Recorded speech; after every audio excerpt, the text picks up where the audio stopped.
Golden Age Radio is starting now. Subscribe to get future updates. Buckle in and prepare for a great lineup tonight, starting with The Twilight Zone, ZeroHour, Suspense, Mystery Theater, The Inner Sanctum, Theater 5, Escape, X-1, Dimension X, and Space Patrol.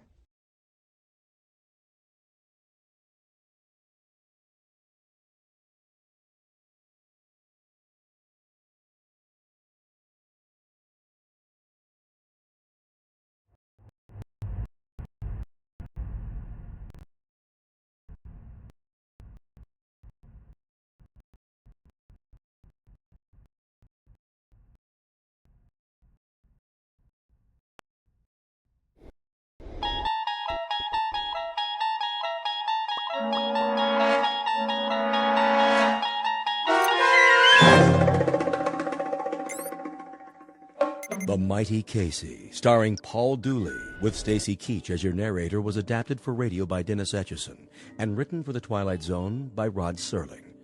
Heard in the cast were Christian Stolte, Joby Cerny, Jeff Lupetin, Alex Sopener, Kurt Nabig, Derek Purcell, Roger Mueller, Elizabeth Lido, Carl Amari, Jason Mallow, Doug James, and Vince Amari.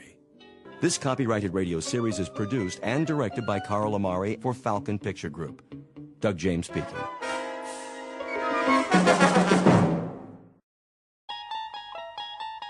There is a fifth dimension beyond that which is known to man. It is a dimension as vast as space and as timeless as infinity. It is the middle ground between light and shadow, and it lies between the pit of man's fears and the summit of his knowledge. This is the dimension of imagination. It is an area which we call the Twilight Zone.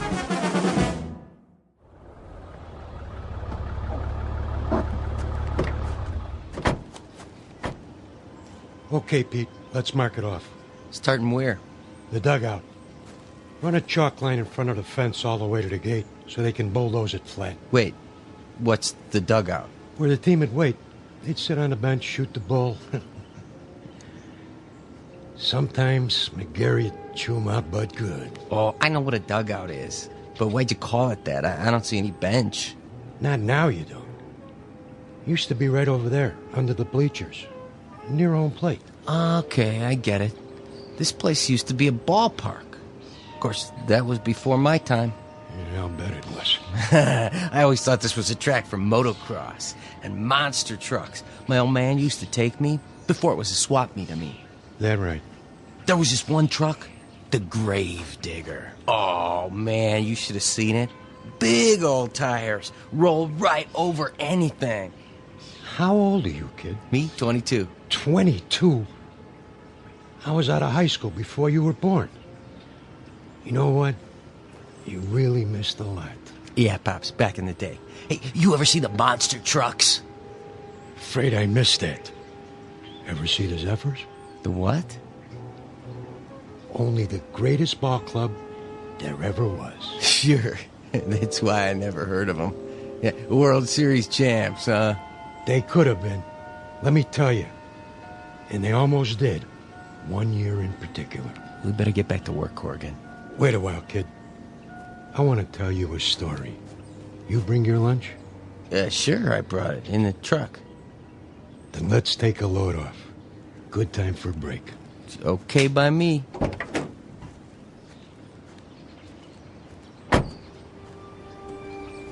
We can sit over there in the pitcher's mound. Of course, you can't see it anymore, but it was there. Fletch was the regular pitcher.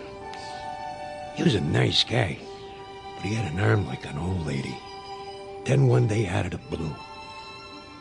Oh, you're not going to believe this. Oh, one day what? Well, it was, must have been July. Yeah, that's it.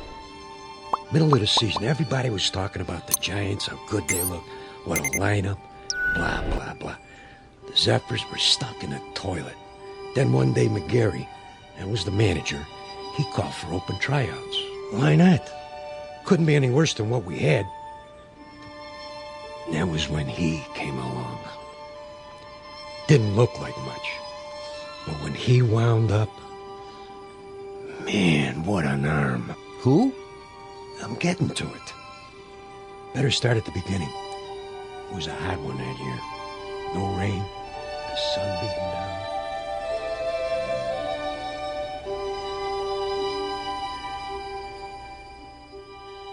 You're standing in the middle of what used to be a baseball stadium. Now the grandstand is falling apart, the field is covered with weeds, and the men who played here are nothing but ghosts. But believe it or not, this was once home to a major league team known as the Hoboken Zephyrs. Never heard of them? That's not surprising, unless you're one of the old-timers. Today it holds only memories and no sound except the wind that stirs in the high grass of the outfield. A wind that on occasion still carries a faint, eerie echo of the crowd that once sat in those bleachers.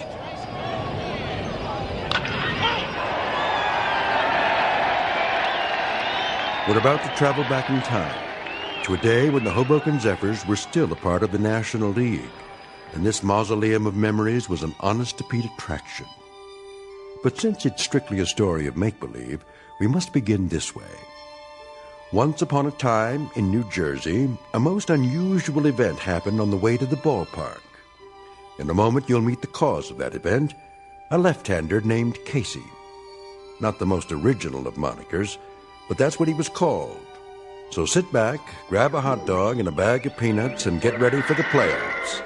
Because this particular broadcast is brought to you live from the Twilight Zone. And now, The Twilight Zone and our story, The Mighty Casey, starring Paul Dooley, with Stacy Keach as your narrator. All right, new guys, let me see what you got. Give me 50 jumping jacks. Make it 100. Make it 100. Then take a lap around the field. 2 laps. You got it, McGarry. Of course, if we burn them out too fast... They better learn to hustle or they're out of here. Okay, Mouth, you say so. Let me hear you count. 9, 10, 11, 12, 13, 14, 15... Morning, McGarry. Beasley. 4 great-looking boys, huh? The one with the black socks with the floor shimes brought a note from his mother. Who are you expecting, the All-Stars? Post a sign for open tryouts in a last-place club that happens to be 31 games out of first place, and this is what shows up. You never know, I guess. Might be some talent out there. Yeah, and you might be Yogi Berra. I can't make something out of nothing.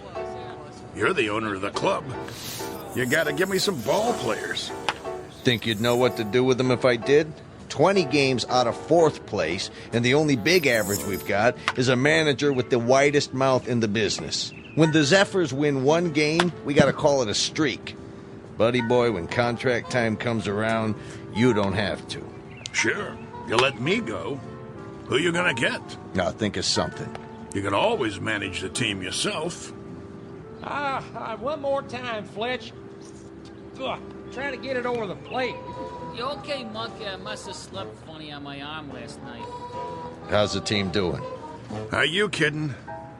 Last week, Fletch pitched 4 innings and only gave up 6 runs. That makes him our most valuable player of the month. Hey!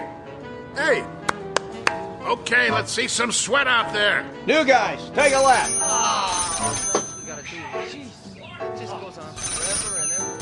I get it. Dugout. What? Who? Just a minute, I'll ask him. McGarry! Yeah? You want to look at a pitcher? You mean someone besides Fletcher? Now, why would I want to do that? Send him down. New boy? Gotta warn you, he's a lefty. Lefty, schmefty. If he's got one arm that works, he's for us. Hey, Monk! Yeah?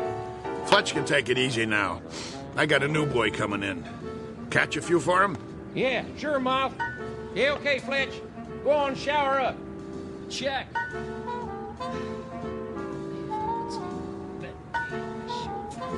One more lap, let's go. You got the lineup for tonight? I'm working on it. Who's the starting pitcher? I don't know yet. You don't know? Have to see how it goes. Whoever's hot gets a shot.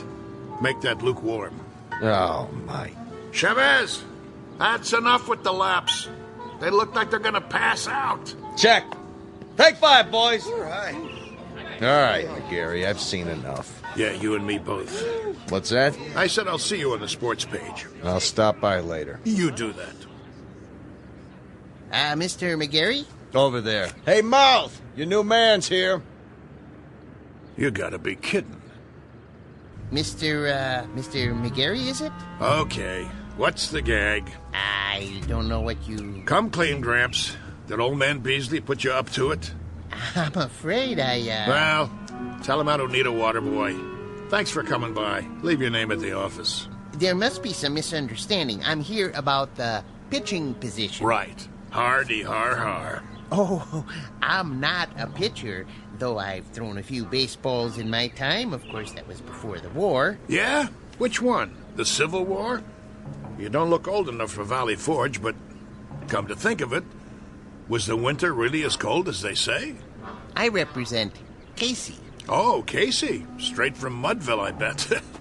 Even got himself an agent. How much do you get? 10% of nothing? Here he is now. Him? What is he? 115 pounds soaking wet? Listen, no offense, but if a wind comes up, those ears will start flapping and he'll take off like Dumbo. Say hello, Casey. Nice one, Miller. Oh, pleased to meet... Hey, watch out. I said watch out, the ball's coming down. Step aside, Casey. Now, boy. I said... Ooh. Ow! Right on the old bean. That must have hurt. You okay, fella? Oh, Casey's fine. Just fine. How come he's still standing? Must be out on his feet. I'll call an ambulance. Don't go suing us now. I wouldn't think of it. Casey, as I was saying, this is Mr. McGarry. He's the manager. Hello. Pleased to meet you. Do you want to lie down? Come on in the dugout. Shake hands, Casey. That's all right. You remember how to shake hands, don't you? Yes, sir. Right hand, Casey. Your right hand. Put her there, pal. Oh, ow! You can let go, Casey. That's right. Release now. Whoa! My hand. What a grip. Sorry, Casey doesn't know his own strength sometimes. Some arm. Never would have guessed it. Well, let's see what he can do. Mind if I try him out? That's what we're here for. Right, Casey? Correct. Okay. See that guy over there with the great big mitt? Yes, we see him. He's what's known as a catcher. His name is Monk. Ah. Go out there and throw him a few. Thank you, Mr. McCary. This I gotta see. Quite.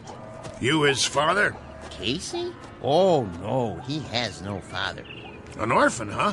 Not exactly. I guess you'd call me his creator. That a fact. It is, actually. Come from around here, does he? You might say so. Uh-huh. How old is he? Well, that's a little difficult to say. What's difficult about it? It's hard to discuss Casey's age in chronological terms. He's only been in existence for a brief time. What I mean is, he has the mind and physique of roughly a 22-year-old, but in terms of how long he's been here, the answer would be 3 weeks. Huh? Approximately. Would you mind going over that again? You see, I'm an inventor. I made Casey. You made? In my workshop. Well, that's swell, pal. There ain't too many homemade left-handers in the league. You don't understand. I'm serious. Sure you are. Anytime you're ready. Yes, sir.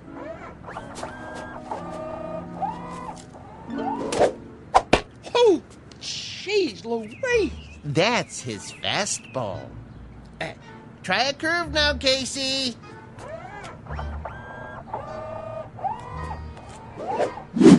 His curveball. Hey, do that again. If you like.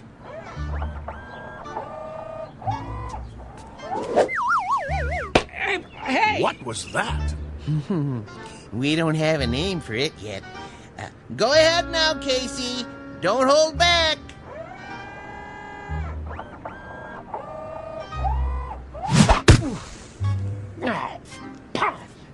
off already. Something wrong? Wrong? What, you see him? That kid, he picks up where Feller left off. He's got a fastball almost went through my glove. And a curve, and a hook, and a knuckler, or whatever you want to call it. He got control like he uses radar. Oh, it's the best pitcher I ever caught in my life. Thanks, Monk. That's enough for today. I swear, I never seen anything like it. He don't even pitch like a human being. Precisely. Well, he's still rough, Gramps. He's plenty rough, but I might give him a try. If he can do the same thing when there's a game on. Oh, he can do it. Consistency's not a problem. He's a robot, you know. Yeah, don't say that. Don't ever say the word R-O-B-O-T-T around here. We'll just keep that one between us, okay? Did you like my pitching, Mr. McGarry? You might have a little potential, Casey, like I told Mr. Stillman here. Professor. The Professor Stillman. You're awful rough around the edges, but I think maybe we could give you a shot. I like to help young ball players. Now, you go on into the locker room and find a uniform that fits. He can wear a uniform, can he? Anything you like. Then go and change and come back, and we'll discuss a little contract. Just the three of us. That seems fair. Very kind of you, Mr. McGarry. Don't mention it. Go on now. Say thank you, Casey. Thank you, Casey. Thank you, sir. Come along. You're going to be a real baseball player now, just like I promised you. Isn't that wonderful? Yes. Wonderful.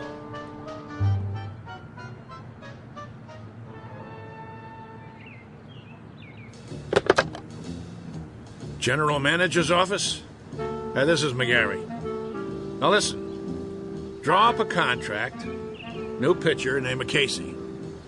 No, I don't know his last name. Leave that part blank. Just do it. The only thing that's between us and a pennant now is if this guy's battery goes dead or he rusts in the rain. Never mind what I mean. Draw up the contract before he gets away.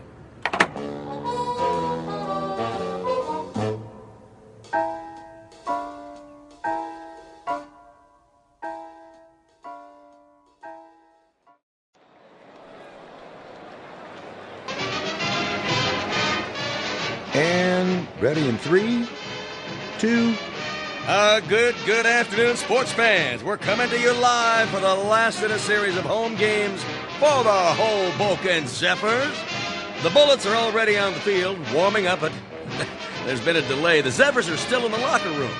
Now, we understand they're getting a last-minute pep talk from their manager, the colorful Mouth McGarry, and knowing him, it's an earful. Peanuts, Red Hots.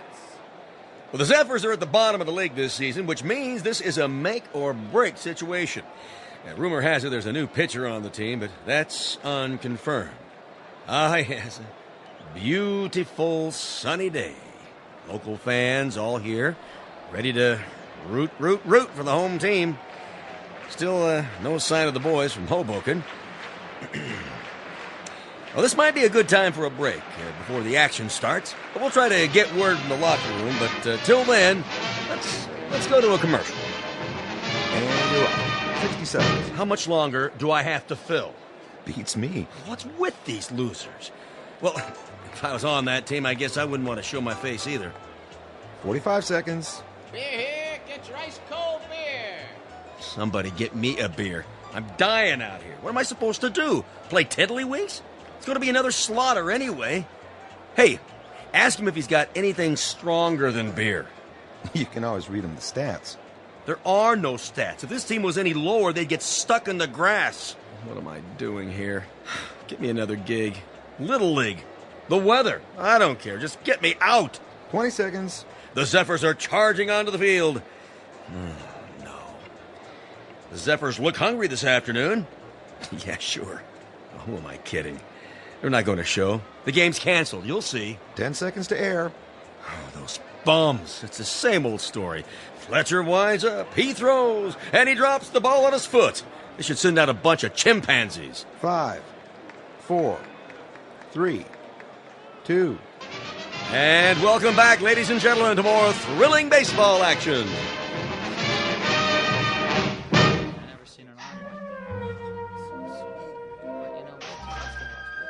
right, you got the signals down now, kid?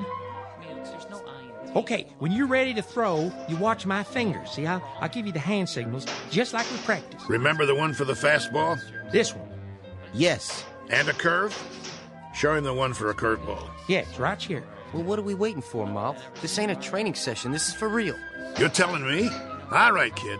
You got the signals down. Look, the main thing is walk out there like you own the place. But be cool. Nice and steady. Cool? He means don't be nervous. Nervous. Yeah, that's right. Whatever you're feeling, don't let it show. Pull your cap down over your eyes like this. You got nerves of steel. You know what I mean? Not steel, exactly. You know what nerves are, Casey. Oh, yes. Neurons, axons, and dendrites. This case, nerves means ill at ease. As if one of your electrodes were corroded and, Nervous, Casey. Like as if it's 2 out in the ninth and you're 1 up and you're pitching against Joe DiMaggio. He comes up to the plate, looking intent, eyes straight ahead. That wouldn't make me nervous. No? Why not? I don't know anyone named DiMaggio. What? He never heard of... I know what he said. He's a great kidder, ain't he? I love this guy. All right, fellas, this is it. Let's get going. It's time, Casey. Yes, sir. Mr. McGarry? Yeah? Are you coming? Yeah. Yeah, I'm coming. Something the matter? I was just, thinking about the Giants. We're not playing the Giants today, are we? No, but I can't wait to knock them off. For that matter, I'd love to knock off the Phillies and the Cards, too. Or the Braves in Cincinnati. Or even the Hanksville Bullets. Them especially. Those bums beat us 11-0 in spring training. I think that will happen. Casey will come through for you, Mr. McGarry. Most definitely. You never told me. What have you got riding on this? What's your angle? With Casey? My interest is purely scientific. I know he's a Superman of sorts, but I need to have that proven under test conditions. You mean you can't guarantee he'll work? Oh, I have no doubts. Once I built a home economist to run my house.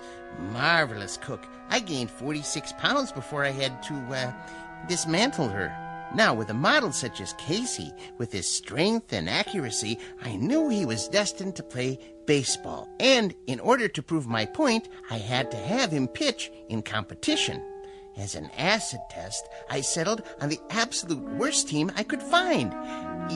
Nothing personal. Nah, of course not. Very nice of you to think of us, Mr. Stillman. Professor Stillman. Professor, I really appreciate it. No kidding.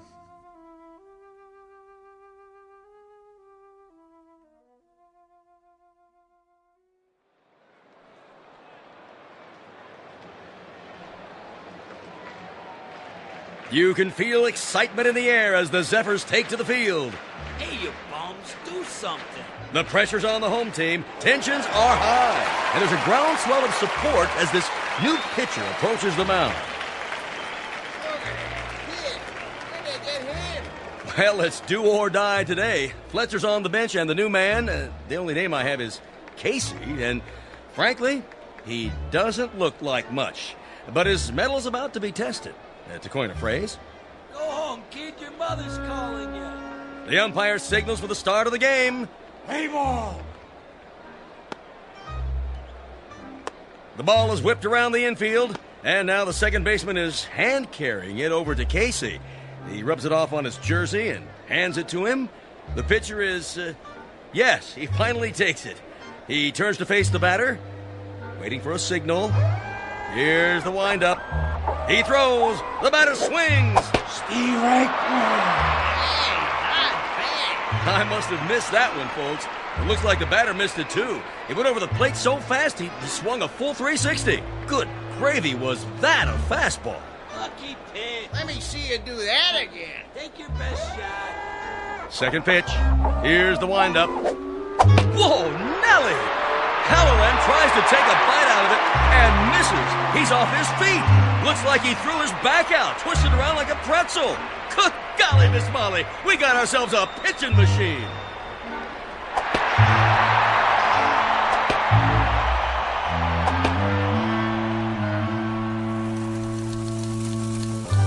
In baseball news, here's a cutie for you. Seems there's a rookie in Hoboken who's pitched 3 straight shutouts. They said it couldn't be done, but with a blistering performance to sew up 9 in a row. In a stunning comeback, the Zephyrs zoom to 4th place in the National League as Casey gets ready for number 14. And that makes 3 more no-hitters for the mighty Casey. The Zephyrs are locked into 1st place. Questions in the news this morning about the mysterious Casey. Where does he get his superhuman ability? Playoffs temporarily suspended as the Baseball Commission orders an investigation. Today's headline, the mighty Casey. Is he on steroids? Good day.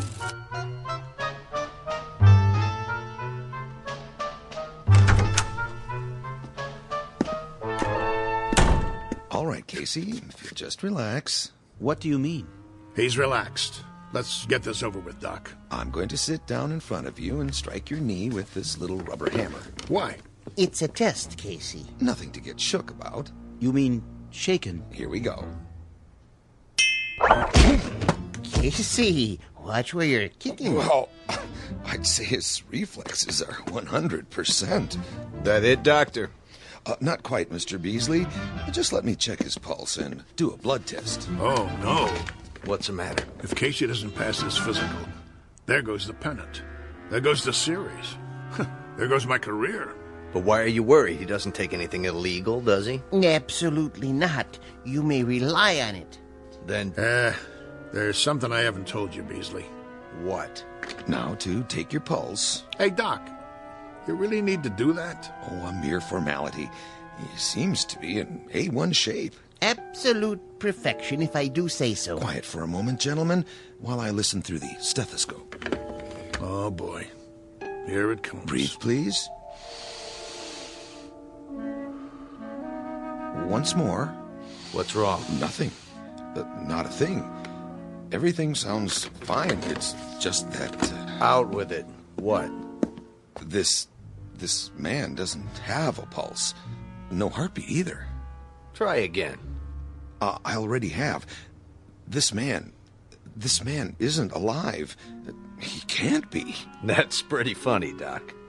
Okay, go ahead and draw your blood sample. We gotta get Casey cleared for the rest of the season. I'm afraid that won't be possible. Why don't you wait out in the hall, Stillman? You're starting to get on my nerves. Nerves make up the neurological system in the human body. When a small electrical charge passes from one to another... Enough already. Mr. McGarry, it'll have to come out now. There's no way to avoid it, Doctor. What's this all about, Mouth? Beasley, you ain't gonna like this, but, see, I didn't have a choice. It was Casey or nothing. Are you trying to put something over on me? Ah, what a pitcher he was. The only ball player I ever had on the team who didn't eat nothing. Not even a hot dog. Doctor. Is there a problem? I think you should know something before you go any further. Go ahead. Give it to him. Casey doesn't have any pulse or heartbeat because he doesn't have any heart. How's that? He's a robot. A what? You heard the man. A robot, or if you prefer, an android made from lifelike materials to resemble a human being. Are you sure? Oh, I should be. I built him. And he's been pitching for the Hoboken Zephyrs? Doctor, this is the first I've heard of it. Well, under the circumstances, I have no choice but to notify the baseball commissioner. Move over, Casey. I don't feel so good. Doc, you got anything for a splitting headache?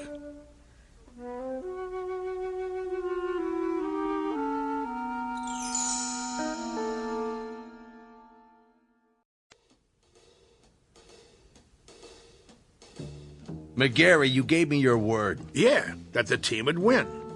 I didn't say nothing about... Yes, you did. You brought me Casey and I said I never seen anything like him. Did I lie? Not as such, but you can't run roughshod over the rules. I'm holding you in breach of contract. Me? What did I do? I got you a winner. Know how many tickets we sold? You never had such a season. All right. Knock it off, you two. I'm the commissioner, and I say he's suspended. That's final. On what grounds? He didn't take no illegal substances. He doesn't have to. Everything about him is illegal, from the top of his head to the cleats on his shoes. He's a machine. So? Article 6, Section 2 of the Baseball Code, I quote, "A team should consist of 9 men. End quote. Men, understand? Not robots or vacuum cleaners or mix masters. Commissioner, perhaps there's another way of looking at this. For all intents and purposes, he is human. Casey, would you mind saying a few words? Tell us about yourself. Where should I begin? At the beginning, of course. Yeah, where was he born? All men are born, not to assemble in a machine shop. Go ahead, Casey. What state? I was born in a state of ignorance. There you go. My point exactly. Well, he can talk, can't he? He talks as good as me.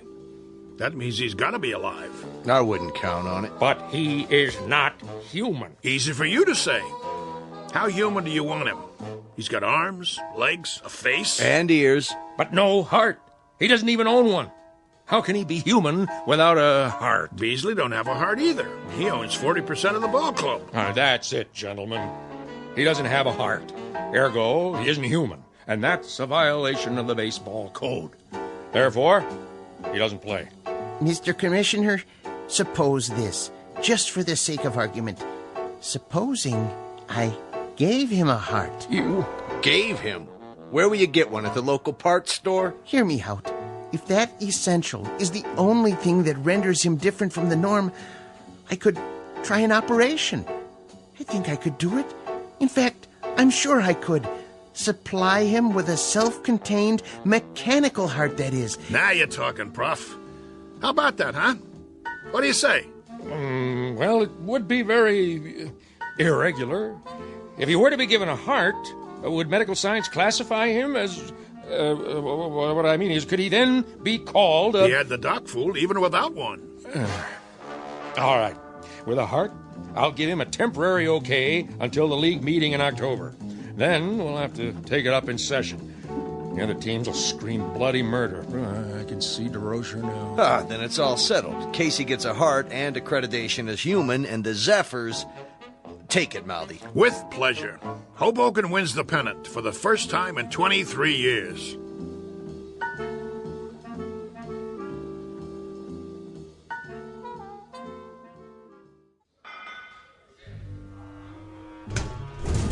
So, where's Casey? Search me. He's supposed to be here. Yeah, well, thank you very much, operator. Well, how's Casey? Is he coming? I don't know. What do you mean you don't know? The operator can't get an answer at Stillman's house. Well, maybe he's in the middle of the operation. So he's in the middle of the operation. What's the matter? He can't use one hand to pick up the phone? We can't wait no longer. I gotta turn in the starting lineup. Corrigan? Yeah, Mouth. You'll pitch tonight. All the rest of you, same as before. Now listen, you guys. That's the enemy out there. That's the New York Giants. And while we're out there playing, a fellow named Casey is lying on a table struggling to make it. And I know that the last words out of his mouth before the knife went into his chest were, "Go on out there and win one for me." And I'm going to tell you something else, fellas. From now on, there's going to be a ghost in that dugout. Every time you pick up a bat, look over to where Casey used to sit, because he'll be there in spirit, rooting for us, cheering for us, yelling, "Go, Zephyrs, go!" Hello. Oh, hi there, Professor. And I'm going to tell you something else about him. He has heart. Not a real heart, maybe, but that guy who's lying there with a great big hole in his chest, he... Hello, Mr. McGarry. Hello. Now, as I was saying... Casey? Hey, how you doing? Hey, welcome back. All right. Knock it off. Quiet in here. Sorry we're late. Well, you got something to tell me? Go ahead, Casey. Listen, Mr. McGarry. I'm listening. He means his chest. Put your ear against it. Go ahead. Okay. Hear it, sir? I hear it. Casey, you got heart. And look at that smile on his face. That's the one thing I could never get him to do. Smile. How do you feel, boy? I feel... Well, frankly, I feel wonderful. Just wonderful. I feel togetherness with everybody. Then, let's go team! Yeah, Casey starts tonight. The new Casey. Now let's get out there and show him what we're made of.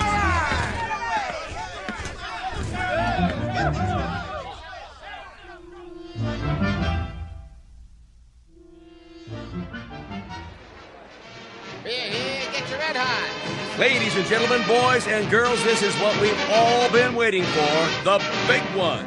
Oh, there's joy in Hoboken tonight, let me tell you. I wouldn't miss this one for the world. One of the greatest comeback streaks in history. Casey takes the pitcher's mound. The umpire signals the start of the game.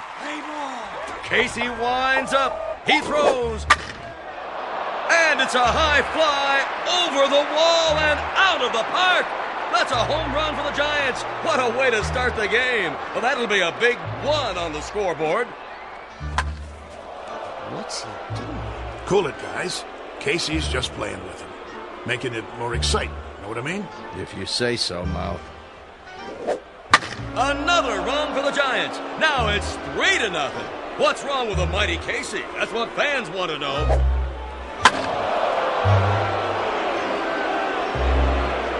And it's all over. A shutout for the Giants. Looks like Casey's streak is history.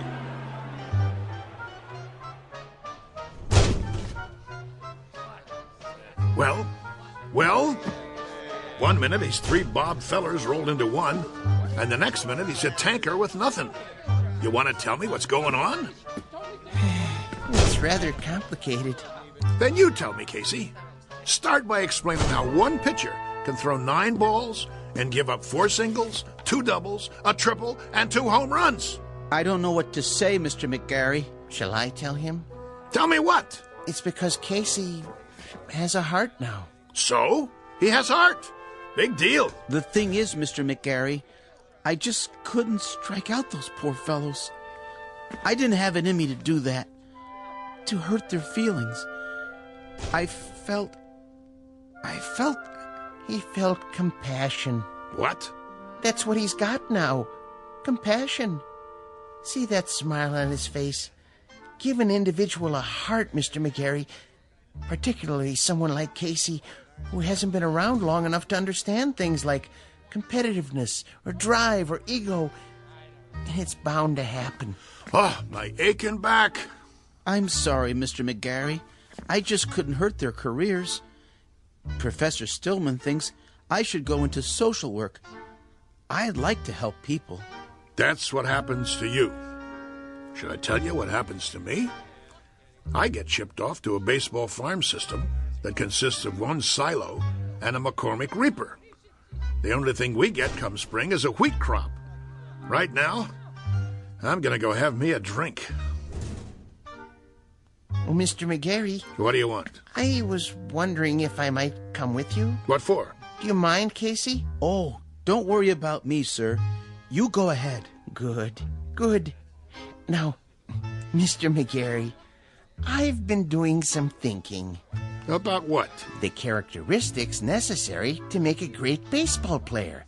I figured out the mechanism for hooks and curves and sliders, and I think Casey is the perfect height. But when it comes to temperament, motivation, attitude, that sort of thing, there may be a better way. Such as? I might be persuaded to build another model, new and improved, who would work out even better. I could have him ready, say, for next year's spring training. Who's going to pay for it? Oh, I've got the funding, don't worry. But I thought if we could go over the plans together. What do you got in mind? Let me draw you a picture.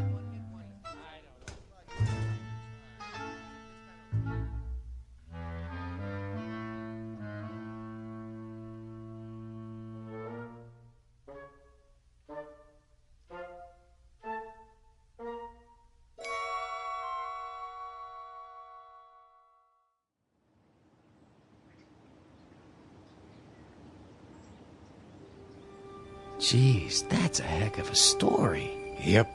Of course, it didn't work out. The professor didn't have the money, and he wanted certain, well, perks that old man Beasley wouldn't agree to. So it fell apart after that. But for a few weeks there, A bright, shining time it was. We didn't just have heart. We had hope. How do you know so much, Mr. Corrigan? Because I used to play with them when there still was a team called the Zephyrs. No kidding. Come on. We better get back to work. You finish your lunch? Yeah. Then let's go. They're gonna flatten this place to the ground tomorrow. You are listening to radio/CR by G3PL.com.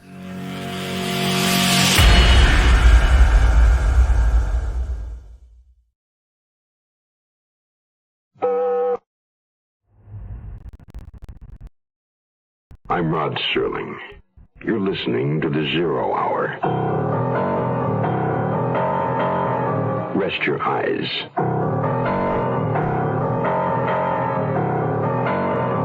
Exercise your imagination. This week, Stanton Forbes' bizarre retrospective tale of entanglement. If two of them are dead. Starring Earl Howard, Catherine Burns,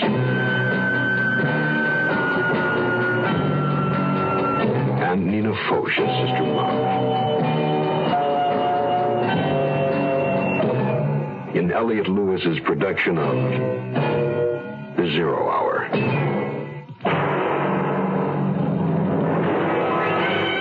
The Mutual Broadcasting System presents The Zero Hour. Sponsored in part by Quaker State and Ford. This is The Zero Hour on Mutual Radio.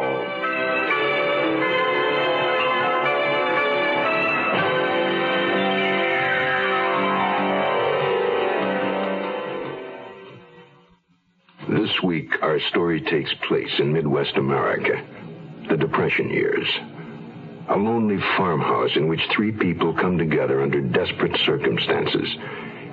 We are about to meet teenage Dorcas Kimball, her malformed leg a symbol of her bitter life of loneliness and deprivation. Joe John Plunkett, a young hobo, cynical beyond his years, resigned to empty days and nights of aimless wandering. His only goals in life, his next bed, his next meal. And the beautiful evangelist, Sister Magdalene Love, filled with godly zeal and cold worldly ambition. Three people joined by fate in an old house already occupied by violence and sudden death. Their story, if two of them are dead, begins after this word. Young I may be, but still I'm a man. Just turned 18 and I'll do what I can to find me a place where I can be me. Get ready for life, be free and the sea. Oh, where do I go from here? Oh, where do I go from here? I'm finished with school, but what lies ahead? Don't wanna get trapped, wanna feel free instead. All over the world, there's so much to do. The call of the sea, don't you hear it too? Oh, where do I go from here? Oh, where do I go from here? What about the new Navy? You'll get your chance at success, learn an exciting job, and see the world. Call toll-free 800-841-8000 or see your Navy recruiter. Be someone special in the new Navy. I know where I'm going from here.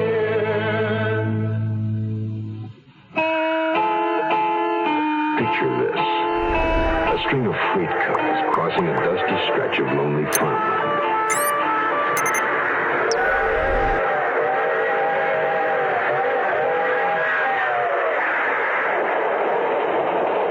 Suddenly, the dark silhouette of a man hurtles from the train, dropping hard into the sharp cinders of the railroad bed.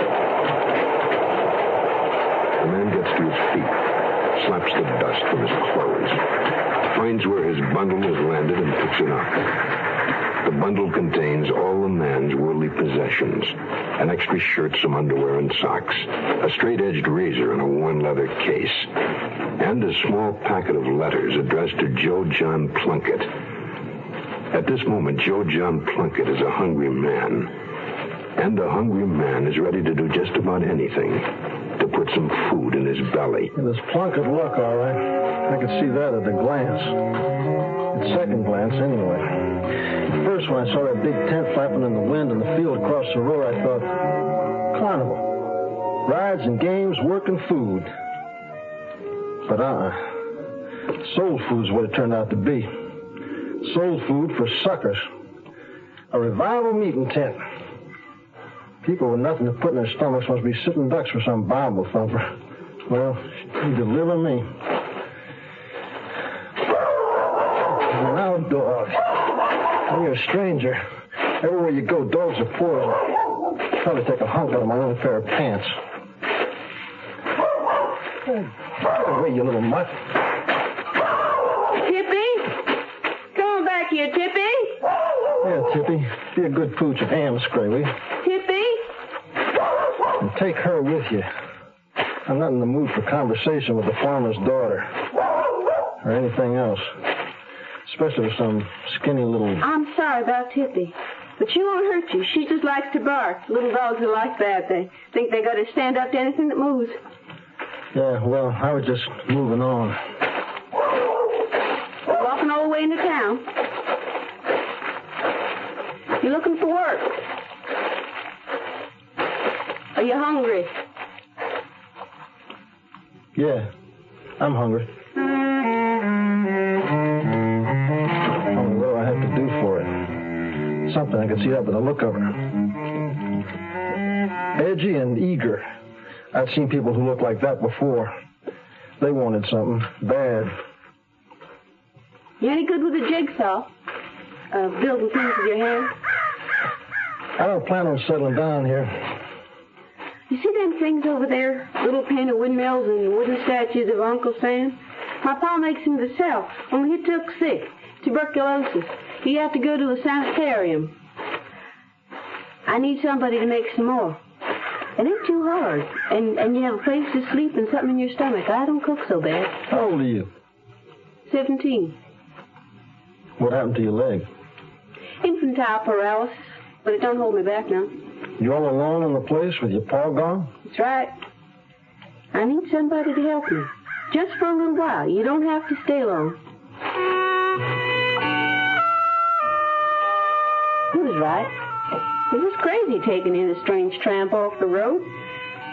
And looking into his face, I could see there was violence in him. Only for a second back there when he asked me about my leg, I felt gentleness, too. And a violent, gentle man's just what I need. Anyway, I can't stand being alone no more with Pa not here.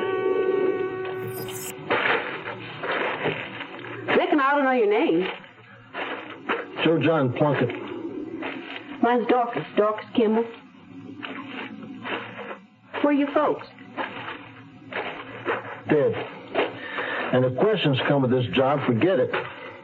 I was just being friendly. Ain't had nobody to talk to all to for 2 whole days now. Except for Tippy, of course. Shut up, Tippy. This here's Joe John Plunkett. He's come to help.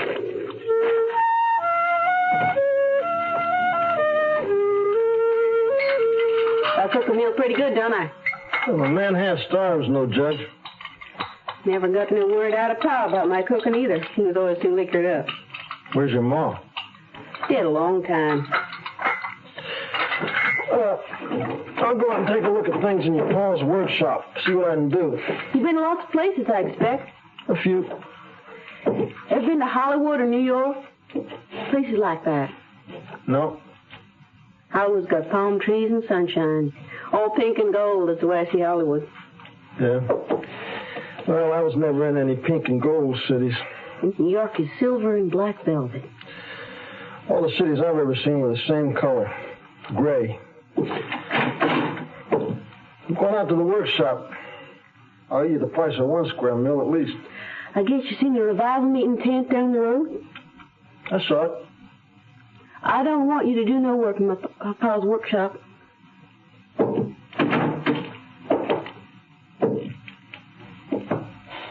What do you want me to do?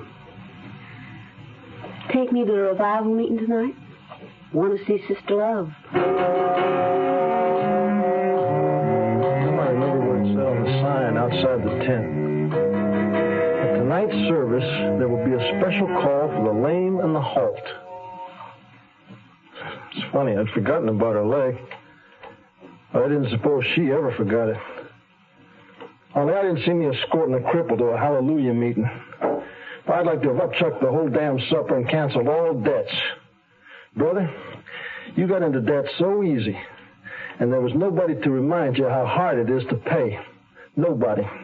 I want to see Sister Love. Sister Love? What, a lady evangelist? I've seen her picture. She's beautiful. And you think she can make your leg whole again? I didn't say that. You're crippled. You may as well learn to live with it. I am, ain't I? He couldn't hurt me. Didn't matter what he said. I was just so glad he was here. I wasn't alone anymore, just sitting and thinking about everything over and over. I thought about going to the church meeting. I hadn't planned that at all. I just seen the lights gone over at the tent. Seen them when he opened the back door to go out. They put the lights on nearly to attract people. And the thought just came to me like it was printed inside my head. Go to church and ask forgiveness.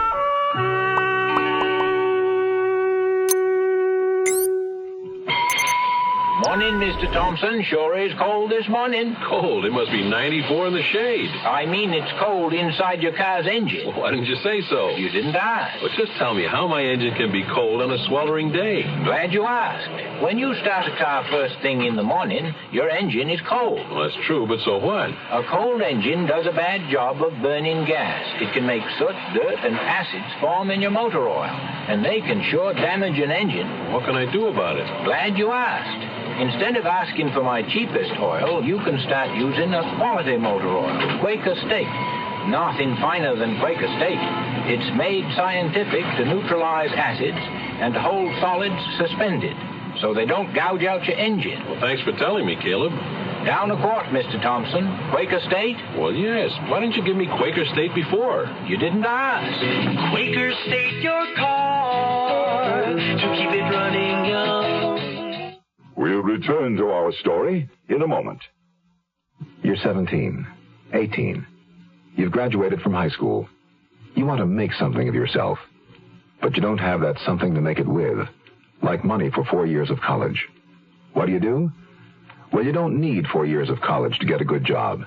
Today, there's a crying need for technicians in exciting fields like oceanography, electronic data processing, health service, environmental control, forestry, and many others.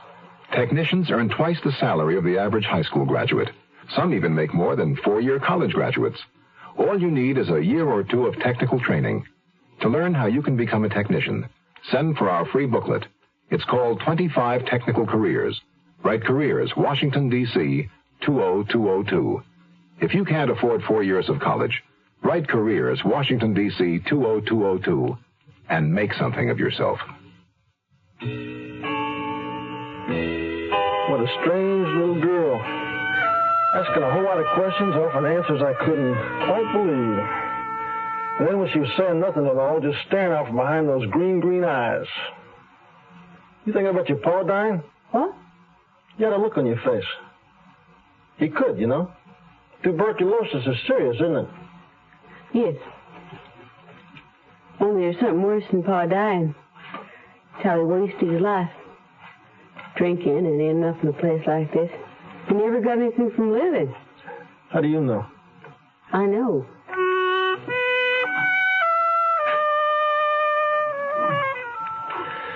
So, okay. I'm going to take the woodcarver's daughter over to get blessed for the lady evangelist. Well, there wasn't a hell of a lot to ask. The meal wasn't that great, but to a hungry man, it was ambrosia. Ambrosia. There's a word. That's one of my mother's words. How'd a woman who used words like ambrosia ever get mixed up with somebody like my old man? That's your tough. A real riding bum. Ambrosia was a worthless hunk of language, and a tramp like me was a worthless hunk of humanity. I think my dress is okay. I never thought of the Lord as caring much about what people wore. Anyway, it's the only decent thing I got. It's okay with you if I wash out my shirt? Sure, you can hang it on the clothesline out in back. There's clothespins in the bag. I'll wear my good spare. I don't figure the Lord is fussy, but maybe your sister Love is.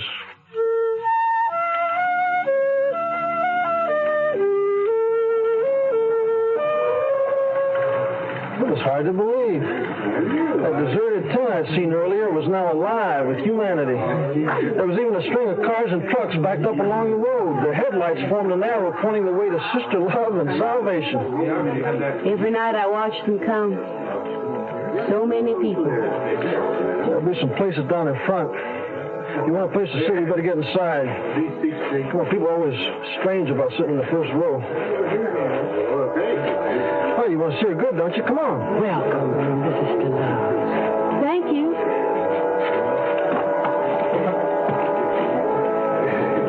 Read your pamphlet. It tells you all about the legend of Sister Magdalene Love. Yeah, I'll wait and see her for myself. Looking around, I thought I was already seeing her. That old lady with the faded blue eyes waving a paper fan into her flushed face. And the young man stumbling down the aisle on crutches. And the women in wheelchairs and the men hobbling on canes and all the others. Yeah, they were the lame and the halt. Broken in body and twisted in soul. The large illuminated cross above the stage had just come on. A double line of young women in purple dresses and solemn-faced young men in shining white suits and purple bow ties filed under it in precise formation. I had the feeling the minstrel show was about to begin when a white-bearded man in a white satin tuxedo made his entrance. He looked like the interrogator.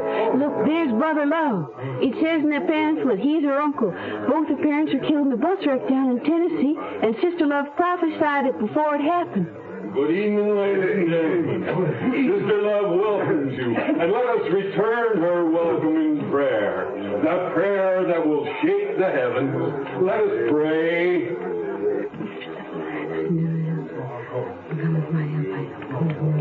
And now, our brothers and sisters, I hear, oh yes, I hear Sister Love is coming. Enter, Sister Love. Love, enter. While we are held in thine embrace, there's not a thought attempts to rove. Each smile upon thy beauteous face fixes and charms and fires our love.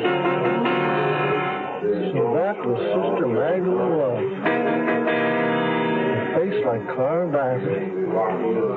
Violet eyes. And red gold hair like a halo of flame around her head. Standing tall and queen-like in a flowing purple robe. But, you know, it was the expression in her face that held you. Now, that was a look you knew you'd never forget. Brothers and sisters, let us pray. Lord, how secure and blessed are they who feel the joys of pardon sin. Should storms of wrath shake earth and sea, their minds have heaven and peace within. Amen. The same pride weekly on their heads, made up of innocence and love, and soft and silent as the shades, their nightly minutes gently move. Amen. While they're wretched, like worms and moles, lie groveling in the dust below. As you know, we have been in this place of Sodom and Gomorrah for 5 nights now. And each evening we welcome more lost sheep back into the fold. Even Dorcas lifted her head and turned around sharply. The man was sitting across the aisle in the row just behind us. He was big and rough-looking, unshaven, and plainly drunk. Sister Love was staring down at him. The look in her eyes seemed to grow softer instead of harder. You are troubled, dear brother. Jezebel! Look, Sister Love's coming down off the stage. Walking like a queen, Magdalene Love came down that aisle toward that heckler. The big man staggered to his feet. Let me help you, brother! And that's when it happened. As Sister Love reached out to the man, he drew back his arm to hit her. Now, I was sure he was going to hit her, and that's why I did it. I bolted from my seat, I shoved Sister Love out of the way, and I sent that drunk crash into the floor of the house. As soon as I did it, I knew I'd made a mistake. Oh, boy, a bad mistake. When you're a stranger in a place, there's one rule to remember. Never do anything to call attention to yourself. It always means trouble. And right about then, I knew I'd gotten me some big trouble. Looking for a car that's easy on gas, easy to buy, and yet has the luxury you want in a car? Look what we've done to our Mustang. Look what we've done to that car. Well, we changed the size, we changed the style, and your brother liked it fine. So, look what we've done to that car. Mustang 2. It's the all-new economical car from Ford. The right car at the right time. Built even smaller than the original Mustang. It has an easy-on-the-gas 4-cylinder engine, rack and pinion steering, tachometer, 4-speed transmission, plus a beautifully appointed interior. All standard. Luxury plus economy. That's Mustang 2.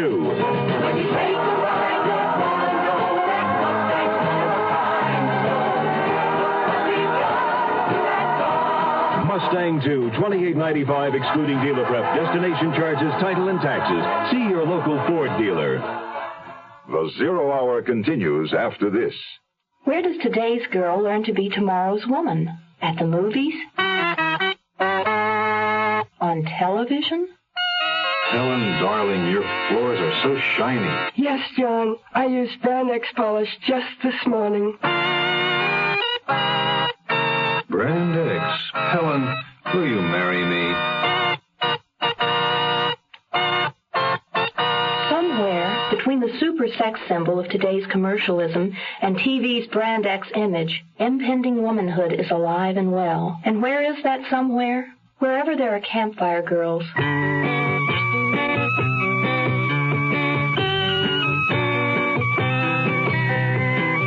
Campfire reaches the girl reaching out for tomorrow and puts a promise before her. The promise of personal development, of friends and fun. The promise of womanhood. Campfire takes today's girl to tomorrow. I was right about the violence in Joe John. When he jumped up and slugged that man, it don't happen so fast.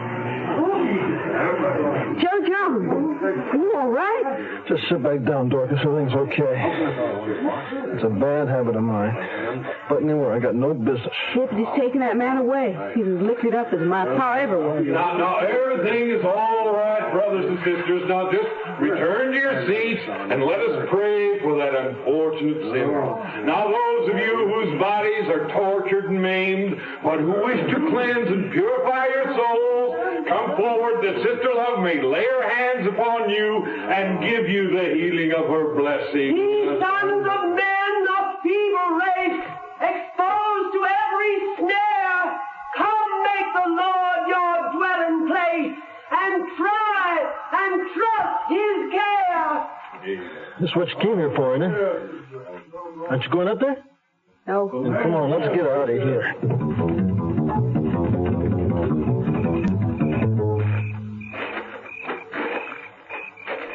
Ah, there you are, boy. I've been waiting for you. It was that fat deputy who'd taken the drunk away. Well, I knew I was in trouble. Every time I move, I'm in trouble. What's your name, boy? Joe John Plunkett. Where do you live? We live just up the road. Oh, you, related? We're cousins. First cousins. Joe John just came to stay a while with me and my pa. You're pretty good with your fists, ain't you, Joe John? No, not so good. I just took him by surprise. You know, he was drunk. I thought he was going to hit her. I want to thank you, brother. She came out of the shadows behind us with a burning halo around her head. Her voice, thanking me, sounded soft and sincere, only I caught a glint of something else in those violet eyes of hers. Something that told me she hated my guts for what I'd just done.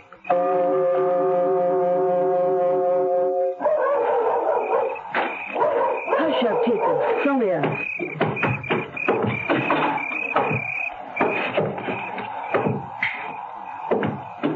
There's no way the deputy can find out I was lying, even if he comes around asking more questions. He might get to wondering where your pa is. Well, I'll just explain to him about the sanitarium, that's all. And what if he decided to check up on that? He won't. Besides, Sister Love told him to leave you be, and you heard her. She even sent Brother Love to get that drunk out of jail. Yeah? Sister Love seems to be overflowing with brotherly love, all right. So you can stay here as long as you want now, and you won't get in any trouble. Well, I can use a good night's sleep. I'll go up for her. I was just thinking, maybe you'd like something to drink first. There's some of my pa's home brew. It's in the cyclone cellar. Well, I could use a drink for sure. I'll get you the flashlight. I was still trying to figure Dorcas Kimball out. Now, whatever it was she wanted out of me, she was still leading up to it. Here, you can go down and bring up as much as you want. Well, I sure didn't need that flashlight outside.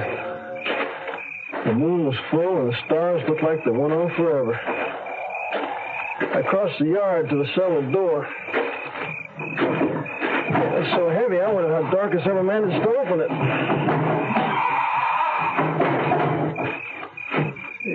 The cellar was dark. I turned on the flashlight and started down.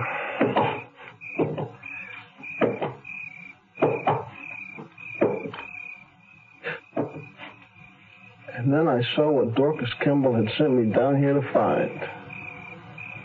The dead body of her pa.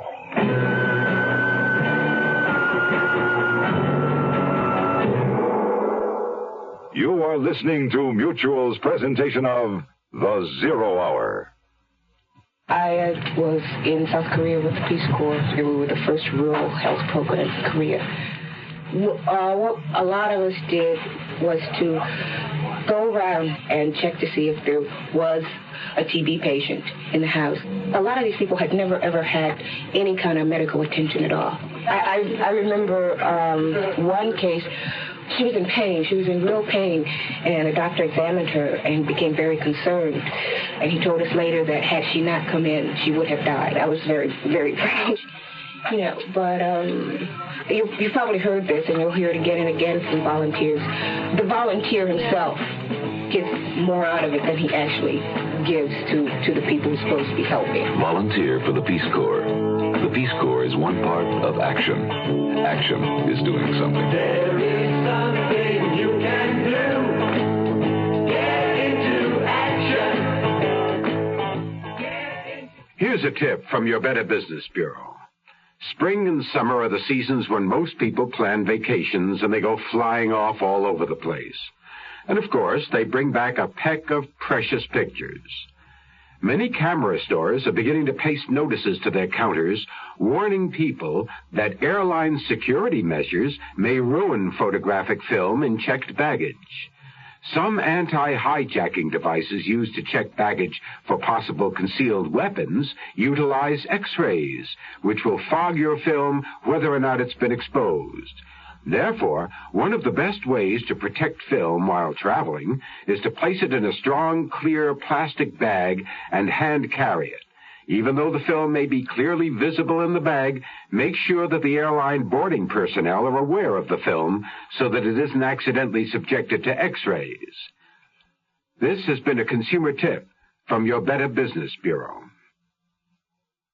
Tomorrow at this time, rest your eyes and listen here to this week's continuing study in suspense. If two of them are dead. I'm Rod Serling. Brought to you in part by Quaker State and Ford. This is the Zero Hour on Mutual Radio.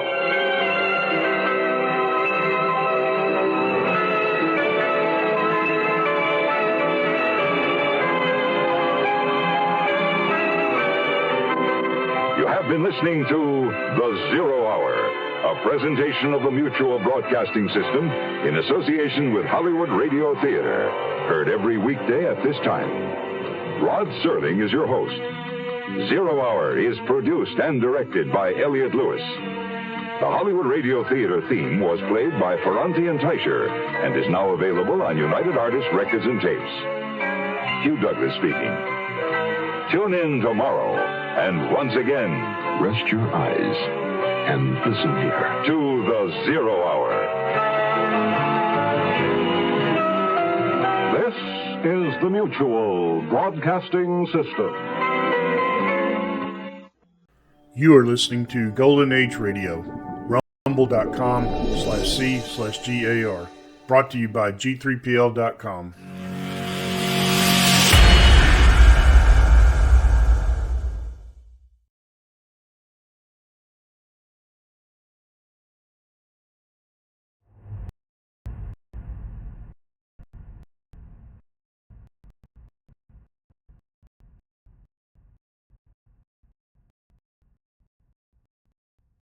Now, Roma Wines present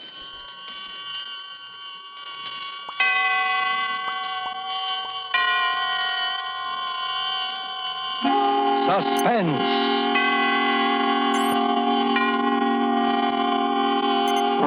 Tonight, Tale of Two Sisters, starring Claire Trevor and Nancy Kelly.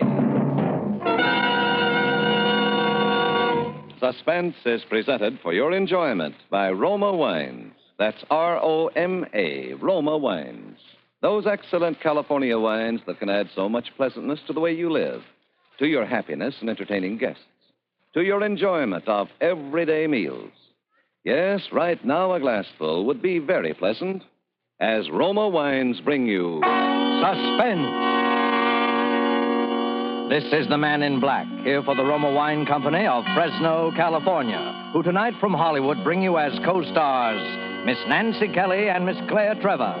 Both are currently being seen in RKO Productions. Miss Trevor in Murder, My Sweet, and Miss Kelly in Betrayal from the East. There is a phrase of Walt Whitman's, the sisters death and night incessantly softly wash again and ever again this soiled world.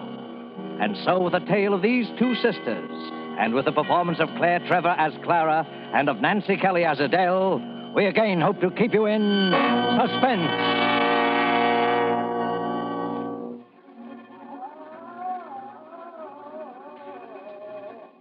Everyone is so good to me. I like being here, but some of the others don't, I guess. Do you hear? They scream sometimes like that in the night. Maybe they scream because they remember things. But I remember things, too.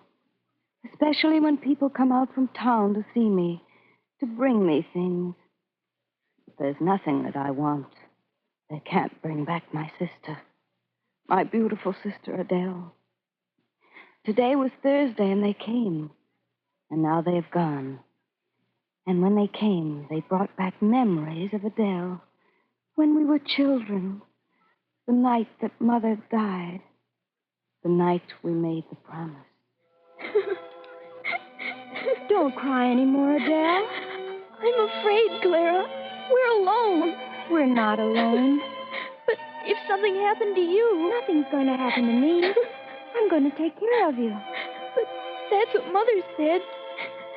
Now she's left us, too. But Adele, Mother didn't know that she wouldn't have left us if she could have helped us. Promise me you won't die, Claire. And that whatever I do, you'll do. And that you'll never leave me. I promise. And we'll be together. Always and forever. Always and forever. I promise.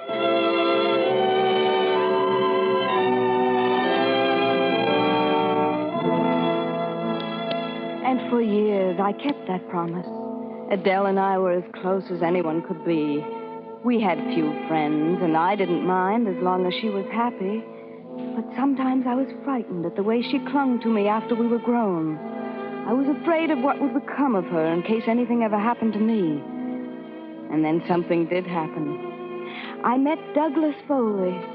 Adele liked him until she realized that I'd fallen in love with him. Then she hated him in a childish, vicious way. He tried to win her over, but it was no good. And then he asked me to marry him, and I said yes. That night, after he'd gone, Adele was waiting for me in my room. Adele! Clara! Douglas told me. Adele! You're so white, darling. You're ill. But you promised me. But, Adele, I'm not leaving you. You're going to live with us. No, it won't be the same. You promised always and forever. But we were children, Adele. You promised we'd be together always and forever. Adele, you see... If you marry him, I'll never speak to you again. But we were married, and we believed that Adele would forgive us in time, but she didn't. She refused to see us. Then when we learned that my husband's new job was to take us to Europe, our first thought was of Adele. If she would only go with us. But when we drove to her house, she refused to come to the door, and we were forced to sail without her. My son, Doug, was born in Europe, and I wrote Adele a long letter telling her about him, but the letter was returned, unopened. When Doug was just 10, we returned to America. I went directly from the station to Adele's home.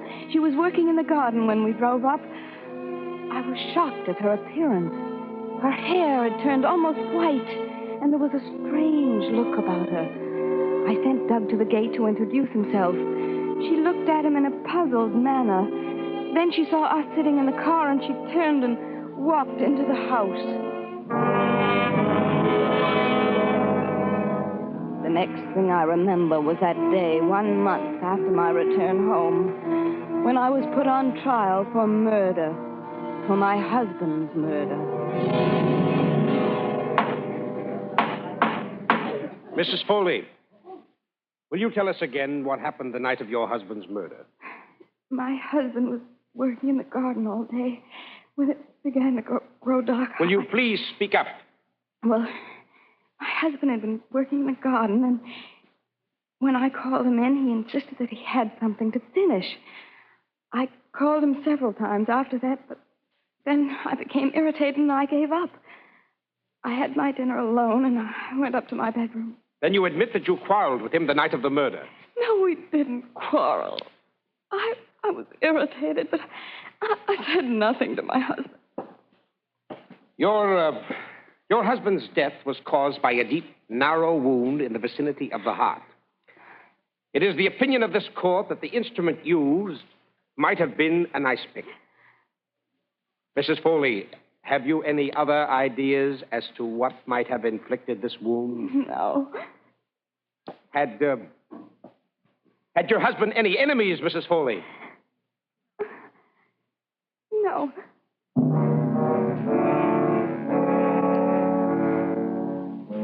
And so I was acquitted that day because of insufficient evidence. I thought Adele would come to me during those awful days, but she didn't. I saw her in the courtroom, but she never looked my way. I believe it was about 2 months after the trial that my son Doug and his friend Roy went on an all-day hiking trip to the beach. They were light skating back. It was almost dark when I saw Roy coming up the street. He was alone. He was running. Oh, Mrs. Foley! Mrs. Foley! Roy, where's Doug? He's down at the beach with her. With who? Your sister. My sister? For heaven's sakes, Roy, will you tell me what this is all about? Well, you see, Mrs. Foley, Doug and I, It seemed that Roy and Doug had forgotten to take along their drinking water, and they hadn't missed it until they'd come to a very deserted strip of the beach. Come on, Doug. Maybe we can get water at that little house over there. Funny place for a house, isn't it? Oh, yeah. Come on. Looks like nobody lives there. Well, all the better. We can just drink out of that faucet in the yard. We won't have to ask nobody. Come on. Sure run down, isn't it? Maybe the faucet isn't working. Garden's all dead. Oh, sure it's working. See? Someone's just plain lazy. Or maybe no one lives here. Oh, sure they do. There's a mailbox. Maybe there's a name on it. look, Miss Adele Norris. That's my mom's sister. Yeah? Well, let's drop in and see her. Well, she wouldn't even know who I was. Well, you could tell her, couldn't you? Say, maybe she'd give us some cake or something. No, she's mad at me and Mom. Come on, let's get out of here. Say, Doug, look at all the dead leaves on the porch. Let's have a look around. No, she might come out. Ah, she can't hurt you, can she? Let's peek in the window. No. Roy! Look, Doug. The place is all upset. It's all dirty and everything. Let's look in the rest of the windows. There's no one around. Oh, here's the kitchen. Look at all the dirty dishes piled up. Say, maybe my aunt is sick. Hey, look. Somebody's coming to the window. Oh, gosh. What do you want? We wanted to see if you were all right. Go away. Don't you recognize me? No. Are you sick? No. I'm your nephew, Douglas Foley. Go away, whoever you are. I'd like to help you. Go away, I said. Mother wouldn't want me to leave you here like this. Who's your mother? I told you, don't you remember? She's your sister. I have no sister. My sister died when I was 18. Roy, you go home and get Mother. My aunt is sick. I'll climb through this window and see if there's anything I can do. You stay out of this house. Doug, let's both go. She doesn't want you here. She's sick. You go for my mother, and hurry. Okay. If you come into this house, you'll be sorry. If you dare come... Did you say your name is Douglas Foley? Yeah, that's right. You see, I'm... Douglas Foley is dead. Forever and ever. No, don't you see? The one who died was my father. Douglas Foley came between two sisters. And then he died. Yeah, but I'm trying to tell you, my mother and you are... Well, if he isn't dead, then I guess he'll have to die again. Yes. Yeah, that's it. Yes. He'll have to die again. He'll have to die again. Look, you're sick. You need help. I'm sick? Yeah. Don't you want me to come in? Yes. Oh, yes. Come in, Douglas Foley.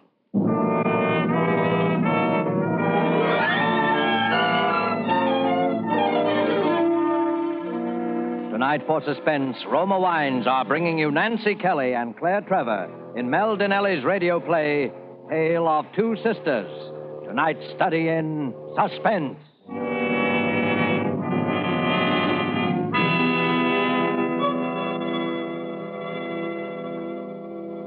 We have an interesting idea for you tonight from the keen and sensible mind of America's famed expert on parties and smart entertaining, Miss Elsa Maxwell. And we quote, Serving a nice table wine when friends come to dinner or with everyday meals is one of the smartest, most sensible, and truly moderate pleasures of which I know, and one which any family can regularly enjoy, since the cost of delicious Roma Burgundy is very little. Just serve your Roma Burgundy well cooled. Enjoy it with any food, and don't worry about special glasses. Any glasses available are perfectly correct. The goodness of the wine, the added enjoyment of your food, these are the things that count. Miss Maxwell expresses perfectly what we of Roma believe. In Roma, California Burgundy, in all Roma wines, you enjoy the glorious color, aroma, and flavor of superb sun-ripe grapes. Our noted wineries, located in California's choicest vineyard areas, assure you of flavor and quality which are always good, never varying, always delightful. And so, Roma quality is preferred everywhere. And you are able to enjoy these fine Roma wines at modest prices, only pennies a glassful. Remember, more Americans enjoy Roma than any other wines. R-O-M-A, Roma wines. And now it is with pleasure that we bring back to our soundstage Nancy Kelly as Adele and Claire Trevor as Clara, who resumes the recital of this Tale of Two Sisters, a narrative well calculated to keep you in suspense. You see how clearly I remember things? I remember so well the horror of that moment when Doug's little friend finished telling me how he had left Doug there alone with my sister Adele. And I even remember what Roy said at the end. So I came back to tell you, Mrs. Foley, on account of Doug made me. But now I wish I hadn't left him there with her. I know she's your sister and all, but I saw her face when she came to the window. She looked awful, Mrs. Foley. She looked awful crazy. I followed Roy's directions, and I went by foot north along the ocean. I must have walked a good mile before I came to the house. I ran quickly up the pathway. The front door was standing open. There was a lamp burning on the table. Adele! She lay on the bed. I couldn't see her very clearly by the candlelight, but I could see that she was fully dressed. Her hair was undone, and it spilled down over the pillow. For a moment, I thought she was dead. What do you want? Adele. What do you want? It's me, Clara. Where's Douglas? He's dead? Adele. Well, your husband is dead, I tell you. Oh, I don't mean my husband. I mean my son. Where is he? Oh, he was murdered by a long shot. Be still. You don't know what you're saying. Where is my son? I haven't seen him. You have. He was here, I know that. I haven't seen him. Yes, you have. Try and remember. Where is he? I don't know. Oh, yes, you do know. What have you done to him? Was he your son? Yes, Adele. Please. I hated him. I know, but where is he, Adele? He went away. Where? Where did he go? He went to the village for a doctor. Are you telling me the truth? Yes. How long ago did he leave? I don't remember. Will you stop questioning me? Can't you see that I'm sick? I tell you, he went for a doctor. Oh, why do you come here, Clara? After 10 years.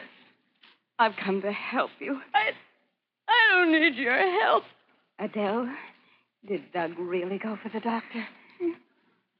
You think I'm lying? I don't know, but if he isn't back soon, I'm going for the police. The police? Fat fool. I'm so sick, Clara. I'm going to take the things off, Adele. You'll be more comfortable. Then when the doctor comes... No, don't you touch me. Adele, you're sick. Let me take your things off. No, can't you leave me alone?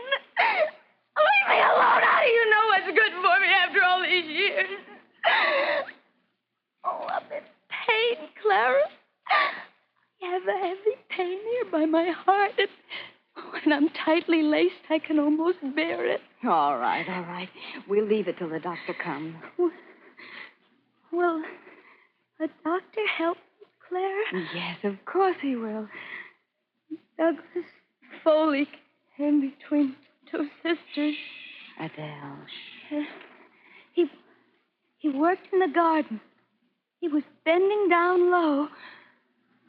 Oh, I'm so tired, Clara. Yes, try and rest, Adele. Close your eyes. But he was working in the garden, and I was on my way home from the sewing club. I saw him there, Clara. He looked the same after 10 years because he had your strength to draw from.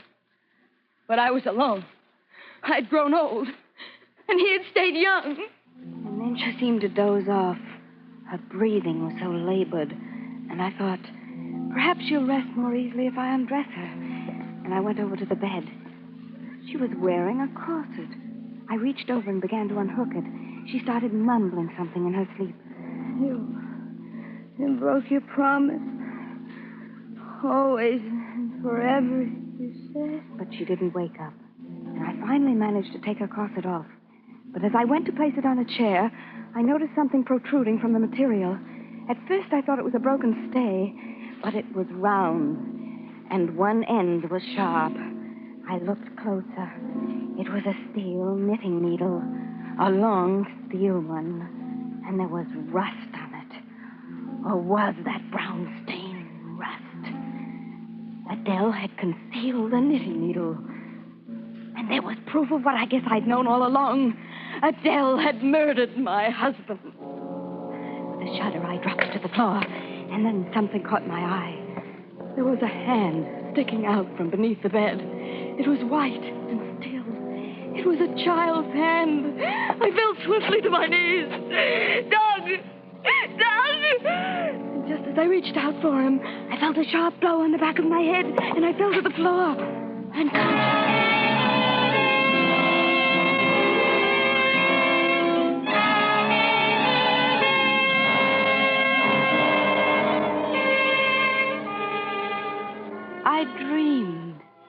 I dreamed that Adele and I were children again, that she was laughing, and we were playing an old game of ours where we tied each other up with our bathrobe cords, and then we waited for a knight in armor to rescue us. It was the odor of kerosene that brought me to. The room was filled with it. My head was pounding, and I couldn't seem to focus my eyes. I tried to raise myself to my feet, but I couldn't seem to move my arms and legs. Suddenly, I realized why. I was tied with a bathrobe cord. I was a child again. Adele and I were playing our games again. My husband, everything that had happened between Adele and me had been nothing but a bad dream. A feeling of relief swept over me. And then suddenly I heard footsteps. And the door creaked slowly open. And suddenly I knew that what had happened had not been a dream. For Adele stood in the doorway. Not Adele, the child who would rescue me, but Adele with gray hair, who hadn't spoken for all those years. She wore a long dressing gown. She was barefoot, her long hair streaming about her shoulders, and there was a vacant, stupid smile on her face. She carried a bucket in her hand, and the odor of kerosene filled the room. She didn't seem to notice me as she went past me, and she threw the liquid from the bucket onto the bed. There! Adele! No, Adele! She paid no attention to me as she left the room again. I struggled wildly, but it was no use. I was tied securely. And then I saw a still figure on the bed. It was Doug. His face was white. He was unconscious. And there was a deep gash at the side of his head. And then Adele came into the room. She had filled her bucket to the brim, and she walked towards the bed again. Adele! Clara? Adele, untie me. Untie you? Why? Adele, listen to me. This is your son, Clara. Yes, Adele, untie me. You were looking for him, and he was here all the time. Please untie me, Adele. I never knew your son. For years, I never knew him. How old is he, Clara? He's only 10. He's just a boy. Adele, you're sick. Untie me, and we'll go for a doctor. You want me to be well, Clara? Oh, yes, untie me. Are we friends again, Clara? Yes, we're friends. I want to help you. Oh, but I can't forget the years, Clara. I must wash those years away before we can really be friends again. Adele, forget those years. Let me help you. Untie me. Oh, no. No, we can't forget them, Clara. We must wash them away. That's what I was doing. I was washing away the years. Your husband's gone, and your son is all that remains of me. And then we can be sisters again. You don't know what you're doing. Untie me, Adele. But this isn't water that I have in this bucket. No, you see, you're sick, Adele. It's what I put into the lamps to make them burn. Oh, no. Perhaps I could burn away the years. Oh, yes, that'd be better. Much better. No, Adele. Adele, for the love of heaven, untie me. If I could burn away these years that remain on the bed. Oh, no, Adele. If I could do that with this candle, well, then you and I could really be friends again, like when Mother was alive. We could be sisters again. Always and forever. We're sisters now, Adele. Oh, no. No, you're lying. We're not sisters. Adele, listen to me. We're children, and you've tied me with this cord, you see? And now you must untie me, like you used to do when you left me too long, and I cried. No, you're lying. We're not sisters. And we haven't been for years. And now I'm going to punish you for lying. Just as Mother used to punish me when we were children. Then she started walking unsteadily towards me, a lighted candle in one hand, the bucket in the other, the liquid slopping over her dressing gown as she walked. Clara, do you remember the time Mother washed out my mouth with soap when she caught me in a fib? Well, that's what I'm going to do to you now. Or perhaps it would be better if I burned it out. No! Now, Clara, don't scream. You'll waken your precious son. And we mustn't waken him now. Adele, I'm tired. I promise you that I'll take Doug away. We'll both go away. You'll never have to see us again. Oh, no, Clara. And she kept moving towards me, holding the lighted candle close to her breast. You mustn't ever lie to me again, Clara. Adele! You ill! You don't know what you're doing! Wash away the years. Burn away the years. Suddenly, I saw a tiny flicker of flame on her breast. The frilly dressing gown. She'd held the candle too close. Her entire dressing gown was a mass of flames. It spread swiftly to her hair. In a moment, she was a blazing torch, and the odor of burning filled the room. I could see her face, surprised, contorted with pain. She turned and looked toward the bed of sickness, the bucket flaming in her hands, and then she went screaming out the front door and towards the street.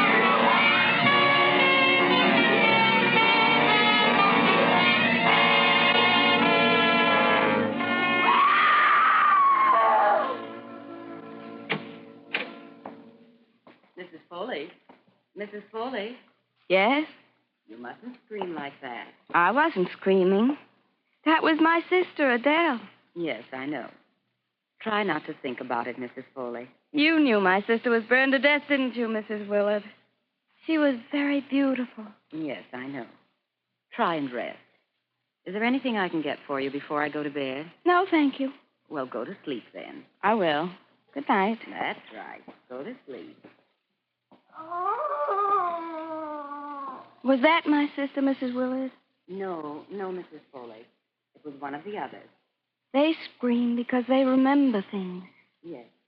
Yes, I suppose they do. Good night. Good night. I remember things, too. I remember.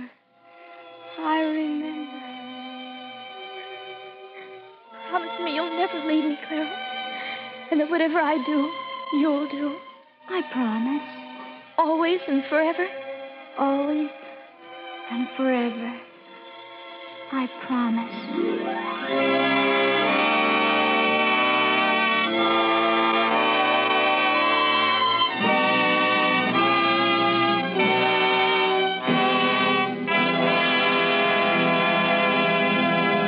And so closes Tale of Two Sisters, starring Claire Trevor and Nancy Kelly. Tonight's study in Suspense. Suspense is produced, edited, and directed by William Spear.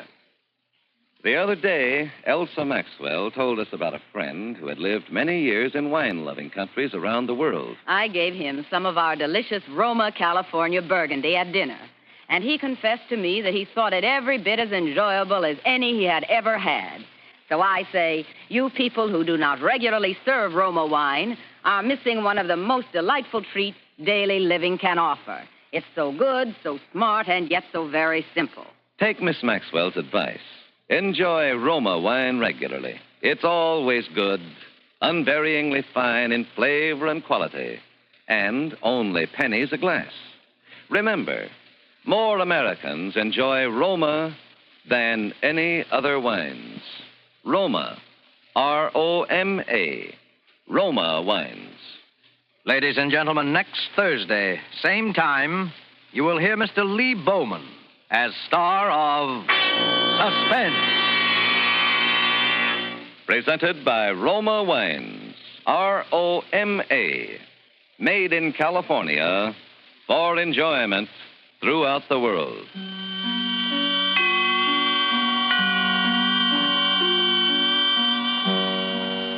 We join with Americans everywhere to salute the Boy Scouts of the world on the occasion of the 35th anniversary celebration of a great movement pledged to the ideals of brotherhood.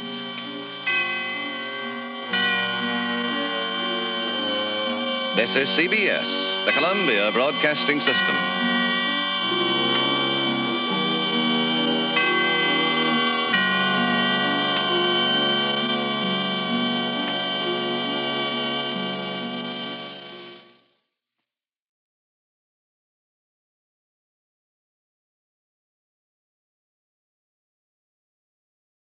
You are listening to Golden Age Radio, rumble.com/C/GAR.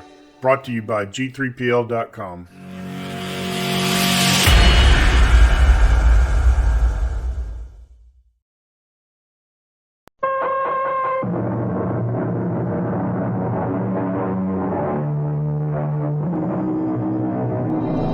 Come in. Welcome. I'm E.G. Marshall. Welcome to the wonders of your own imagination. For although I am about to tell you a horror story, it is really your imagination that will bring it to life for you. I shouldn't even say I will tell it, for it's really the story of Edward Somerset, as recounted in his private journal dated London, 1874. A truly harrowing account of what took place at Moorland Manor. Our mystery drama, The Headstrong Corpse, was written especially for the Mystery Theater by George Lothar and stars Suzanne Grossman and Gordon Gould.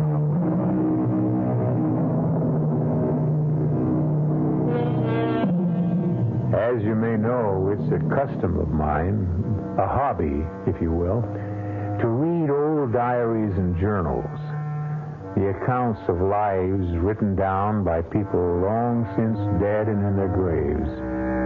Recently, I had the good fortune to come across the journal of a certain Edward Somerset, a young London lawyer, barrister, the English would say, who tells a grisly tale of what took place at Moorland Manor in the year 1874.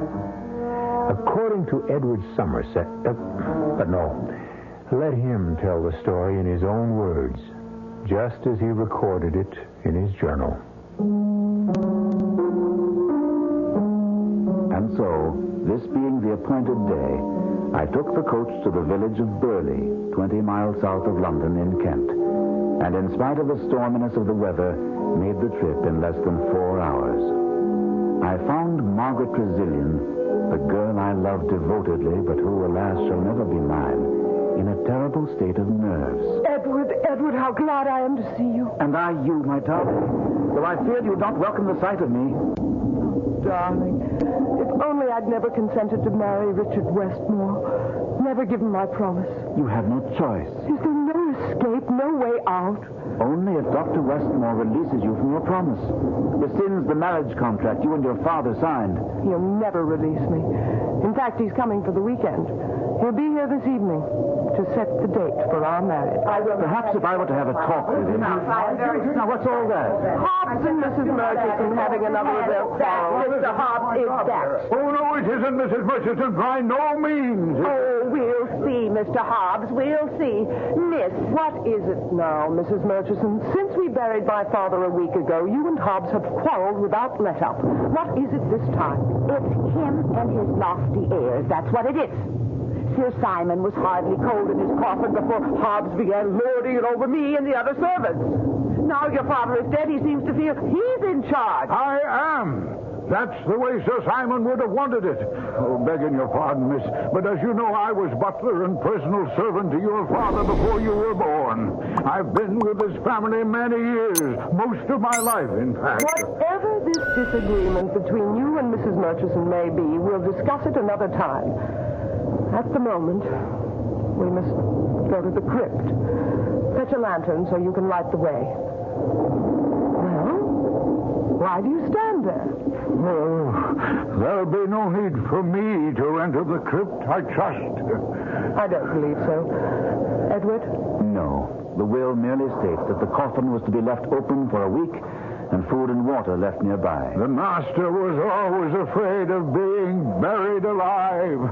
Deathly afraid. As many are. It's an all too common occurrence. But no, you needn't enter the crypt, Hobbs. Miss Trezilian must do that. And I, as a representative of the law firm of Costain and Loring, must accompany her. Ah, yes, sir, but when it comes to putting the lid on the coffin and screwing it down... I'll do that, since it seems to trouble you. Oh, thank you, sir, and I'll fetch the lantern. You may go, Mrs. Murchison. We'll discuss this matter later. Very well, miss. But Hobbs is becoming... He has become impossible. Oh, now, who could that be on such a day as this? Whoever it may be, let him in out of the storm, Mrs. Murchison.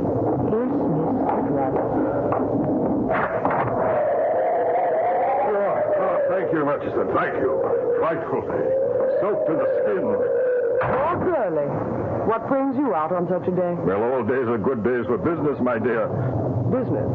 Oh, I apologize. I haven't introduced you. This is Mr. Edward Somerset of Costain and Loring, my father's solicitors. Edward Lord Burley. How do you do, sir? You're here on business, you say? To be exact, to make another offer for Moorland Manor, my dear. You've chosen a bad time, my lord. Though really any time would be bad. As my father told you more than once, I think, Moorland is not for sale. Wrong tense, my dear. It wasn't for sale, but it is now. Or I happen to know soon will be. What gives you that idea, Lord Burley? Excuse me, Hobbs has brought the lantern, Edward. Lord Burley will have to excuse us. I had forgot. This is the day, and no doubt the time, for paying a visit to the family crypt, eh? Your father had a fear of being buried alive. Well, I'm sure you'll find him dead enough. May I ask how you happen to be so well acquainted with the private affairs of Moorland Manor? How do you know this is the day we were to visit the crypt? There's little goes on in Burley, in the county and at the village, sir, that I don't know. Good day to you, sir. And you'll be hearing from me again, Miss Trezilian. Terrible man. Certainly is. Well, Margaret, it's time. Yes. Hobbs, lead the way.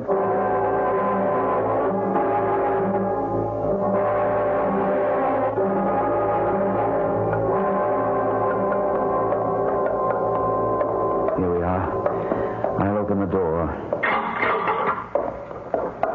Give me the lantern, Hobbs, and wait here. Oh, yes, sir. Come, Margaret.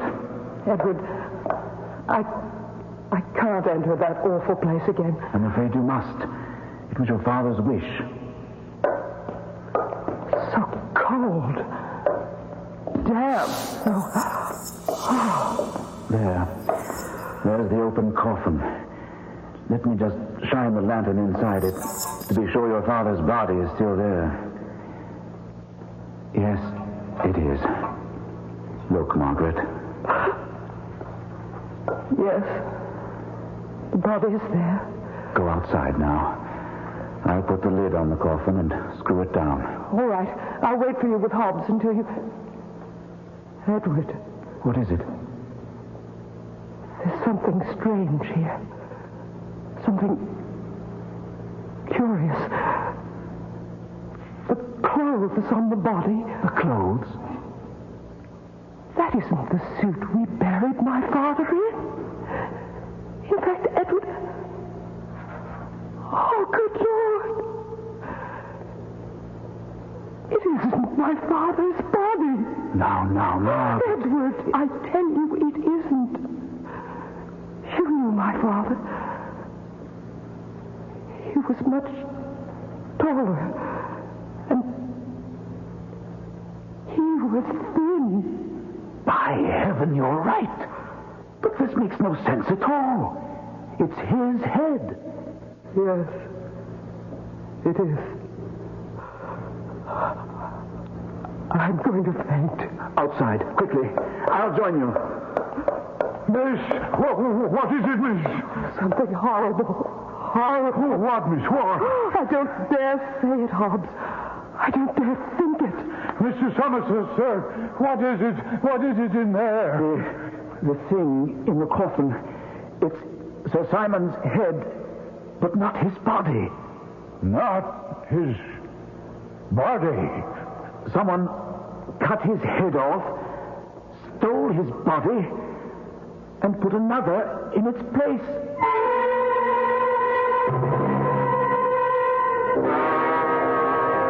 Incredible. Utterly incredible, Somerset. Dr. Westmore, what I've just told you, I saw with my own eyes. So did Margaret. In fact, she was the one who first noticed it was the wrong body. Where is she? Resting. Or perhaps I should say recuperating.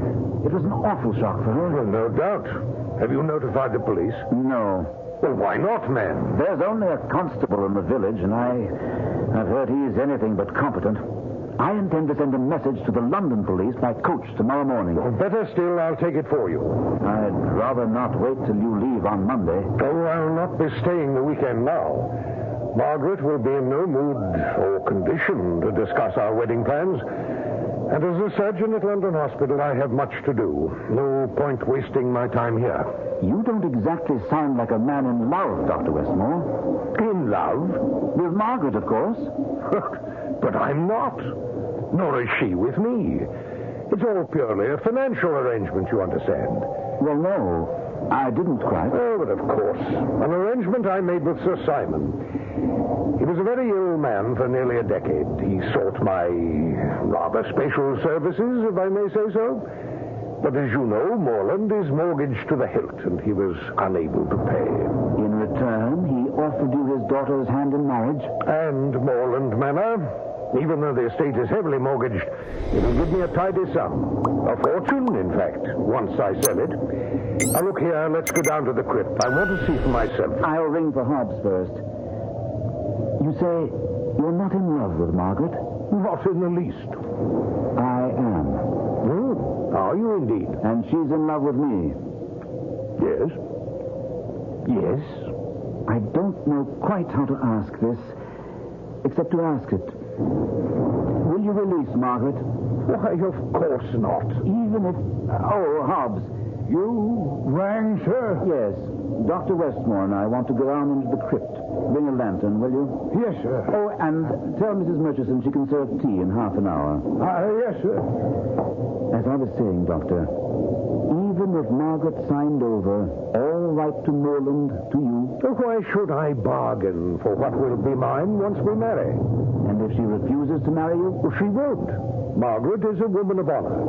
What do you know of honor, Dr. Westmore? Now, if you mean to insult me, Somerset... I mean to give you the truth. I've had you investigated, Doctor. Quietly, but thoroughly. I happen to know that you have twice been brought before the Royal College of Surgeons on charges of conduct unbecoming a physician. Charges which could not be proved for lack of evidence. I was not guilty. That you are presently under investigation by the same College of Surgeons who this time do have the evidence to revoke your license. And will, Dr. Westmore, because you are considered unworthy of the name doctor and will be barred from medical practice. You have been thorough, Somerset. Perhaps, under the circumstances, you'd prefer I went down the crypt without your company. I'd better go with you, since one of the charges against you is that of body snatching.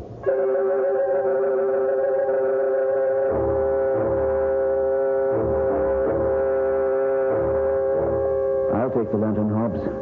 You wait here. Oh, thank you, sir. Oh, and you told Mrs. Murchison about tea. Well, I'm sorry, sir, but I couldn't find her about. What do you mean? She must be somewhere in the house. No, sir. At least I was unable to find her, and you did want the lantern right away, sir. So no matter. This way, Westmore. Those coffins stacked one on top of another. Their occupants have certainly been dead for years. Some of them for nearly a century. Curious. That's Sir Simon's coffin there, the one with the lid off? Yes. And as you can see, the body isn't that of Sir Simon, but... Good Lord! What in the name of... Here, raise the lantern. Let's have some more light. You did say the head was Sir Simon's? It was. But this is... It's the head of a woman. Katie. Katie? Katie Johnson. The maid. It's incredible. First, if I'm to believe you, Sir Simon's body was exchanged for another, and now his head? Is this some sort of a joke? I don't think so, Westmore. But if it is, it's the joke of someone gone mad. Stark mad.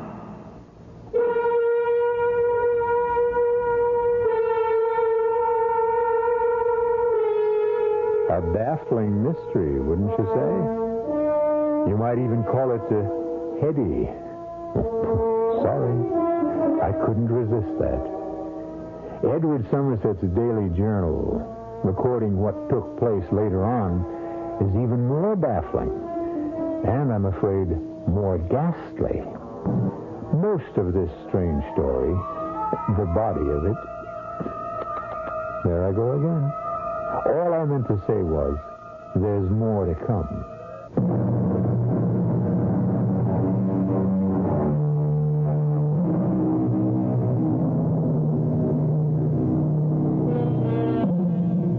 The world is filled with all sorts of shocking things. But I must confess that even I, somewhat of a connoisseur of the shocking, was totally stunned by Edward Somerset's account of what happened following the gruesome discovery that Sir Simon's head had now been replaced by Katie Johnson. If I was appalled merely in reading about what had taken place, the feelings of those who actually lived through these ghastly events can be imagined. But where is my father's body, head and body? Whose body is it in the coffin? Who killed Katie Johnson, severed her head from her body, and put it in my father's coffin? What? Margaret, I beg you, enough. I can't answer even one of your questions, let alone a dozen. I didn't ask a dozen, Edward. You needn't snap my head off. No. We're all somewhat nerved up. Talk. We sit here talking when we should be doing something. Perhaps you have a suggestion, my dear Margaret? At least one murder has been committed in this house. Possibly two. Katie Johnson and whoever's body that is in my father's coffin. Shouldn't we notify the police? The village constable is worse than useless. Dr. Westmore has offered to take a message to the London police when he leaves in the morning. You'll not be staying the weekend? I may soon cease to be a doctor, Margaret. Certainly if the College of Surgeons rescinds my license. But I still retain some remnants of the gentleman. You are certainly in no mood to discuss our wedding plans. Neither now nor at any other time. Ah, well, you have no choice there. Perhaps she does. Or could have, if, as you say, you do retain some gentlemanly qualities. You refer to the suggestion you made earlier, just before we went down into the crypt. Yes. What suggestion? That Westmore release you from your pledge to marry him in return for Moorland Manor. Which, after all, is really what he wants. Not quite, my dear fellow. Not altogether quite. What do you mean? If you don't love Margaret... Love has nothing to do with it. It's a matter of convenience and what is best for me. I don't understand. Well, you would if you'd allow me to finish. Once my license to practice medicine is revoked, and it will be this time, I'm sure, I shall go into business. Contacts, important contacts, are vital to business success. And the making of contacts requires a good deal of entertaining. So you see, I shall need a wife to fill the role of hostess. Does that answer you? Yes, I guess it does. I beg your pardon, Miss Margaret. Oh, Hobbs, yes. You asked me to find out where Mrs. Murchison had got to, and I have, miss. Where did you find her? In the kitchen, sir, where she claimed she'd been all the time. Only she hasn't. Did you tell her I want to see her? Yes, miss, he did. And I came straight along. Where have you been the past hour? In the kitchen, miss. Preparing tonight's dinner. Mrs. Murchison, more than an hour ago, I asked Hobbs to let you know he wanted tea, and he couldn't find you. Well, I don't know why not, Mr. Somerset. I've been in the kitchen all that time. And as for tea, there was no need to give me an order. Tea is always served in this house at 5. Then why didn't you serve it? Too busy getting dinner, miss. I gave Katie instructions to serve it today. She never got to do it. God rest her soul. Hobbs said he couldn't find you. Not anywhere. Well, that is a lie.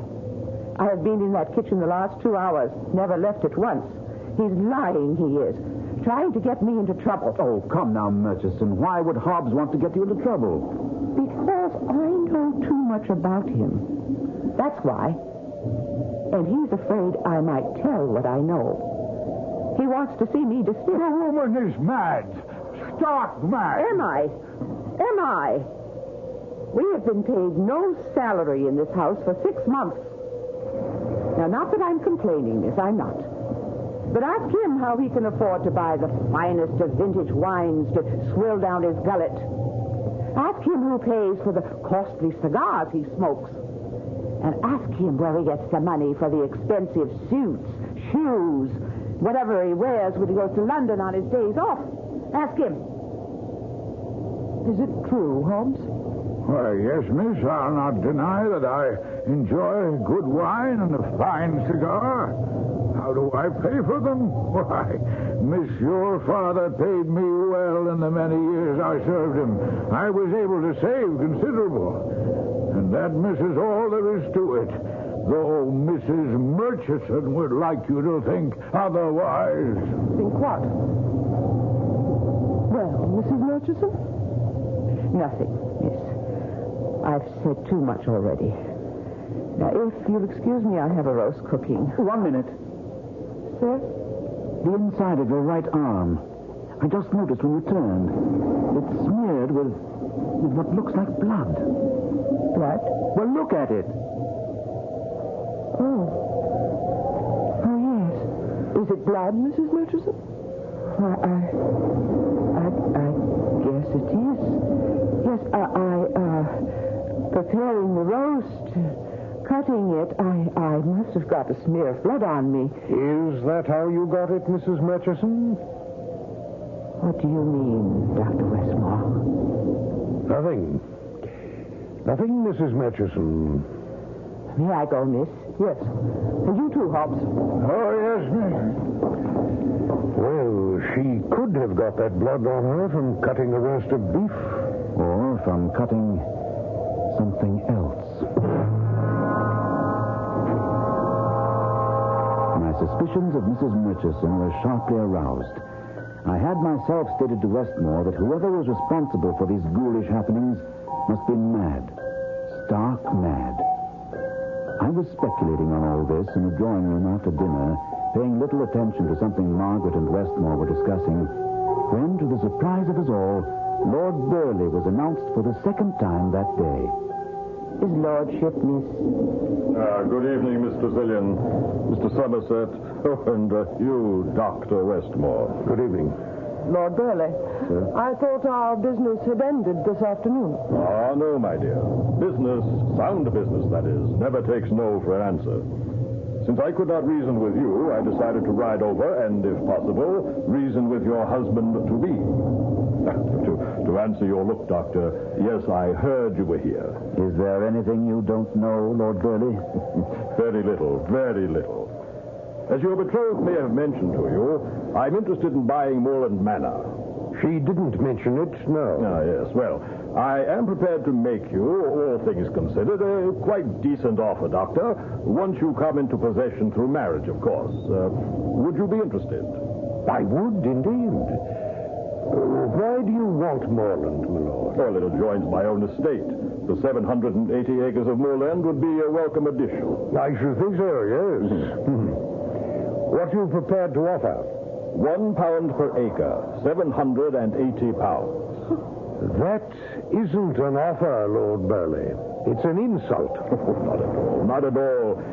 If you look at it in the right light, Doctor, all things considered, as I said, it's really something of a compliment. As attorney for the estate, I can assure you it's worth a very great deal more than £780.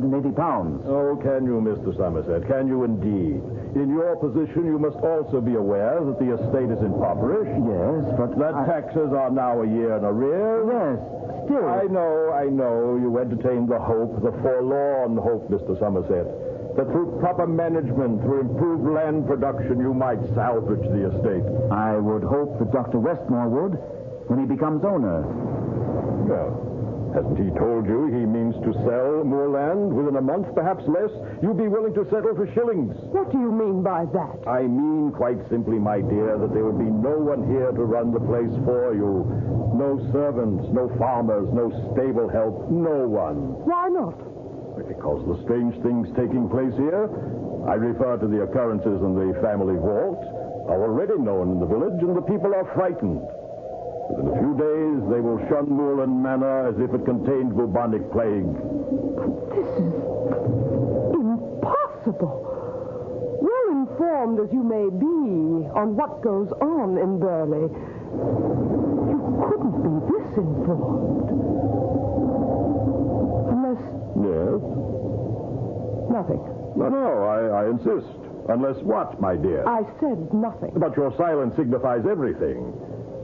If you're implying that I have a more than ordinary knowledge of what is going on here, that I am in some way involved, then out with it. That is indeed what I do surmise. Well, then let me assure you that you are wrong. I have my sources of information, yes. I have my informants, indeed a network of them. But I am not, I repeat, not a body snatcher. Body snatcher? Oh, good Lord, man, what do you think is behind all this? Body snatching. Oh, heaven help us, what naivete. Do you think someone is simply playing games, having some sort of ghoulish fun? You, Miss Tressilian, and you, Mr. Somerset, yes, I can understand it with you two. But Westmore, you? Do you mean to say you haven't suggested this possibility, this probability, to these two young people? Should I have? But you know better than anyone the need of bodies for dissection purposes, for the training of medical students. Medical schools will pay £10 for a fresh body, and 15, as you damn well know, sir, for a fresh head. Really? You're far more knowledgeable than I am, sir. Oh, you know nothing of it, eh? You, whose case is on trial this very moment before the College of Surgeons for just such practices, you know nothing? What is he on trial for? I thought it was body snatching alone. No, that, of course. But in the eyes of the authorities, something far more vile. Dr. Westmore is a grave robber. What? Yes, my dear. He not only snatches corpses, but robs them as well. Is this true? I own to nothing. You needn't. Your face says all. Blast you, Lord Burley. For what you've done to me these past minutes. I to you? Have you not done it to yourself, sir? Yes, heaven above help me, yes. But I had hopes, stupidly had hopes, that I might repair the damage I've done others and myself. I dared to hope that with the monies I would receive from the sale of Moorland, I might regain some reputation, some respect, some personal dignity. I ask your pardon. I had not known you had in you even a spark of decency. Only a spark. Nevertheless, a spark, which I might have fanned into flame. And you may still. What I have said has been said within the confines of this house. No, Lord Burley, it has been said within the confines of this woman's heart, and will echo there till the day she dies. Well, I am sorry. But now, as to my offer to buy Moorland Manor... Another time. We'll discuss it another time, if at all. Now, then I had best take my leave. That would be best. And Lord Burley. My dear? Don't come back.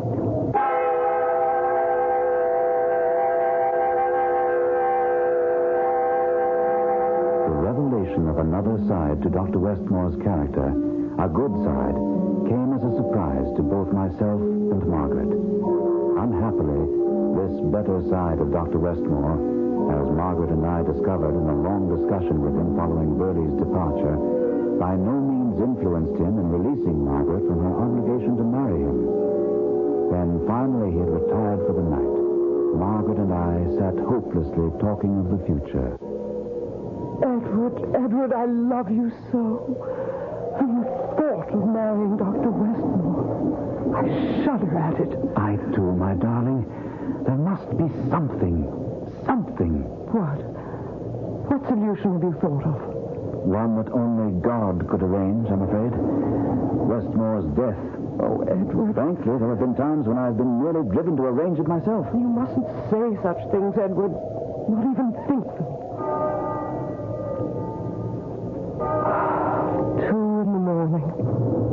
No wonder we're having such wild thoughts. We're tired. I'll say good night to you, my dearest. Edward! What in heaven's name? Mrs. Murchison! But where is she? Where are those screams? Oh, the crypt! Sound that way. Stay here. No, I'm coming with you. Here's the crypt. Don't come in, Margaret. Nonsense, Edward. Mrs. Thomas. What is it, Mrs. Murchison? What are you doing here in the crypt? What's happened to make you look and shoot? There. He's Simon the Claus. Go and look. See for yourself.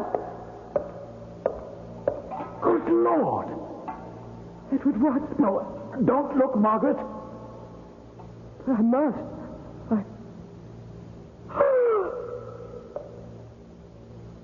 Oh, my God.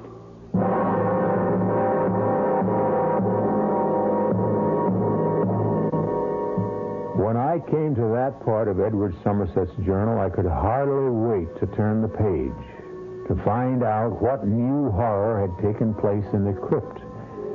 And a horror it was. A shocking horror, as you'll discover.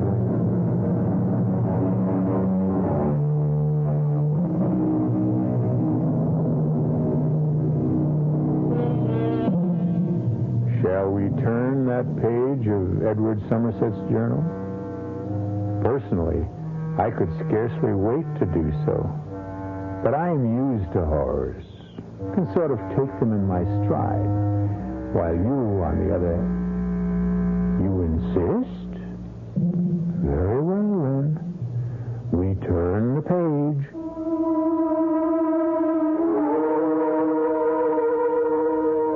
Margaret, for all her delicate beauty, is a strong woman, a woman of courage. But as she looked into her father's coffin, and the words,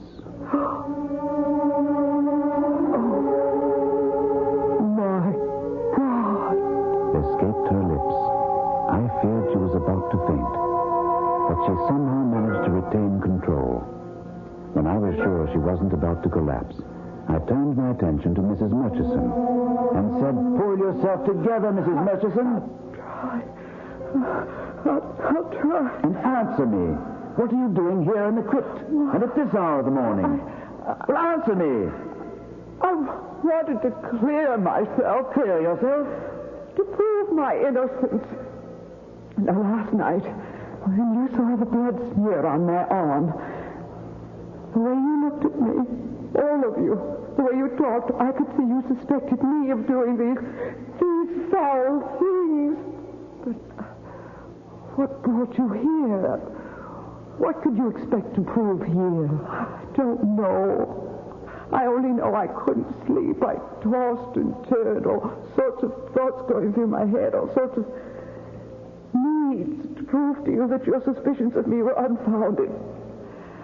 I came down here in desperation, I suppose, thinking I might find something, some clue, some bit of evidence that would give the lie to Hobbs. Instead, I found that. What do you mean, give the lie to Hobbs? Sir, I was in the kitchen all the time he claims he was looking for me. The time when poor Katie was murdered. Oh, and so that blood on my arm was from cutting the roast beef from nothing else. So you say. You don't believe me still. Why should I? We find you here in the crypt under very curious circumstances, and you expect us to believe your not very convincing story? It's the truth. I swear to you, sir, you miss. It's true. That's to be seen. The question now is, what's to be done? Edward, the police must be notified as soon as possible. Yes. Dr. Westmore was going to take a message to London tomorrow morning. Well, someone else will have to do it now. Edward? Yes? Are we dealing with a madman? I'd say what's in that coffin answers your question, Margaret.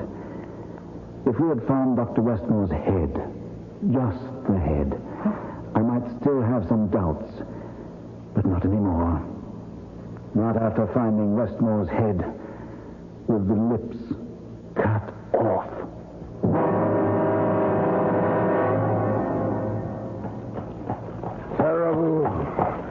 Terrible what happened to Dr. Westmore. Yes. Will you be long in London, sir? Only overnight. I'll return in the morning. With, I hope, some member of the police force who can get to the bottom of what's going on at Moorland. Strange. First Sir Simon's body taken, but his head left in the coffin. Then his head gone and Katie's... Oh, the poor girl. Her head put in its place. And now Dr. Westmore's head in place of Katie's and the lips cut off. Horrible. Very. Have you any idea, sir, as to what's behind this? I have my suspicions, Hobbs. But that's all they are. Suspicions. Well, now, you'll be sure to return on the morning coach, and so I'll be there to meet you. Yes. Depend on me. And there now, you see, the village just below us in the valley. I told you we'd be in plenty of time.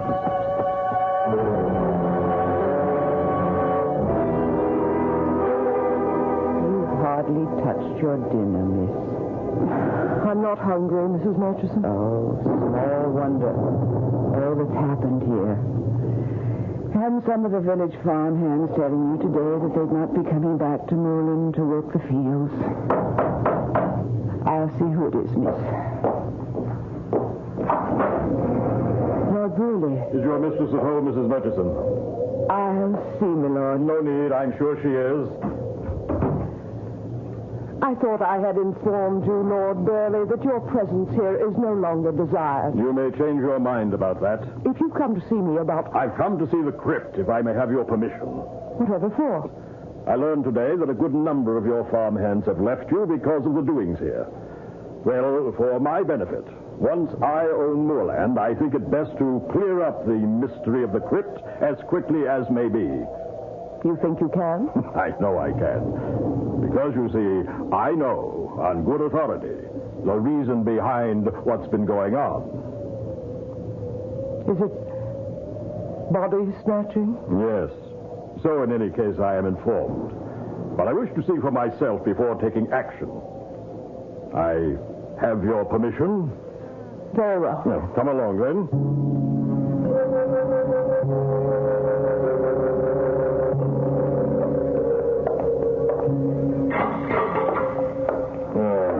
First, I want to look in the coffin. Poor Westmore. Lips mutilated as I was informed. Whatever it is you wish to see or do, will you do it quickly? To be absolutely sure, I'll open the top coffin on this stack. No. You can't do that. It's sacrilege. That's the coffin of my mother. I'm afraid it was the coffin of your mother, my dear. In truth, I'm afraid many of these coffins no longer contain their original occupants. They are now used as storage boxes for much fresher corpses. Now, with your permission, then. Yeah, so see for yourself, Margaret. Please. I'd rather not. Oh, come, you must. This once. I want you to know I speak the truth. Look.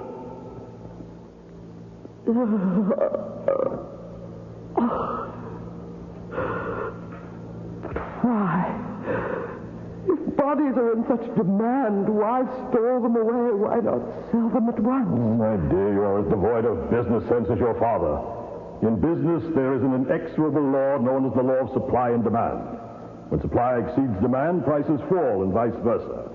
There's more demand for corpses at some times than at others, more demand for heads at certain times.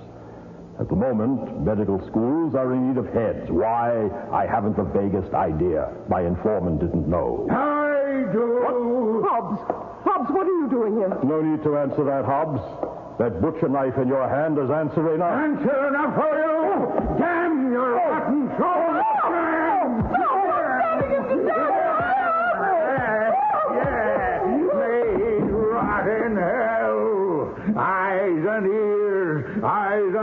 everywhere. Nothing hidden from him. Oh, knew everything. Knew all about what was going on down here. I even knew, I'll be bound, that I am the body snatcher. You didn't know. You didn't even suspect. Mrs. Somerset did. Lord Burleigh did.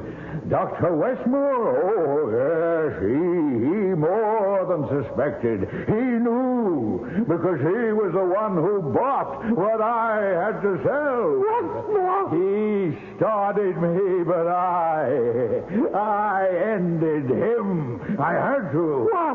Why did you have to? He was soon to go on trial before the College of Surgeons. They have enough evidence to convict him, to break him down, and he will have told everything, including where he got the bodies, the heads, from me. Yes, from me. That's why I had to cut off his lips, so he'd never tell. Never. You're mad. Yes, that may be. The bodies, the heads. How did you transport them? The nearest medical schools are in London. I have a carriage, more a wagon in the village. And the night before, I would go to London. On my days off, I would take what I had to sell into the village and stack them away in the wagon. You thought I went to London by coach? I never did. I always went in my wagon, taking my produce to market, to Dr. Westmore. And I never suspected. I never knew. Well, you do now. No, don't kill me, Hobbs. Please, don't kill me. I must. And cut off your lips so you can't ever say. No, please. I'll be quick. It won't hurt. Oh, yes. I've become very... Oh, Mr. Somerset, you came back. I never went.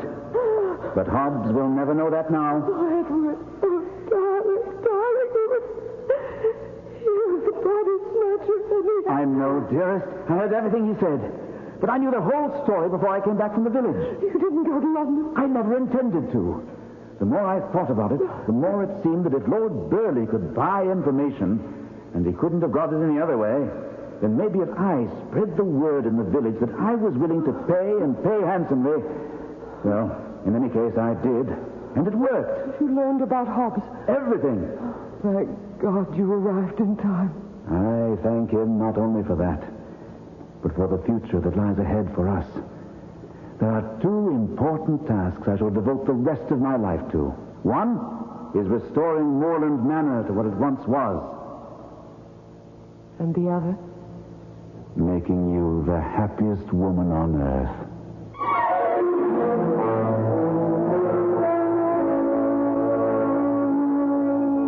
And so ended, happily, the strange and horrifying events at Moorland Manor.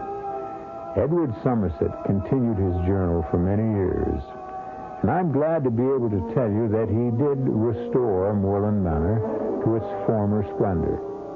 And he must have made Margaret at least one of the happiest women on earth, if 9 children mean anything.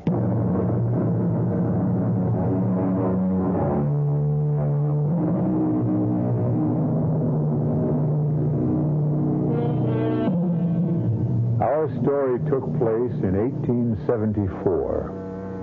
There are many who say the world was a better place to live in then. Maybe it was. I don't know. All of us do face many problems, many frustrations, many fears these days. But one fear we don't have now that just about everyone had then is the fear of being buried alive. At least I don't think we have. Our cast included Suzanne Grossman, Gordon Gould, Anne Petoniak, Ian Martin, Kurt Benson, and George Lothar. The entire production was under the direction of Hyman Brown. This is E.G. Marshall inviting you to return to our Mystery Theater for another adventure in the macabre. Until next time, pleasant dreams.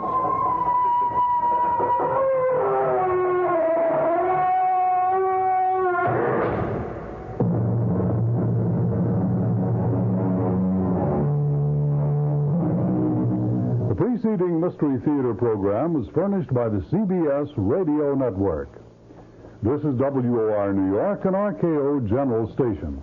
At the WOR time signal, exactly 8 o'clock Eastern Daylight Saving Time, here's John Wingate with the news.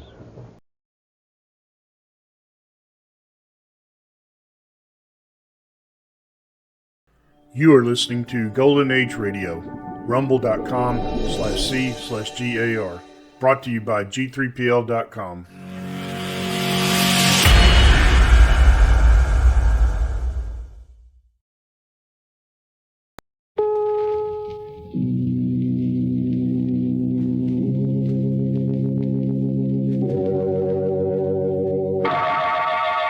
Inner Sanctum Mysteries, brought to you by Bromo Seltzer.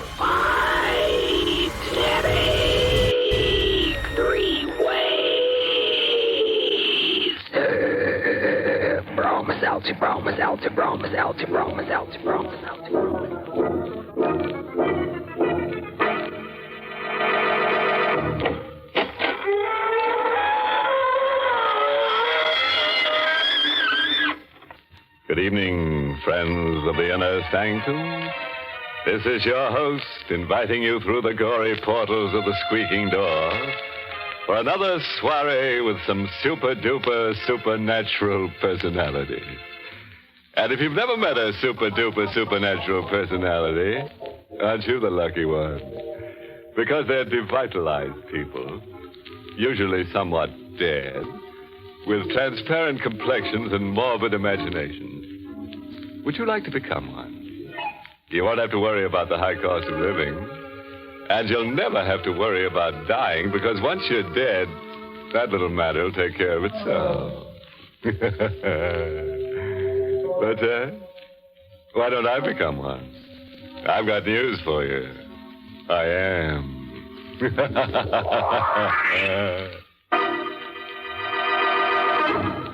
Tonight's Inner Sanctum mystery, Death Demon, was written by Milton Lewis and stars Everett Sloan in the role of Howard with Ann Seymour as Gilda, and is presented by the Emerson Drug Company of Baltimore, Maryland, whose registered pharmacists compound Bromo Seltzer, the headache product that fights headache 3 ways. Bromo Seltzer helps the pain of a headache quickly and pleasantly, and also helps the jittery nerves and stomach upset that may accompany a headache.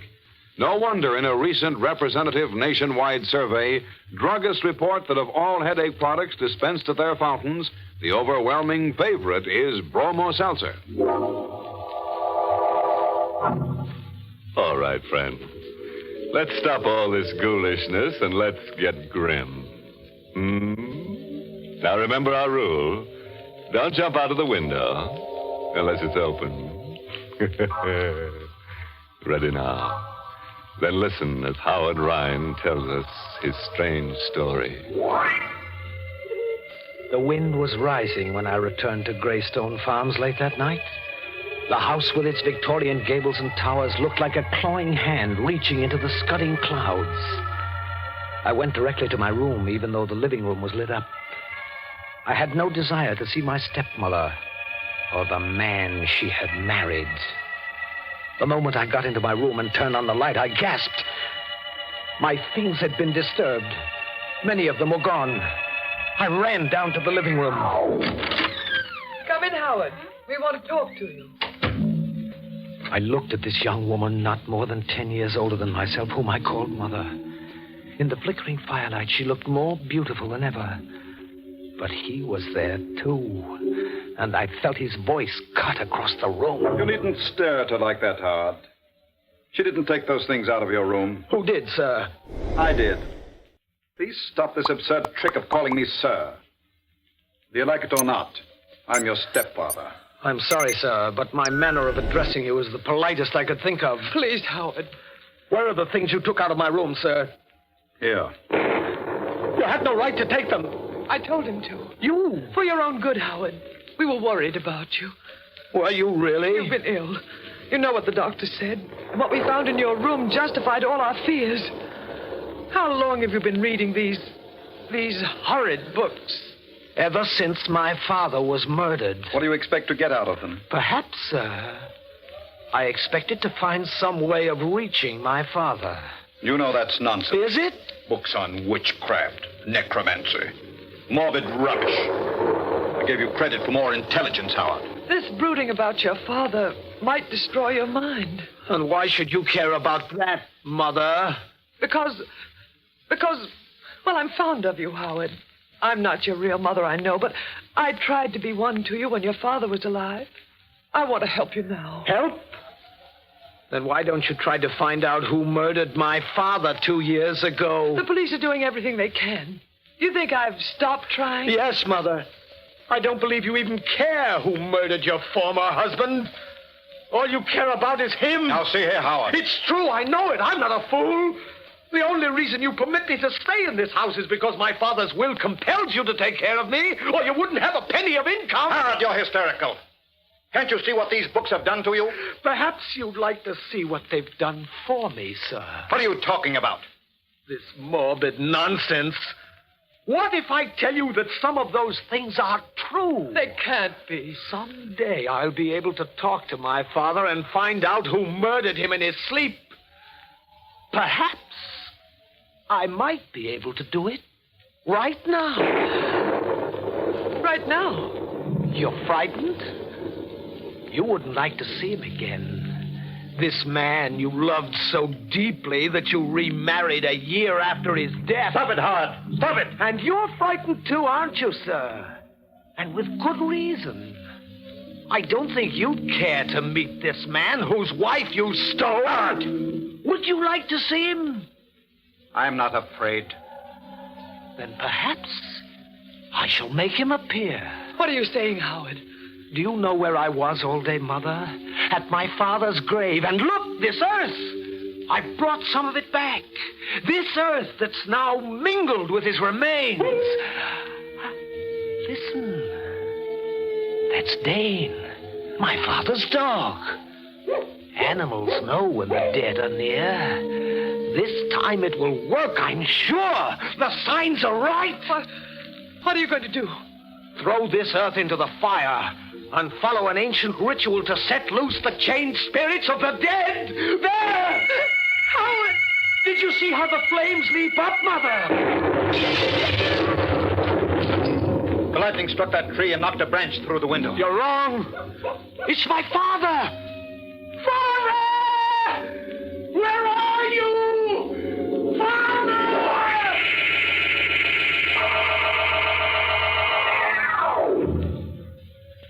They didn't believe me. But I knew that at that moment my father came back to this earth. They were terrified, both of them, though they tried not to show it. That night I went to my room, listened to the storm howl itself out.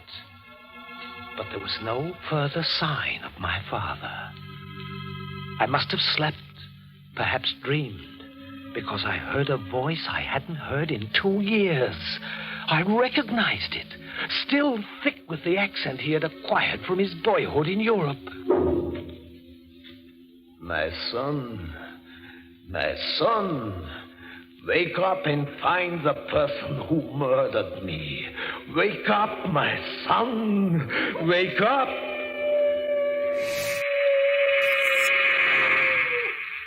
The next thing I knew, I was rubbing my eyes. My room was full of mist, tinted a strange yellow gold by the murky moonlight that filtered through the windows. My father's dog, Dane, was tugging at my leg. He was trying to lead me out of the room. I followed him through the halls of that huge silent house to my father's study. It had been locked up since he died, and no one ever used it since. But when I tried the handle this night, the door opened, as though being pulled by some unknown force. Mist and moonlight crept into the study, lit the dust and cobwebs and shadowy furnishings with an eerie light. And then something crashed. A broken vase with a tiny key among its fragments lay on the floor. It might have been Dane who knocked over that vase, but I don't think so. I picked up the key. The moment I had it in my hand, I remembered a scene from my childhood. I had secretly observed my father remove a book from one of the cases, take out this tiny key, and open a hidden panel in the bookcase. Like a man in a dream, I repeated the action. I removed the book, and there was the secret panel. I opened it with the key. There was nothing in it but a few large notebooks. I took them out, opened one, and by the flickering yellow light of my match, my father came back to me. In this journal, I record thoughts that, if they remain unexpressed, might drive me mad. I know now that my wife, Gilda, is seeing another man. I know his name. Dale Barton.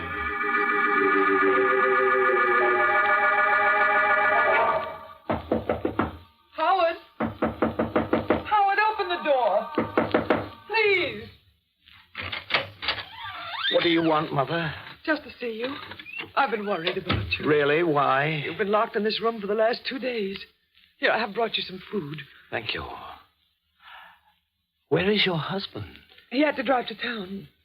Howard, you can't go on like this. You love him very much, don't you? I wouldn't have married him if I didn't.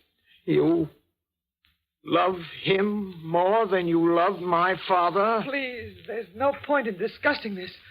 Your father's dead, and that's all past. Not quite dead. In fact, he's very close to us at this moment. Close? Yes. So close that he can reach out and touch you. Howard, let go of my hand. You don't believe me, Mother. This is all nonsense. Is it? What would you do if I told you that my father is holding your hand this very minute? What would you do if I told you that he has taken possession of my body? Howard, you're ill. You don't know what you're saying. Did you know Dale Barton before my father was murdered? No. I only met him after your father died. You lie. That's his voice. You had been seeing Dale Barton for months. I know. I followed you. No. I talked to you about it the day before I died. You swore he meant nothing to you. Let go of me. Let go. Did you kill me? No. Answer me. Did you murder me? You once said you hated me. Let go of me, please. You said you loved me even on the day I was murdered. You're hurting me. Did you murder me? Was it because of him? Tell me. Help me. He's going to murder me. Help me, someone. Where are you, crazy fool? What's going on here? Dale, help me. He wants to kill me. Howard, let go of her. No, she's mine. No. Dale. Oh, Dale. Come, Gilda. I'll take you out of here.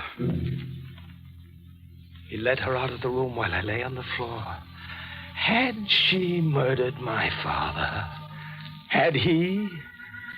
I knew at last I had the means of finding out. There were thick vines outside my window, and late that night, as I had often done when I was a boy, I carefully, quietly climbed down them, stopping at a point outside their window. I clung to the wall like a bat, and I heard them talking. Did you hear his voice? You don't actually believe. I don't know what to believe. He looks so much like his father. When he sees me, he spoke to me. It was his father. Gilda, you're being foolish about this. Am I? On the day William was murdered, Howard was away at college. How could he have known what we talked about? And he did know. That boy seemed to know every word. That boy, or is he his father? Gilda, do you know what you're saying? Yes. This isn't an ordinary thing. There's nothing you can do about it. Oh, yes, there is. I climbed back to my room to think. I dared not go to sleep because I knew my father had been murdered in his sleep. And if they had murdered him, they'd certainly have an excellent reason to kill me. I thought of running away, but then I would never find out. I know now why I couldn't run away. My father within me was holding me there. I lay down on my bed to rest. And then suddenly, I found myself dreaming that a pair of powerful hands were clutching at my throat. I struggled, gasped for breath, tried to scream. I was being murdered in my sleep just as my father was. I tore at those iron fingers, clawed at those hands that were cutting off my life. And then I opened my eyes and discovered that it was not a nightmare. I hadn't been dreaming. It was real. I was being murdered.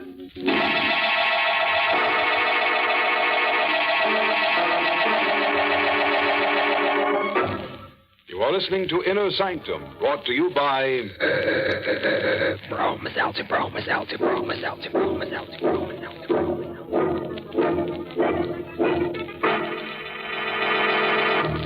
Right now, after all the excitement of the 4th of July, I'll bet lots of people have holiday headaches.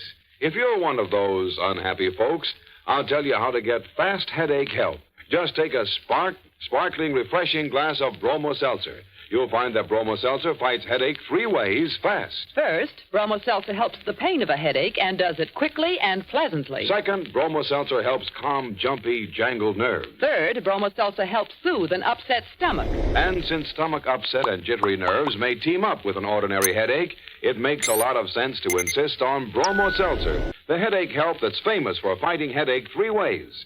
Bromo Seltzer is a favorite help all year round because it's so refreshing and pleasant tasting. Ask at your druggist's fountain or counter for speedy, economical... Bromo Seltzer, Bromo Seltzer, Bromo Seltzer, Bromo Seltzer, Bromo Seltzer, Bromo Seltzer.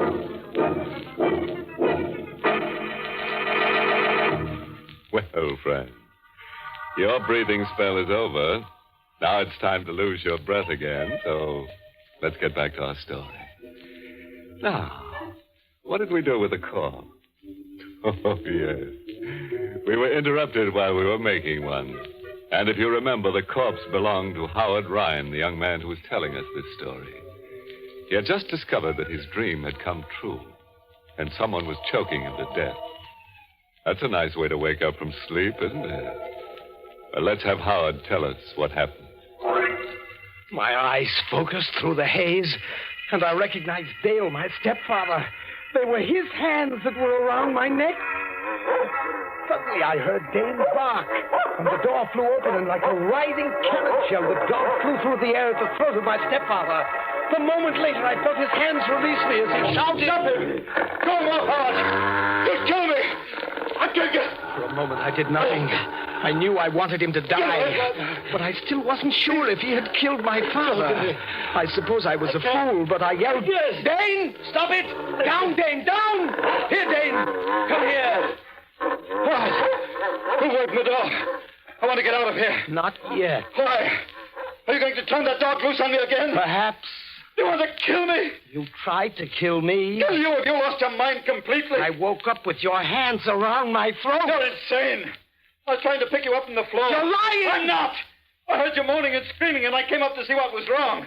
I found you on the floor. You were having a nightmare. Was I? Of course. Why should I want to kill you? Because I may find out how you murdered my father.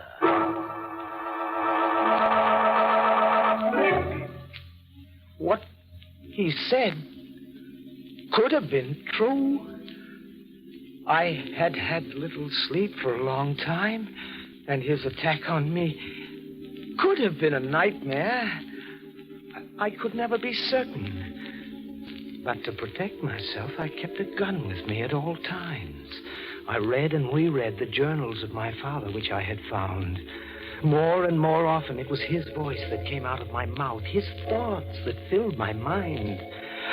And then came the night when I found out the truth. Good evening, Howard. What are you doing in my room, sir? I came to have a talk with you. Dane! Dane! There's no use calling for your dog. You'll never see him again. What did you do with him? What should have been done long ago. What have you got there? A knife. It's quite sharp. Quite suited to the purpose I intend it for. You came to kill me. Did my mother put you up to this? No. As a matter of fact, your stepmother is in town right now. We two are quite alone. I see.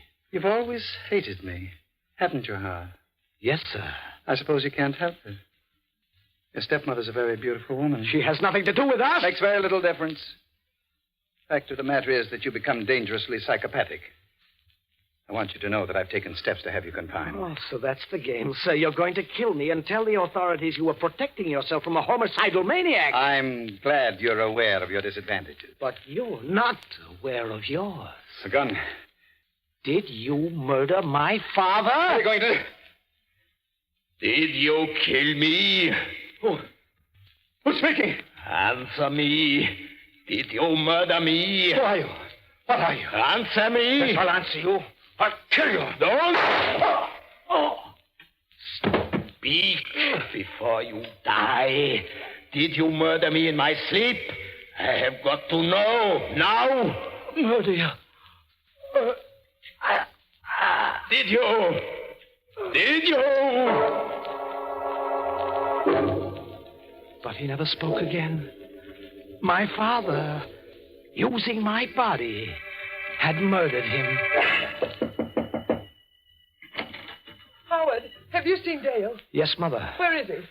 Come in. He's in here.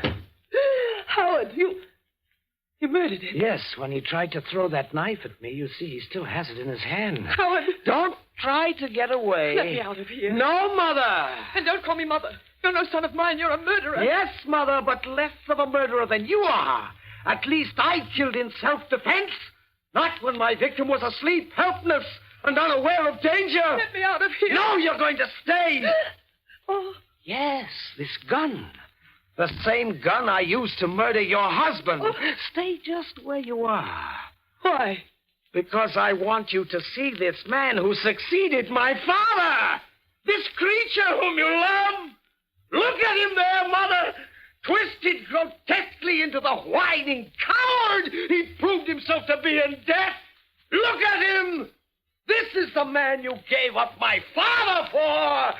This is the man you committed murder for. Let me go. No, look. This is the man who used his last breath to betray you. Betray me? Yes. How? He said that you killed my father. I? Yes. It's a lie. Is it, Gilda? William. Is it? Yes, I didn't murder you. I mean to know the truth. Do not think this is some trick played by my son. I am William. I know things which only you and I in all the world know. Stop it. Tell me the truth. Don't point that gun at me. Your only chance is to tell me the truth. Will you let me live? It will depend on what you tell me. Then why should I tell you? Because I am your husband, who once loved and trusted you, Gilda. Tell me. Tell me now, or you will die. Very well. I did it. I committed the murder. That's what you wanted to hear, isn't it? That's what you wanted me to tell you, isn't it? It is what I wanted to know. What are you going to do? What do you think I should do? Let me live. I've loved you. I've always loved you. It wasn't my fault. He put me up to it. Now that he's dead, I realize what I've done. Do you? Yes. Let me live. Let me live. Perhaps I shall, Mother. Howard. Oh, you understand, don't you? It's just as it happened with you and your father. So it happened with Dale and myself. You won't do anything to me, will you? I'm not your real mother, I know, but I have loved you, Howard. You know I've loved you, and I still love you. Tell me one thing. Was he as guilty as you? Yes, it was really all his fault. Then come with me, Gilda. We're going to the police.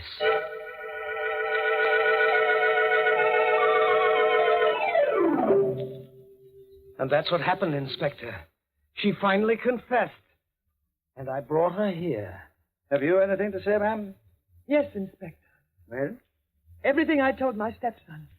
Every word of my confession was a lie. Mother! This boy's insane. He's been out of his mind ever since his father was murdered. I only made that confession to humor him and save my life. And I can prove what I say. More than one doctor has found him unbalanced. I believe you, ma'am. Inspector, you can't. This woman murdered my father, she told me. We know who murdered your father, son. It was not this woman. We picked up a man yesterday. He confessed, gave us all the details. They all checked with the evidence. His name is Ralph Stone, criminal with a long record. And he murdered your father for money. Then it wasn't my mother. No, it wasn't your stepmother, no. It was her husband, Dale Burton. We learned that he hired this Ralph Stone to commit the murder. Then I was right. My father knew what he was doing when he made me pull that trigger. I wonder, son. Because you're under arrest for murder.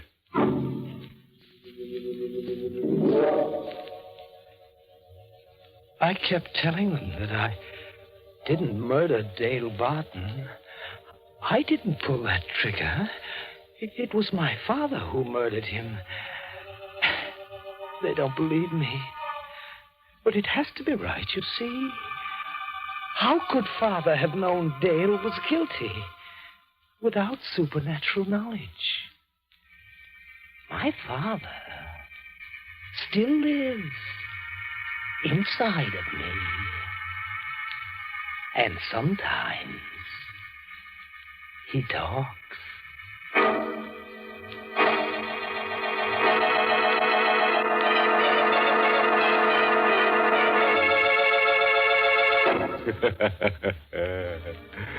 Well, friend, there's nothing wrong with little old Howard. Just a little bit nuts, but who isn't? And how'd you like someone to possess you someday? Just think, you could lead a double life for the price of a single. In fact, you may be able to save money because, as everybody knows, two can live cheaper than one. Which brings us to the moral of tonight's story, taken from the croonings of Nature Girl, who warbled, "Don't drop dead except in bed, otherwise you can break your head."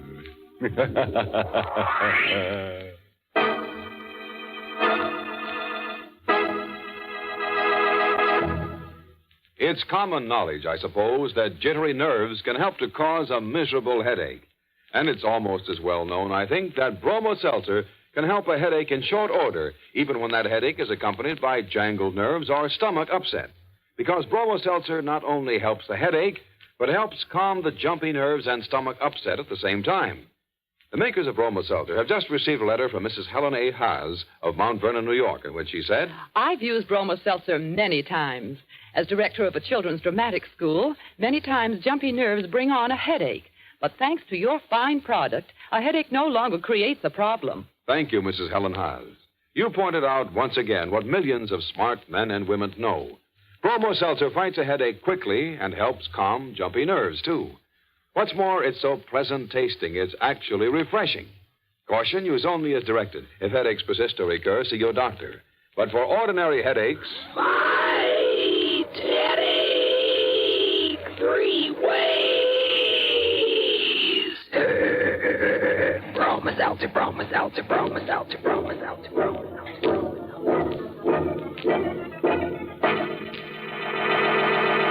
Well, it's time to close that squeaking door for another 7-day rest. Until next week at this time, when Bromo Seltzer brings you another Inner Sanctum Mystery, directed by Hyman Brown. Oh, by the way, this month's Inner Sanctum Mystery novel is Report for a Corpse by Henry Kane. Next week's tale is titled Death is a Magician. A guy loses his girl, loses his mind, and meets a magician named Marco. Now, Marco makes an easy mark of our hero, and in turn, our hero uses Marco for target practice in a marathon murder. Marco, you see, just won't stay dead. Sound scrambled. See us next Monday, friends, and we guarantee to scramble you some, too. Until then, good night. Pleasant dreams.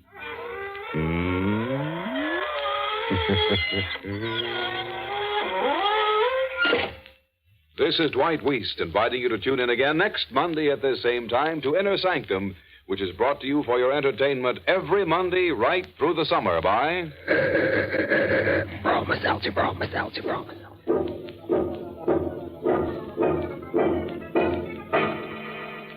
This is CBS, where 99 million people gather every week, the Columbia Broadcasting System. You are listening to Golden Age Radio, rumble.com/C/GAR. Brought to you by G3PL.com.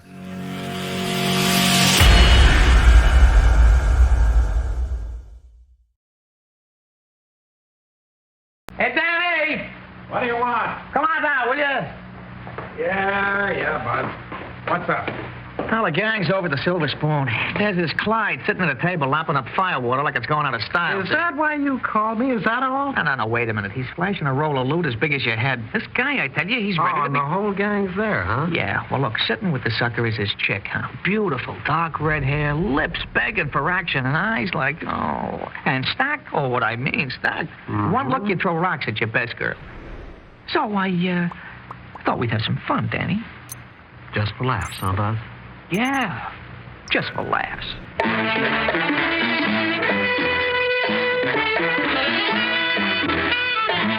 Theater 5 presents I'm Sorry, Mom.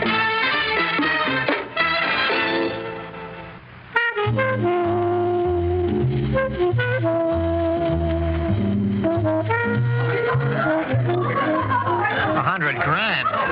What are you, some kind of a nut? What do we have to kill? Nothing like that. I know where we can get the dough. What, is this a gag? No, for real. 50,000 for me, 50,000 for you and Danny Shays.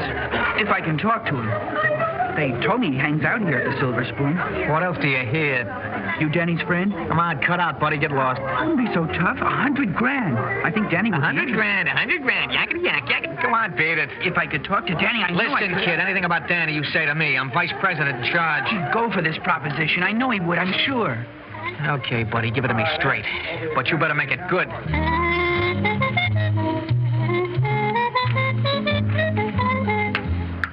Danny. Hey, Danny. Cool it, Buzz. Scram, will you? I got a proposition. I got a better one for this chick. Come on, baby. Stop with the fingers for a minute and listen, will you? Yeah? I got a kid out back with a hot deal. Well, this kid I got here with me isn't exactly ice cubes. Danny, this is big. The kind of thing we've been looking for. No way, Buzz. Can't you see I'm busy? Look, we pull it off. We can get out of this crummy town, live it up like the summer people.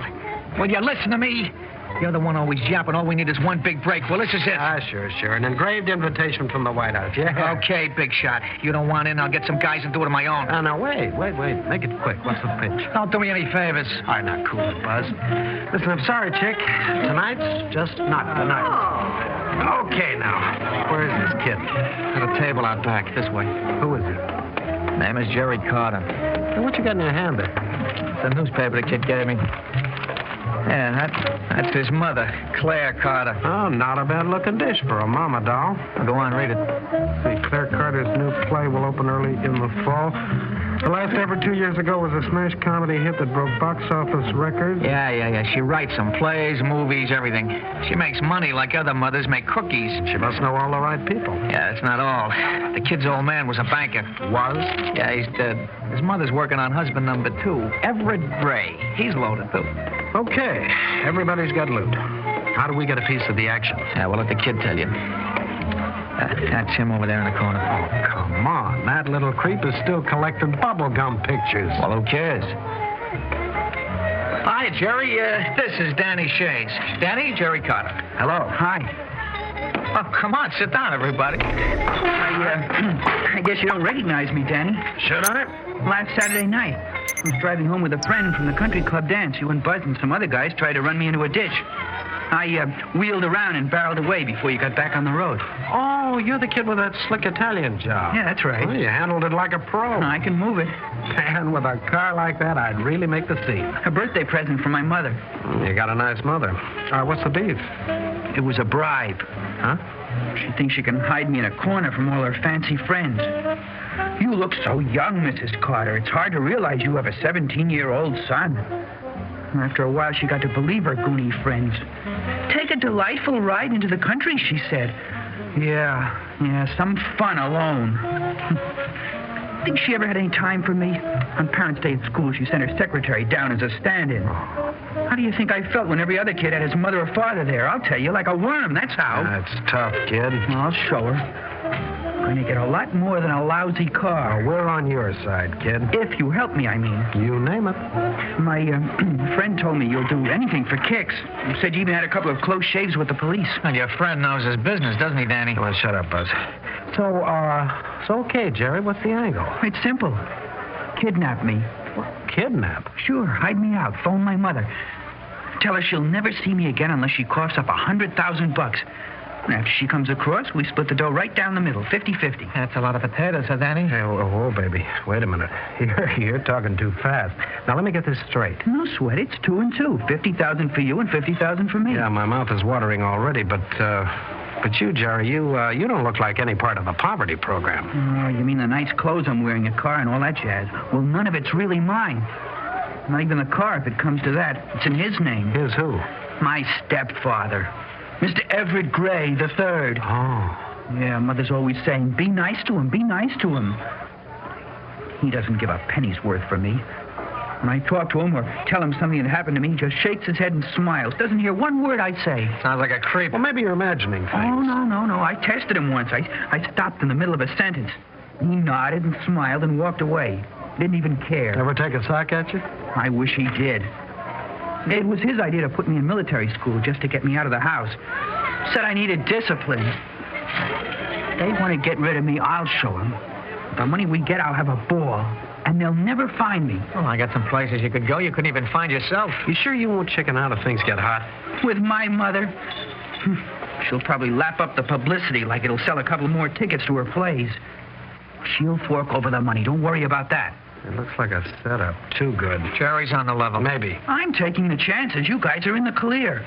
With witnesses to prove I planned the whole thing. Look, what about your mother? I'll handle her. She's a cinch. Well, could be. Come on, cut the stalling, Danny. We're wasting time. Okay. We're in business. Oh, now you're cooking, Danny. Now, look, there's an old boathouse near the inlet. Never used.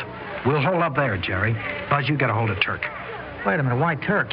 He's not in our league. He's a... Look, Jerry's not going to give us any trouble. For a couple of $100, he'll play ball. If things get rough, we might need him. Turk? I don't know. Come on, forget it, Buzz. All right, kid, we'll phone your mother from the phone outside on the highway. Who's Turk, Danny? No, nothing. Nobody. Come on. Now? Right now. As of this minute, you're a big, fat package worth $100,000.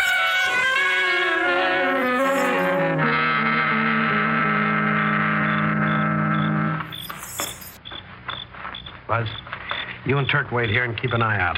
What's the big deal, Dan?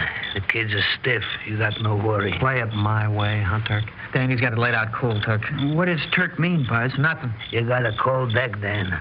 Don't have to pull them out of your sleeve just for kicks. What for? Save it, Turk. Zip, zip, zip. You got the percentages going with you. Get it over with, you fly in the wind. Get what over with? Turk, will you shut up? Knock it off, Dan. Nobody talks to me with a big mouth. Take it easy. Danny knows the score. What do you think I am, some kind of fink? Knock it off. I'm running a show, Turk. If you don't dig it... Everybody's getting hot all of a sudden. I got no time, Turk. It's you or me. Okay. Like you're a boss. Good. Jerry, come with me into the phone booth. As long as it's you, Danny, and not... Now, look, Buzz, whistle if anyone starts smelling around, right? Yeah, check. Give Mommy my love. When I talk to her, Danny, I'll lay it on thick. Not too thick. She's got to believe it's for real. Oh, sure, you can trust me. All right. Come on. Squeeze in and close the door. Yeah, you bet. Al, what's the number? 227-6822. That's her private phone. That's just what we want. Everything nice and private. I know she's home. She said she was doing some work tonight.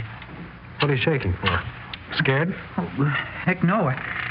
Just thinking of all that money. The money, I'll tell that to the head shrinker. All right, where is she? Hello? Mrs. Claire Carter? Yes, this is Mrs. Carter, Claire Carter. Just a second. Max, that second curtain just won't do. Mrs. Carter, we have your son. But we can fix it. I know we can. Now, what is it, please? We have your son. What? We have a bad connection. I don't understand. Your son, Jerry. We have him. What? What do you say? If you want to see him alive, get $100,000 in 10s and 20s tomorrow morning. Wait by the phone for further instructions. What's that? Who are you? Come on, wake up, Mrs. Carter. This is a snatch. Where's Jerry? What have you done with him? Now you're catching on. Here he is. Talk to him yourself. Hello, Mom. Jerry. Darling, are you all right? Yeah, I'm sure. They roughed me up a little bit, but I'm okay. Where are you? I can't tell you. They've got a gun on me. Oh, no. Now, listen, darling. Do just what they say. Don't fight them or argue or do anything to get them angry. We'll get you out of this. Mom. Do what I tell you, Jerry. They said you can't tell anyone about this, not even Everett. But he's your father now. Mom, they'll kill me if you tell Everett. You've got to do the whole thing alone, not bring anyone else into it. But how can I... These fellows mean business, Mom. Okay, now that's enough. I'll take the phone. You heard the kid, Mrs. Carter. Don't tell anyone and don't try any monkey business. Get the money. Please, whoever you are, don't hurt him, please. He's only a baby. He's a... Oh, so far, so good. Come on, kid. She still acts like I was in the cradle. She better believe I can take care of myself. She better believe it. You're doing okay, Jerry. Just great. How'd it go, Danny? Like it was tied up in ribbons. Beautiful. Sounds good, huh, Turk? Will the dame come across? Of course she will. You should have heard her. Had a fit. Maybe she'll wake up now and treat me like a grown-up. Okay, move it. Turk, take Jerry to the boathouse and stick with him. Yeah, we'll do. Me and Buzz will meet you there in the morning. We're going back to the Silver Spoon just to be seen. Okay. Come on, Jerry. And see you tomorrow, you guys. Poor dumb jerk. Yeah, kid's a gasser. Didn't think they make him like that anymore. See you tomorrow, guys. Yeah, we'll see him tomorrow, won't we, Danny? Yeah, Buzz. We sure will. Tomorrow's going to be a big one for the poor little rich boy.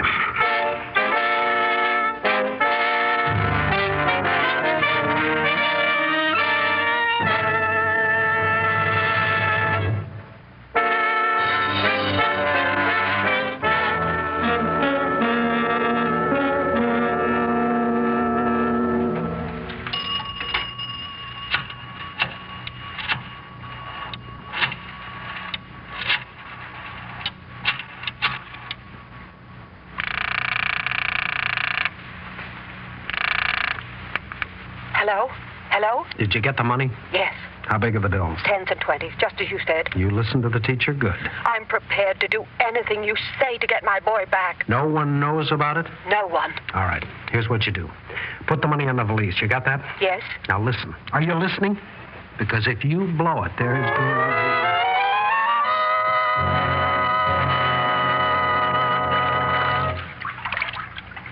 She's late. This tub smells of fish. I'm not worried. You know, Buzz, it's pretty nice to be rich.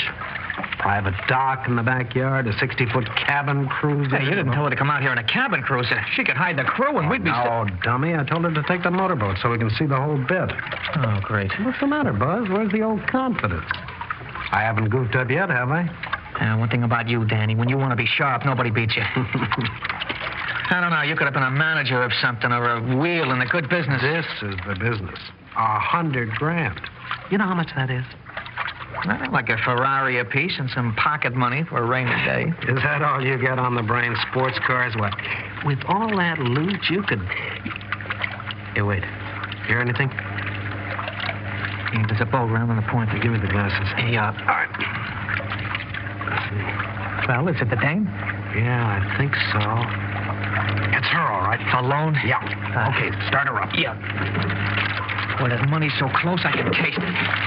Come on, hit me, Danny, to make sure I'm not dreaming, huh? I'll hit you if you don't watch what you're doing. All right. Come on, put on the mask so she won't recognize you. Aye, sir. Danny, she cut her motor. Careful, Buzz. Yeah. Look out! We're going to hit! Easy, Buzz. Kill the motor. Right. All right. Come on, grab her phone. I got it! Okay, Mrs. Carter, let's have the money. Here it is. Look out, it's heavy. Yeah, I'll bet. Yeah. Open it up. Make sure she's not handing us a bunch of old newspapers. Old newspapers? I wouldn't fool my boy's life like that. No, it's all there, every dollar you ask for. It's for real. Oh, man, this is crazy. Money. Where's Jerry? Hey, you know what it feels like? Love. Where's Jerry? Jerry! Shut up. Where is he? I don't see him. Okay, chum, let's go. Wait! Where's Jerry? Oh, sure. You didn't bring him? Now, don't worry about it. You mean don't worry about it? You promised. Start the motor, buddy. You promised. You can't do this. You promised. Where's my boy? What have you done with him? Pipe down, you'll never see him again. Let's get moving. She won't catch. I did everything you asked. I brought the money. I didn't tell a soul. I did my part. Now you do yours. Where is he? Where's Jerry? Get back. I'm right with you. You hear me? I want my boy. I'll tell you what for. I want my boy. Get back, you're crazy. Say this will take care of it. Yes, you'll find him. Let's go. Yeah. What'd you hit her with? The wrench. Imagine the crazy dame trying to climb into the boat. Let's get out of here.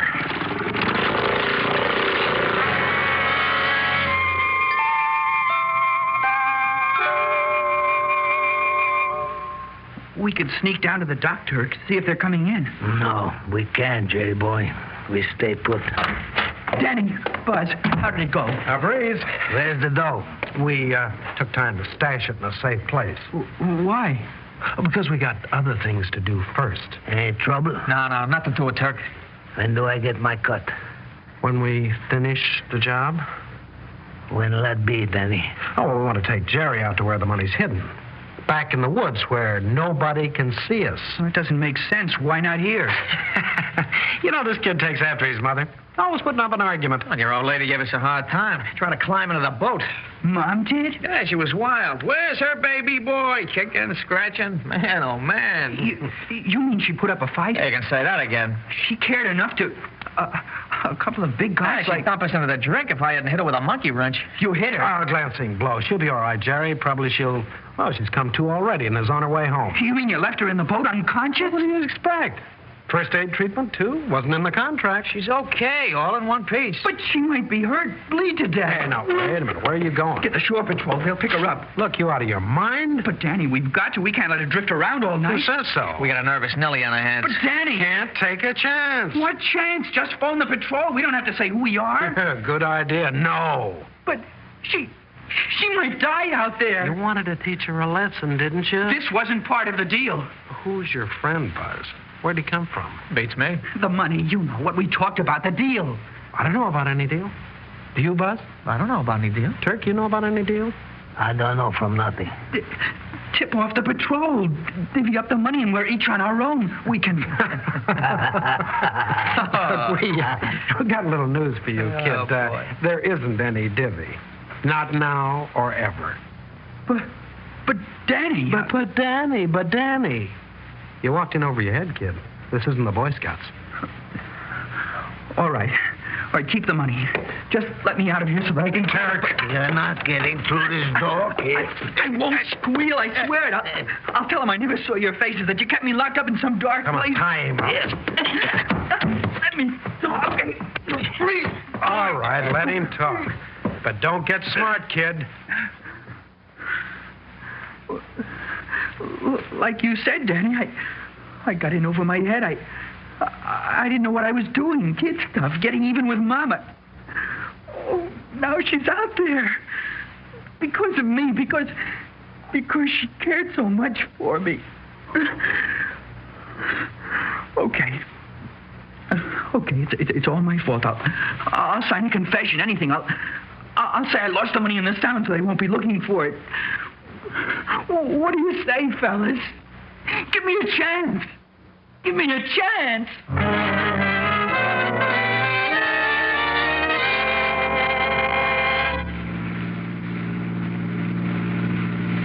Here's the spot. Pull off the road, Buzz. Yeah.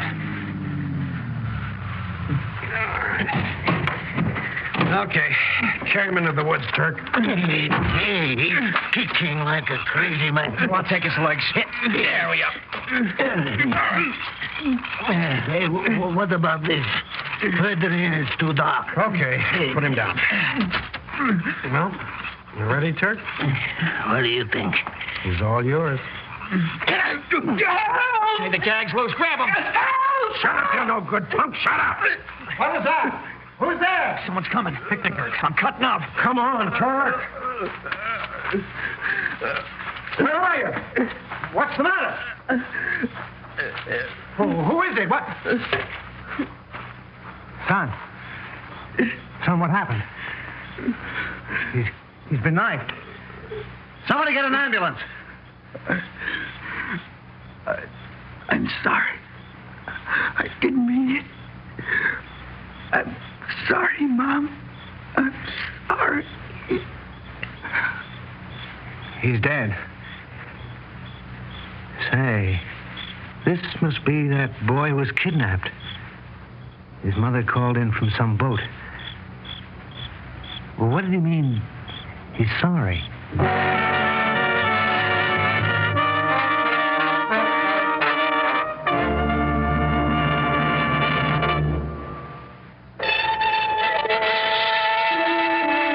You are listening to Golden Age Radio, rumble.com/C/GAR.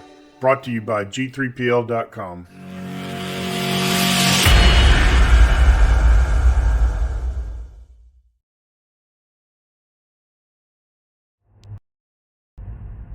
You, finding life rather dull?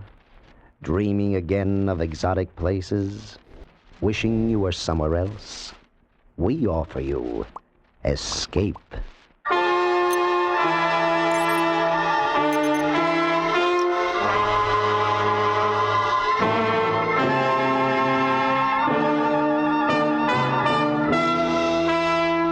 Escape, designed to free you from the four walls of today for a half hour of high adventure.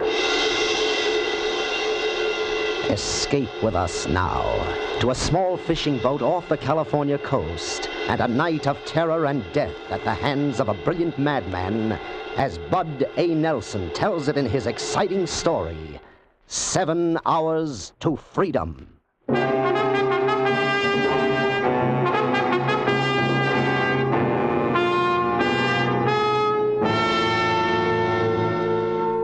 The Pacific Ocean off the coast of Southern California is usually thought of as calm and peaceful, where there's very little danger. But don't take the Pacific for granted, or you'll be writing your name in foam and throwing it into the wind. There can be trouble out there, all kinds of trouble. The winter months are the lean ones along the coast. Lou and I scrape the bottom of the barrel to make fuel and stores for my boat, the Merry Widow. Rigging for mackerel is fishing the hard way. You've seen the mackerel fleet sneak up on the coast. Those ghostly cities of lights offshore. Guys like Lou and myself trying to make a payload with lights and stinking chum. Mashed, marinated muck you toss overboard with your bare hands to attract the fish. We were anchored alone west of Point Doom Whistle Boy, about a mile out. It was dark except for the spot we flashed on the water and the flashing of headlights on Highway 101, where it dips down to the shore to get a run for Zuma Grade. There were mackerel around, and they were ready. Come on, baby. Up you come. And a boy, Lou. Keep them coming. I'll move the chum out into the light. Hiya. Come on, kids. Free chow. Good, juicy, chovy paste. Come and get it. Oh, boy. They're hot. Payload. They're swarming into the spot. Hey, work the edges, Lou. Yeah. They're about ready for the net. Oh, look at them. 3 or 4 pounders. Show me a spot, boy. Lay it right in front of me. They're ready for the net. Current's offshore. Drag toward me. Right. He's into him. Oh, boy. They're hot and heavy. That net's alive. Now, fill her up. Dynamite. Green dynamite. Come on, kiddies. Come to pop back.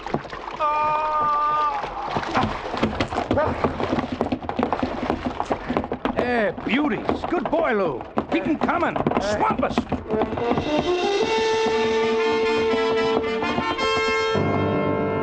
That's the way it works, if you hit it.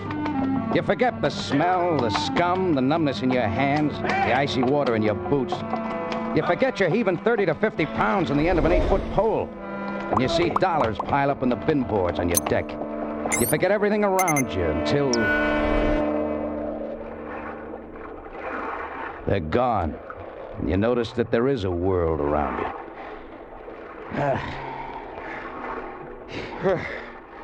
Here they go. School's out. 2 tons at least. Yeah.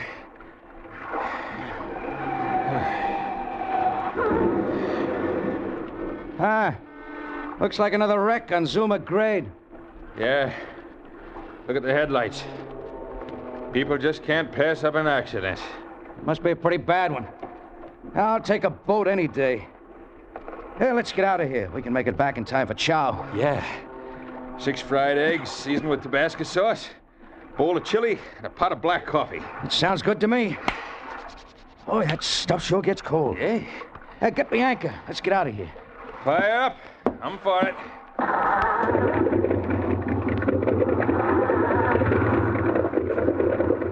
Okay. Run up on it. Dead ahead.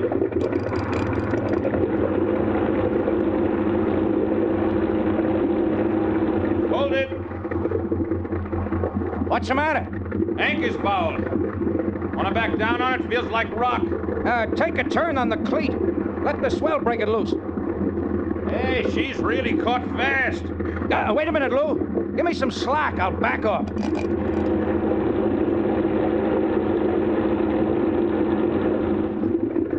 What's wrong? I don't know.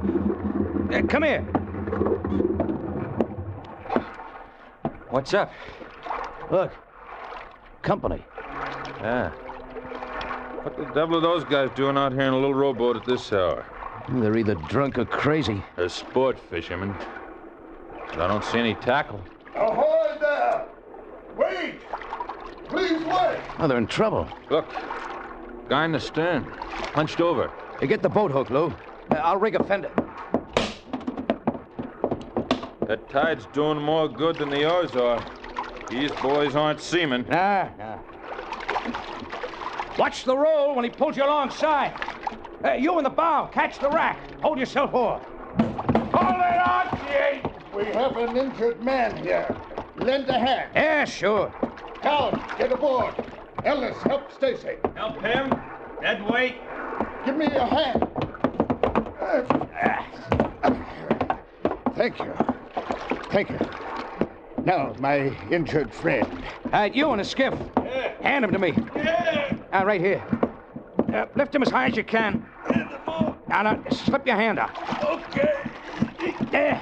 You got him? Now, Lou, open the hatch to the cabin. Right.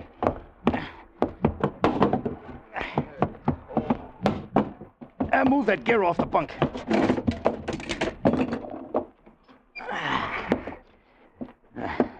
Unfortunate thing. Very unfortunate. Hand me the first aid kit. On the bulkhead behind you. Completely unnecessary. Efficient shooting, wouldn't you say? Perilously near the heart. Yeah. Fatally near. Here, put the kit back.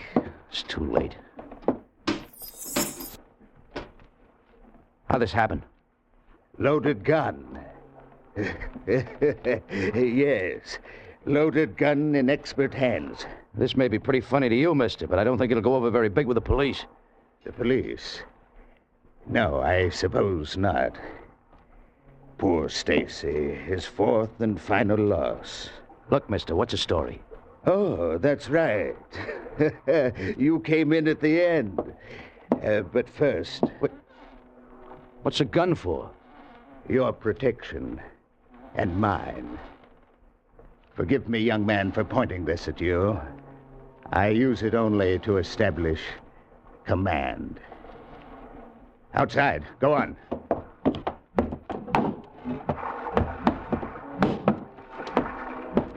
Burke, I'm getting pretty sick of your fancy yapping and no action. Yeah, mastermind. You got us into this. Now come up with a way out. My friends despise me, Captain.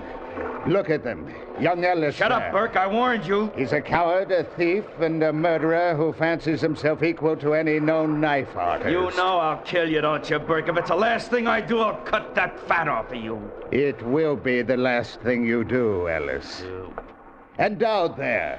He killed 2 men, wasn't it, Dowd? 2 defenseless men. Feed on, you greasy slob. You're digging your grave with your tongue. And Stacy, poor dead Stacy. Keep talking, Burke. Keep flapping your big mouth while the law sets up another trap. Why don't we get rid of these 2 punks and get moving? Yeah, give me that gun, Burke. You ain't got the guts to do nothing. You're all talk. Give me that gun. Stay right where you are, Ellis. You too, Dowd. I supplied the intelligence that saw us this far, and I really don't need you anymore. Sit down. Both of you sit down right by that tank. Yeah, yellow, Bert. Plain dirty yellow. Make me sit down. Go on, Bert. Make me sit down. I don't want to have to fire this gun. Sound carries over water. Talk big, Bert, while you've got the gun. The only gun down. That highway is swarming with police cars now. They're saying dead or alive. The choice is up to you. Make one move toward me or these fishermen, and I make the choice. You make the choice. You chose to lead us into a trap because you didn't have the guts to shoot a measly highway cop. You got Stacy shot. You wrecked the car. Then you nearly drowned us in that leaky rowboat. You can thank me in that leaky rowboat that you're alive right now. I feel very kindly toward that rowboat. Pull it aboard. Go on, pull it aboard. You two may need it. One false move and you'll find yourselves adrift. Captain, get the anchor up.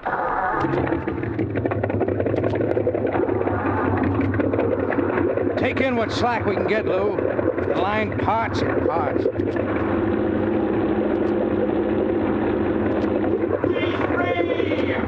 You will set your course by this pistol, Captain.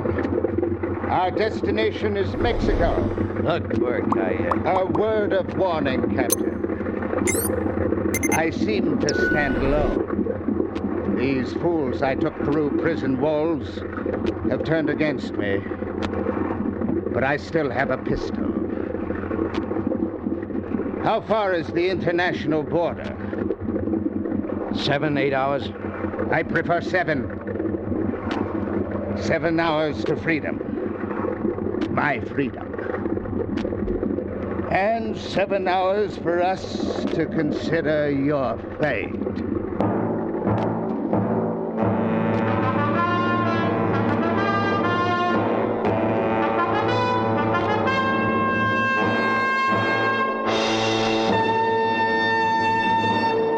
You can start out to count the laughs in the Red Skelton Show, but you'll wind up laughing so hard yourself you lose the count. No question about it, Red Skelton is a very funny man with a very funny show. And this fall you hear Red Skelton every Sunday evening on CBS. Rated a top comedian, Skelton has a special form of humor, a unique brand of madcap hilarity that leaves him gasping. You'll have a grand time. It's entertainment at its best. Be sure to listen to The Red Skelton Show every Sunday evening over most of these same CBS stations. And now, we return you to Escape.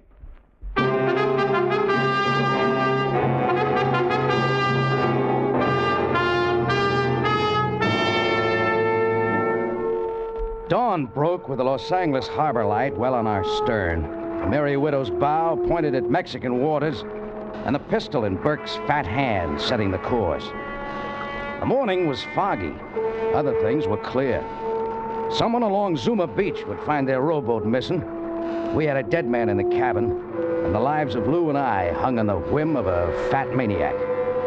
Our only hope was a radio. I switched the frequency to Coast Guard, tripped the mic to transmit, and hoped that someone would be listening.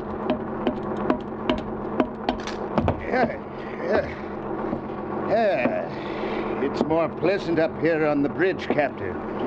The cabin is somewhat stuffy. What's your master plan for the body? Loathsome things, dead man.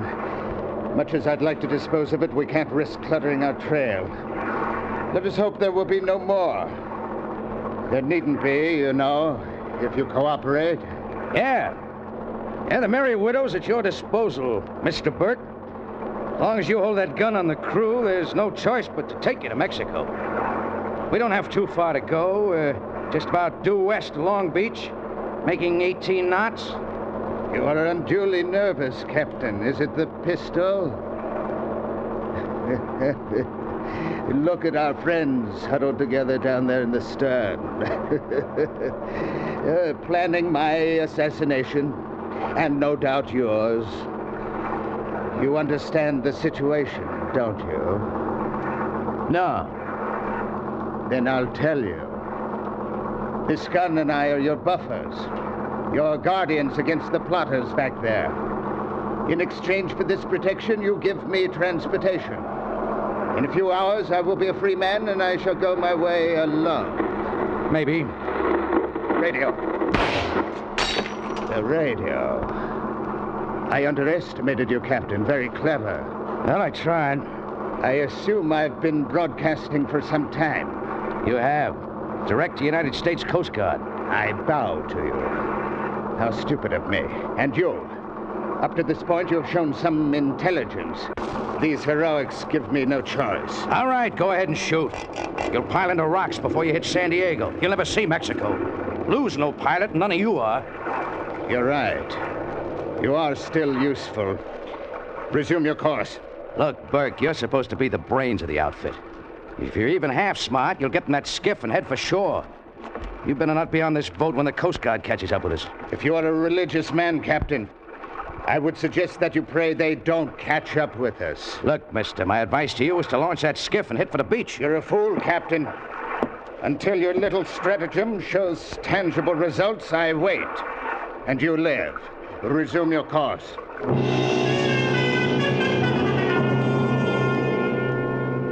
Newport Harbor bore off our bow, swung a beam, and slid past the stern. With it went my hopes of help from the Coast Guard out of Newport. No more stations now until San Diego.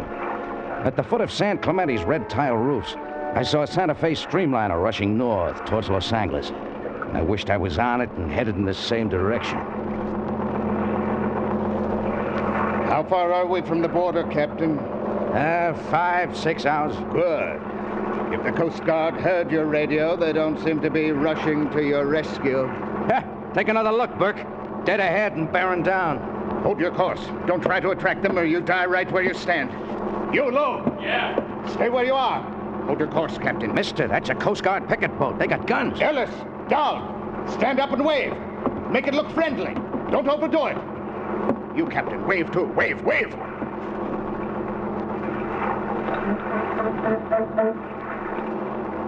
Look at the fools. The friendly fools waving back. We're just friendly fishermen. They didn't even cut their speed. Two herringbone wakes met, merged playfully, overlapped, and faded. With them went my hopes of help from outside. Our only chance now was to get Burke's gun. The fish knives. But they were back on the cleaning chute, neatly racked. I turned to look. Gone. 3 knives gone. My hand rested on the clutch lever, cast bronze, complete with grip and detachable. I had to get that gun. I tripped the key that locked the lever and... Come here. I want to talk to you. Got a deal. I've been expecting this. They're ready to cooperate. You, Lou, down the ladder. Just in case our good captain entertains any rash notions. You will be our hostage. Go ahead. Happy to oblige.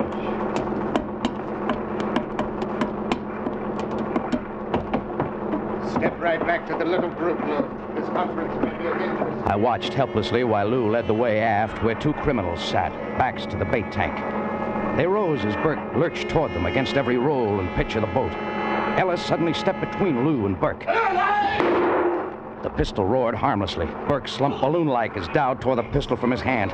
Ellis, knife in hand, kept slashing. Enough, fellas! Lay off! No! Lay off, I said! Give me that knife! Give me it! I said I'd cut him, the fat slob. He didn't believe me, huh? Look at him. Blubber. Blood and blubber. Come on, Lou. Up that ladder there to your buddy. Go on! Yes, sir.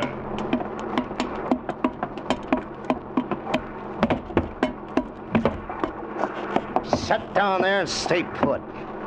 You, Buster, keep this thing moving. Which way? Like Burke said, Mexico. As long as we come this far, we go all the way.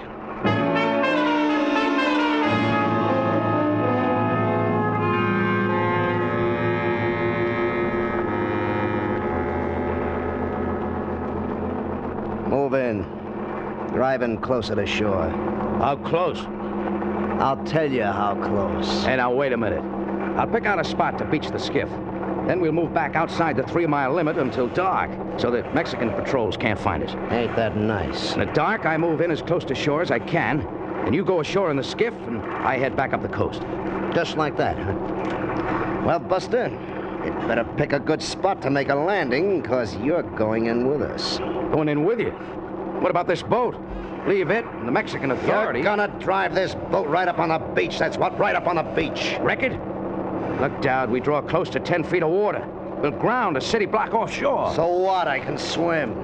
I got nothing to worry about. You ain't gonna need this tub no more. Look, Dowd. If we beach this boat, we mark the spot where you go ashore. But put in by skiff, and you won't attract any attention. My radio's shot. It's 2 hours run back to San Diego. I can't holler anything that'll hurt you. It ain't 2 hours to Mexican cops. I can't go to Mexican cops. I haven't got a clearance. I'm not going to put into a Mexican port and have my boat impounded, am I?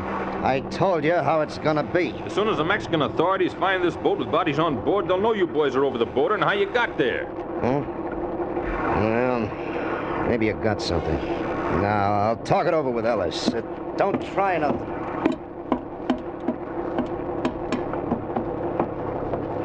Lou? Yeah? I'm going to fake engine trouble. The master switch. One of us has to get down to the engines. The short hose and the manifold cooling system. Port engine side, saltwater intake. Yeah? It's our only chance. Disconnect it. Foul the bilge pump screen. Flood the bilges? Yeah. We risk fire, but it's our only chance to frighten them guys into the skiff. Got it. He's coming back. That's the way it's gonna be. How? Like I said first. Pile it on the beach. Now let's go. Oh, okay. What's the matter? Everything okay up there, Dowd? No. She just quit. We've been beating these engines. She's hot. Get it going. Oh, I have to get at the engines down below. Oh, no, you don't. Step on the starter. Come on, try it. It's hot, I tell you. 180 degrees. Oh, look for yourself. It's 40 degrees too hot. What does that mean? Means I gotta... No, you don't. Lou, you know what to do? Yeah. Yeah, I know. Check the oil filter first, and the screen ahead of the pump. Wait a minute, you. Okay. Try it again first. Go on.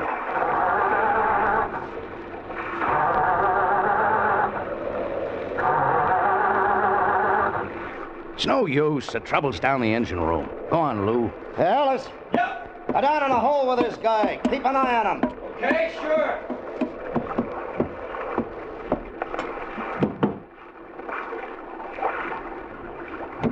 Come on! Come on, you. Hurry it up down there. Tell him to try it now. I found the trouble. Tell him it's fixed. Hey! Try it now, he says.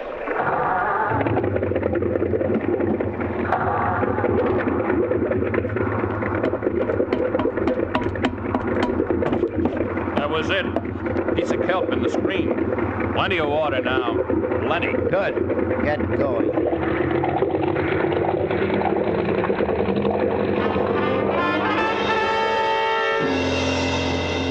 Plenty of water.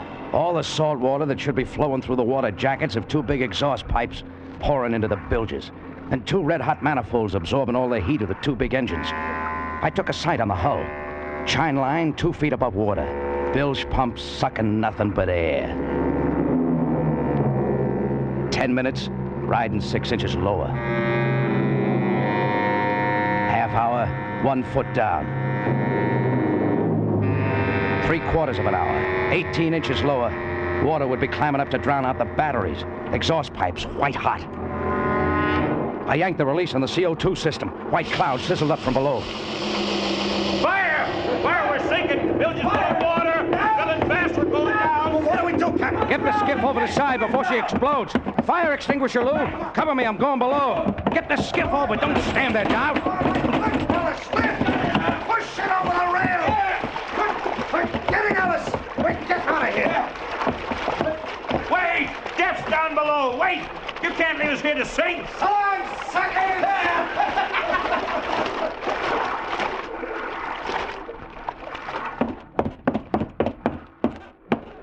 You all right down there, Jeff? Rats left us. I'll be right up. Whew. We nearly overdid it. The wood was smoldering. You're telling me. Batteries wet? Inch to go. Oh. Boy, that manifold was hot. Nearly didn't make it. Look that our friends beat water. Yeah, this proves the story about rats and sinking ships. Yeah, come on, Lou. Up on the bridge.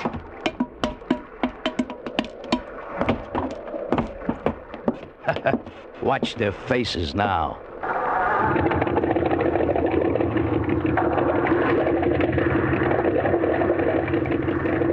Hey, did you drop the bilge pump back in the well? No, we need that water in the bilges. Boy, we throw a wake like a little Queen Mary. Turning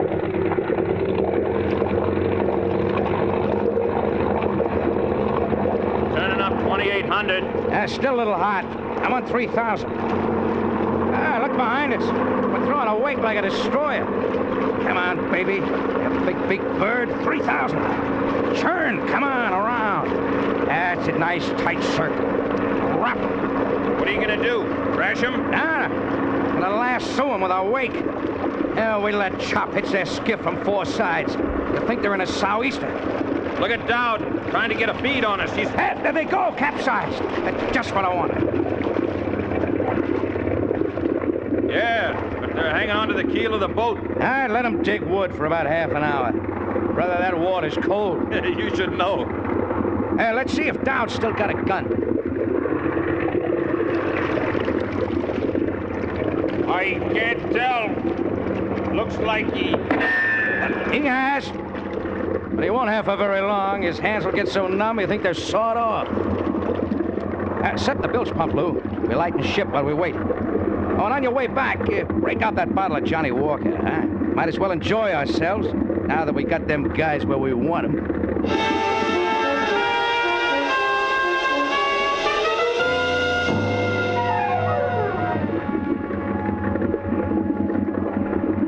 I wonder about prices, Lou.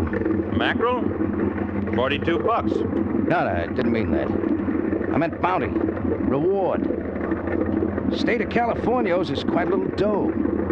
Mileage, 2 ton of spoiled mackerel, 1 radio transmitter, and 4 escaped convicts.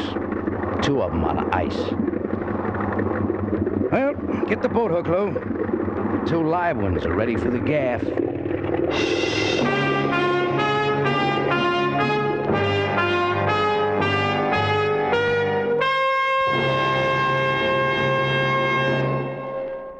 Escape is produced and directed by Norman MacDonald. Today we have brought you 7 Hours to Freedom by Bud A. Nelson, with Jack Moyle starred as Jeff. Featured in the cast were Stan Waxman, Jack Crucian, Barney Phillips, and Lou Krugman. The special music for Escape was arranged and played by Ivan Ditmars. Ladies and gentlemen, next week, Escape will present one of the most unusual and terrifying stories of recent years. The Earth Abides by George Stewart, especially adapted for radio by David Ellis. It's a story of such scope that the producers of Escape, to dramatize its full impact, are presenting it in 2 episodes. So listen next week when we bring you the story of a man who wakes one morning to find human life has practically vanished from the face of the earth.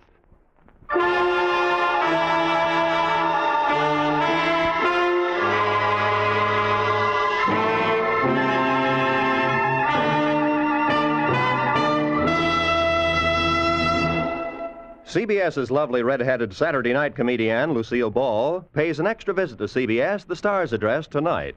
Lucille will be the special guest of Edgar Bergen and Charlie McCarthy. More famous guests, Mr. and Mrs. Ronald Coleman, will pay one of their hilarious calls on Jack Benny. And don't forget, it's later today that Frank Sinatra starts his new Sunday afternoon series on this network over most of these same stations. Now, stay tuned for Make Believe Town, which follows immediately on most of the CBS stations. Roy Rowan speaking. This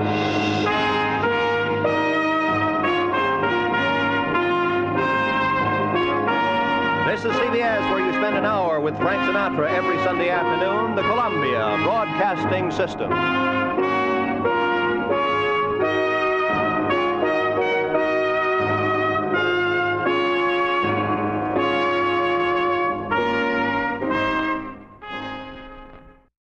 You are listening to Golden Age Radio, rumble.com/C/GAR.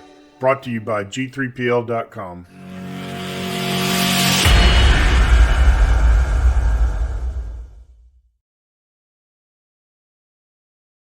X-1. But first, how does one man get himself into so many impossible situations? Well, this is a question you'll probably ask yourself tomorrow night when you follow another hilarious misadventure of Throckmorton P. Gildersleeve. Yes, Gildy's eye for the ladies and his impulsive temperament managed to entangle him in a web of riotous circumstances. Be sure to join the romantic water commissioner, his neighbors, Judge Hooker, Mr. Peavy, and all the loyal Gildersleeve household as they romp through another episode of The Great Gildersleeve tomorrow night. And now stay tuned for X-1 on NBC. X-1 salutes our Philadelphia station. Its new call letters, WRCV. Countdown for blast-off. X-5, 4, 3, 2, X-1, fire.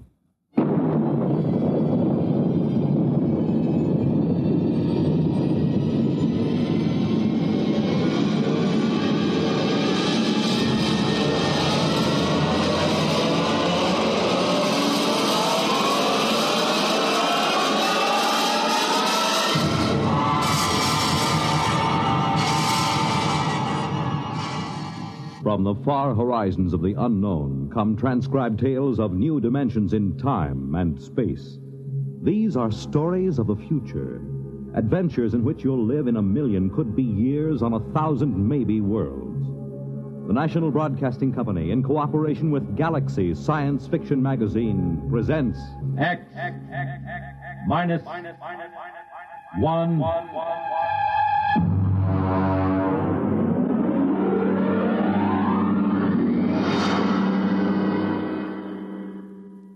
Tonight's story, Skulking Permit, by Robert Sheckley.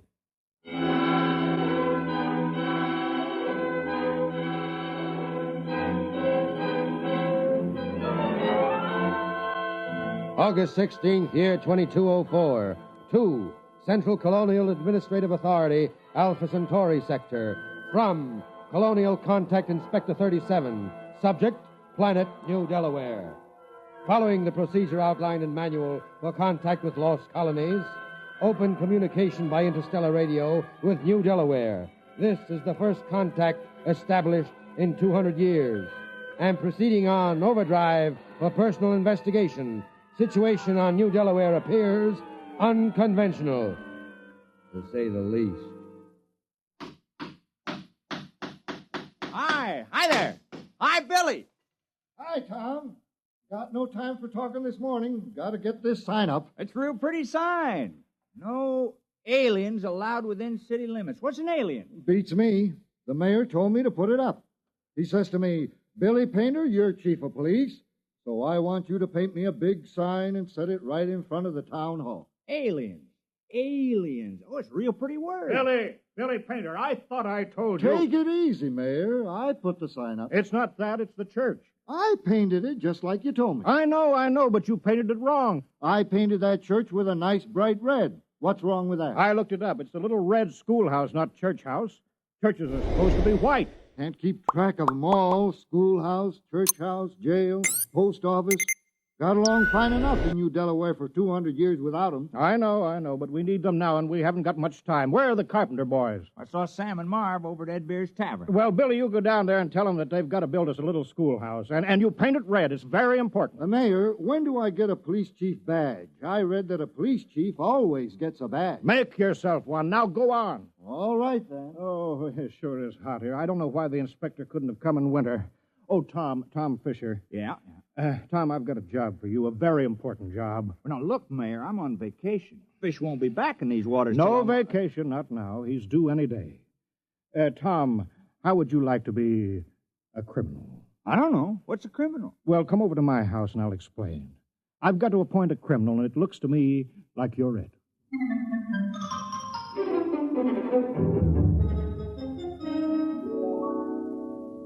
You don't mind sitting right next to the interstellar radio, do you? I'm waiting for a call. Thought that thing was broken. No, it wasn't broken. My father told me always to leave the monitor on recording in case.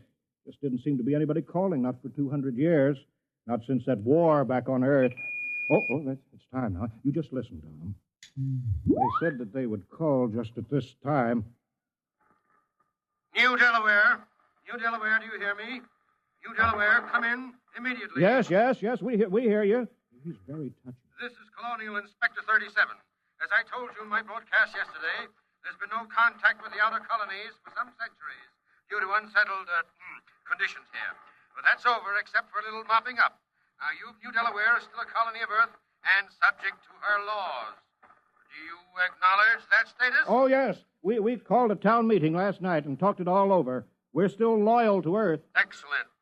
That saves us the trouble of sending an expeditionary force to reconquer you.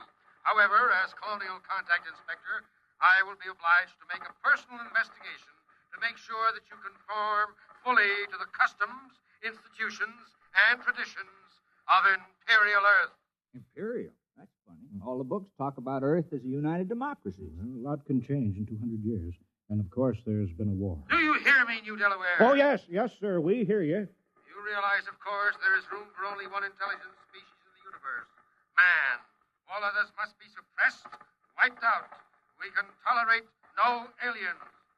I'm sure you understand, General. I'm not a general. I'm a mayor. You're in charge, aren't you? Yes. Then you're a general. I'll be sure you're running an Earth colony, General, with no radical departures from the norm, such as free will, free speech, free elections, or anything else on the proscribed list. It is impossible to administer an empire where everyone does as he pleases. Get your colony in order, General. I will call to inspect you in exactly 1 week. That is all. Well, you see how it is, Tom. Now, Tom, about your job. I'm appointing you town criminal. I don't see why there has to be a criminal. That's a very important part of Earth society. All the books say so, Tom. The criminal is as important as the postman or the police chief. He works against society. If you don't have people working against society, how can you have people working for it? How can there be any more important job? I don't want to do it. Now, be reasonable, Tom. Put yourself in my position. This inspector comes and he meets Billy Painter, our police chief. He asks to see the jail. Then he says, no prisoners? How can I hold my head up and tell him that we don't have any crime? No crime, he'll say. But Earth colonies always have crime. Don't you see that, Tom? Right there, the whole thing falls through. He'll see that we're not truly Earth-like. We're faking it. We're aliens. And you heard what he said about being rough on aliens. Well, yeah, but why me? Can't spare anyone else. And you've got narrow eyes. Criminals always have narrow eyes. Well, they aren't that narrow. Tom, please, we're all doing our part. You want to help now, don't you? Oh, I suppose so. Fine. You're our criminal. Here, I've got this paper all made out for you, just to make it legal. Skulking permit. Know all men by these presents that Tom Fisher is a duly authorized thief and murderer. He is hereby required to skulk in dismal alleys, haunt places of low repute, and to break the law. What's the law? I'll let you know as fast as I make them up. All Earth colonies have laws. Oh, well, what do I do? You steal and kill. Look, I'll give you a couple of books on it. Steal as much as you like. One murder should be enough. Don't overdo it. Well, it don't sound sensible somehow. Well, you can work up to it, Tom. Why don't you start off easy, like by haunting a place of low repute?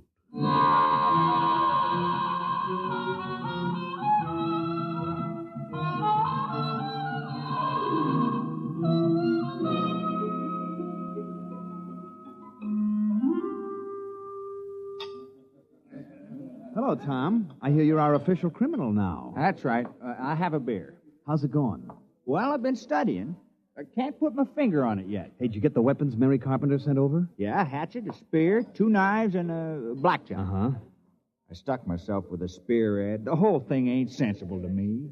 I can't figure out what's the purpose of crime. What do people get out of it? Here's the beer. I tried a new route this time. Tell me how you like it. Very dry. Less filling. How come you ain't out thieving now, Tom? Oh, I'm planning. My permit says I have to haunt places of low repute, and that's why I'm here. Well, this ain't no place of low repute. You serve the worst meals in town. I know. My wife can't cook. But there's a real friendly atmosphere here. The folks like it, Tom. It's all changed, Ed. I'm making this tavern my headquarters. It's now a criminal lair. Try to keep a nice place, and a lot of thanks you get. Hi, Tom. You steal anything yet? Well, not yet, Mary, no. I'll have a Paracoola, Ed. Don't worry, Tom. You'll catch on. If anyone in this village can learn, you can. Sure, we got confidence in you, Tom. Why don't you steal something right now, Tom? Go ahead. Well, suppose I could. I brought some geefers in my basket. They're real ripe. You could steal those. Well, they are nice-looking geepers, Mary. Real tasty. Go ahead, Tom. Steal it. Well, These are nice-looking geepers. Mind if I take one out the light and look at it? No, Tom, you go right ahead. Now, just a minute there. Hi, Billy. What do you have? I'm on official police business. What were you doing with that geefer, Tom? Just looking at it. I don't think you were just looking at it, Tom. I think you were planning on stealing it. You're a suspicious character. I think I better lock you up for further questioning. No, Billy. What are you doing? I'm doing my duty, Mayor. Tom here is looking mighty suspicious. The book says... I know what the book says. I gave you the book. You can't go arresting Tom, not yet. But there's no other criminal in the village. Oh, Billy, don't you understand? This village needs a criminal record. Acting suspiciously isn't a crime. All right, but I was just trying to do my job. I'll still get you, Tom. Remember, crime does not pay. Hey, that's a real slick way of putting it, isn't it? I thought it was kind of catchy. I read it in the book. Well, Tom, go ahead now. Steal something. Well, I'm not in the mood anymore. I better get to it soon, and don't forget the murder. Is it really necessary? Oh, I wish it weren't, but this colony has been here for over 200 years, and we haven't had a single murder. Not one. I suppose we should have one. No, I'll take care of it. Good boy, Tom. We're counting on you. Billy, I want you to paint up a couple hundred signs saying private property, no trespassing, violators will be prosecuted, and a dozen saying speed limit 35 miles an hour. Why? All we got is those quag horses, and they won't go faster than a walk. Never mind. You got to have a speed limit. It's civilized.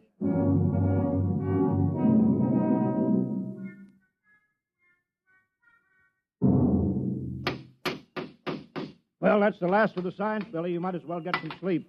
Aren't you going home, Mayor? No, I've got to get out to Fred Farmers. I appointed him postmaster. Since nobody ever sends letters around here, I promised to help him write all those letters. Well, good night, Mayor. I guess I better be making my rounds. Yeah, good night, Billy. Who's that? Tom? Tom Fisher? You out thieving? Who's there? Don't move, or I'll shoot. Hey, Tom, come back. What's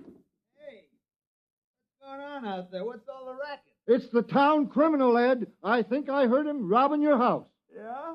He's made his getaway now, but don't you worry. I'll get him yet. All right, but get him in the morning, will you? Some of us are trying to sleep.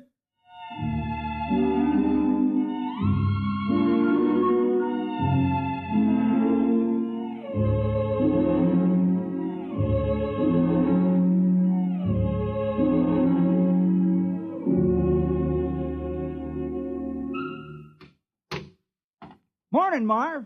How's the schoolhouse coming? Fair. Would have come along better if I had my saw. Your saw? Yeah. Left it leaning against my door last night.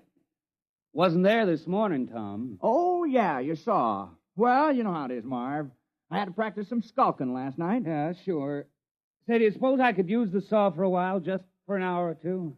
Well, I don't know. It's legally stolen, you know. Well, I'd give it back. I wouldn't keep anything that was legally stolen. Well, it's in the house with the rest of the loot. Okay, I'll go borrow it then. Tom, I've been looking for you. Morning, Mayor. Did you steal my bronze plaque? I certainly did. Oh, well, I was just wondering. You did it just in time. You see up there? What? Up there, the black dot near the rim of the sun. Oh, what is it? Well, I'll bet it's the inspector's ship. You got your murder planned? Time is running short, Tom. The inspector may land any hour now. That darn radio's been yapping at me something about a revolt at Deng 4, and all Earth colonies are to prepare for conscription, whatever that is. So let's get that killing over with. I don't know, though. Murder... Now, look, Tom, criminals on Earth commit dozens of murders a day and think nothing of it. All this village wants of you is one little killing. Is that too much to ask? Now, who will it be, Tom? Oh, I guess I'll kill George Waterman. Why? Why? Why not? What's your motive?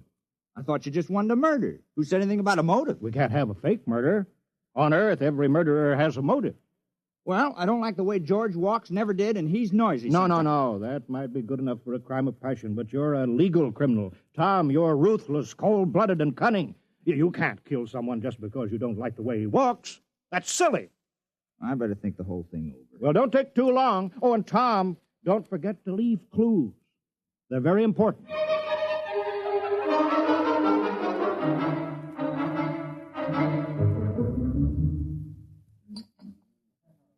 Have another beer, Tom. I don't mind if I do. Hey, how do you like the way I fixed the tavern over? I hung up dirty curtains, you know. That makes it a dismal retreat. Because I figured if this was going to be your headquarters, it ought to be a real criminal's lair. How do you like the bloodstains on the floor? That's only Billy Painter's rootberry red paint. Oh, I know, but it looks like bloodstains. Hey, how's the murder coming? Oh, not so good. No, I've been thinking about it, Ed. You realize I'm supposed to kill somebody? I'm supposed to make somebody cease to exist.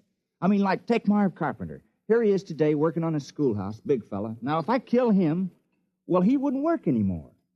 I've been trying to imagine it. Marv Carpenter lying on the ground with his eyes glaring open and his mouth twisted and never going to hold a piece of wood in his hands again or never going to sing a song or have a beer or anything. What just made me kind of sick. I mean, I could go on with the thieving, but murder... Yeah, I know, but, Tom, it's your job. It's for the good of the village. Murder. I better have another beer. Hey, what's that? That must be the inspector's ship landing. Come on, let's go see.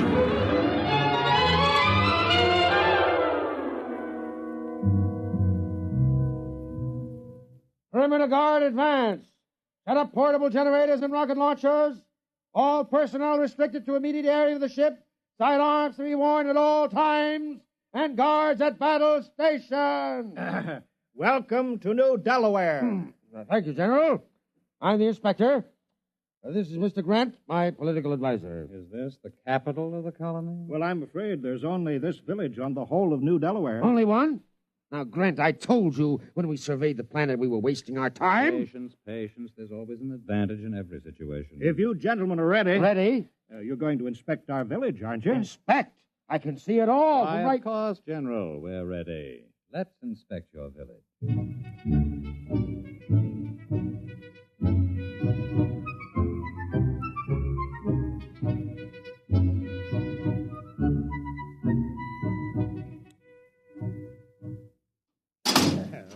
You see, we've got it all. Jail, post office, church, little red schoolhouse. Oh, we're very normal, very earthy.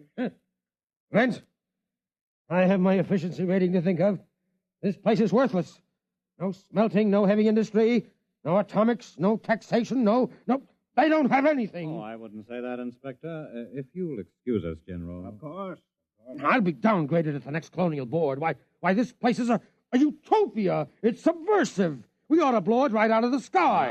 No, don't be despondent, Inspector. But this whole trip is a total waste of time. Not entirely. New Delaware has a very important commodity for us. What? You saw them? Hulking peasants? Nothing but farmers. Yes, strong, healthy farmers. Good cannon fodder. But... Oh. Ooh, let me take over. General. Yes, sir? How many able young men are there in the village between the ages of 15 and 60? Why? You see, General, Imperial Earth is engaged in a war.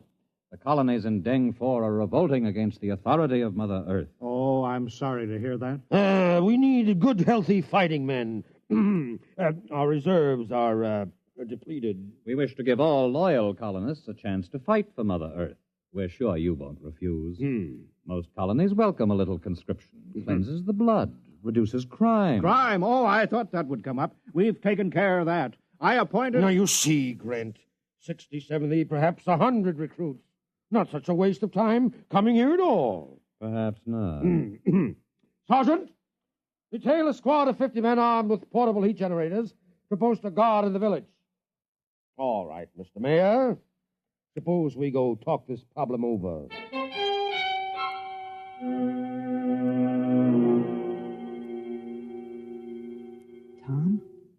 Tom, you out there? Yeah. I've been skulking out here all day. I'm hungry. Well, I brought you supper. The mayor sent you a message, Tom. He said to hurry up at the murder. He's been stalling the inspector and that nasty little Grint man, but they're going to ask him. They're sure to. All right. I'll get around to it. Tonight.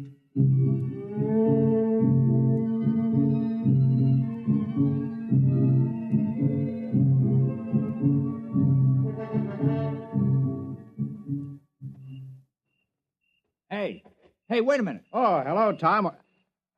What are you doing? Well, you said there had to be a murder, so Now, I'm... wait. I didn't mean me. It can't be me. Well, why not? Well, for one thing, somebody has to talk to the inspector. He's waiting for me. Someone has to Billy show him Painter how to... can do that.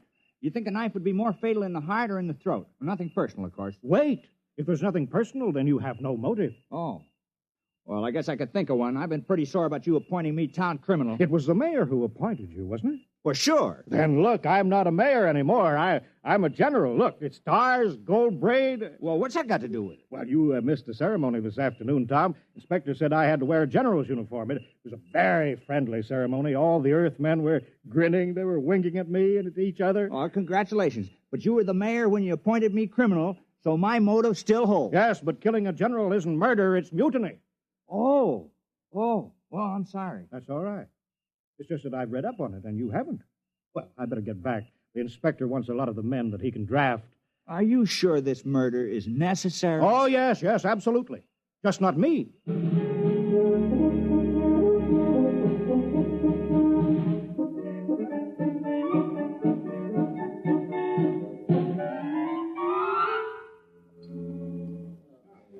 No luck, huh, Tom? I just can't do it. Ed, I can't kill anybody in the village. I grew up with them. I've worked with them. I've drunk root beer with them. I don't have any motive for killing any of them. I know, but you do have to commit a murder, Tom. You don't want to let the village down. But I can't kill the people I've known all my life. No, I suppose not. Wait a minute. I got an idea. Ed, suppose I kill the inspector. Well, what's your motive? Oh, it would be a very terrible crime. I'd be killing for glory, for fame, for notoriety, and it'll show Earth how earthy New Delaware really is.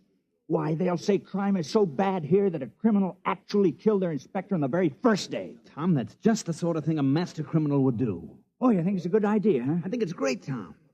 How are you going to do it? Well, one of those soldiers got drunk on a bottle of your Keebler juice and dropped his gun. I picked it up. Oh, is that a gun? Yeah, you push this button here. Hey, look out! I'm sorry, Ed. Now I'll have to get the carpenter boys to fix that hole in the roof. Oh, well, I'll be careful. Did you kill the soldier? Of course not. No point in killing the wrong man. Well, I better get going. I'll wait for him on the path between the mayor's house and the ship. Good luck, Tom. Thanks.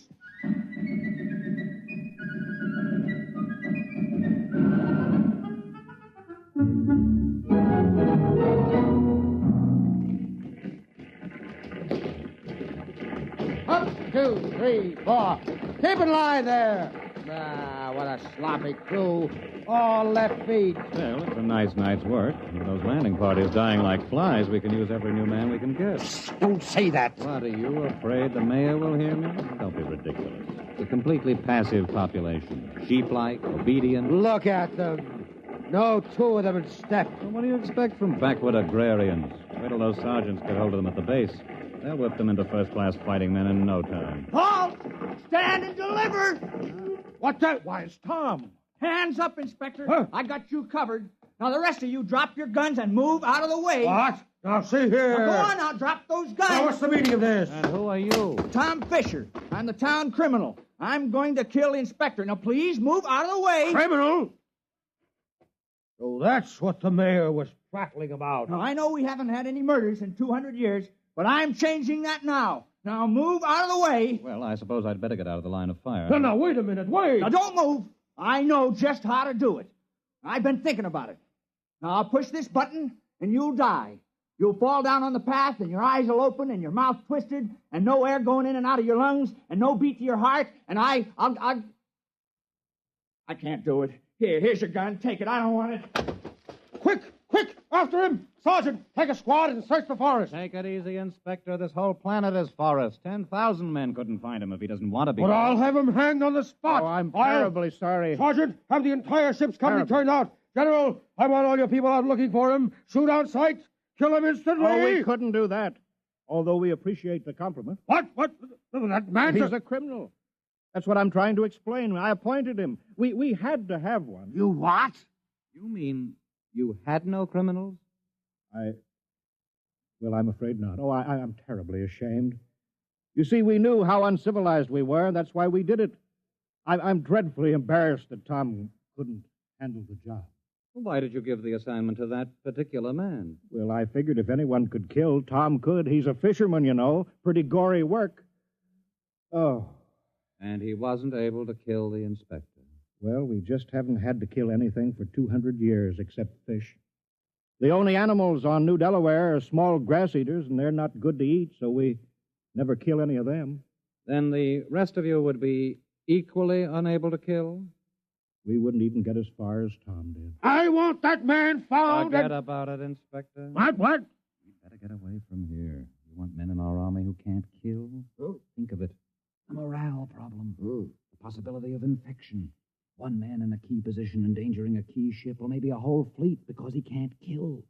It isn't worth the risk, Inspector. Yes, sir. I see what you mean. Order your troops back to the ship. We'll take off at once.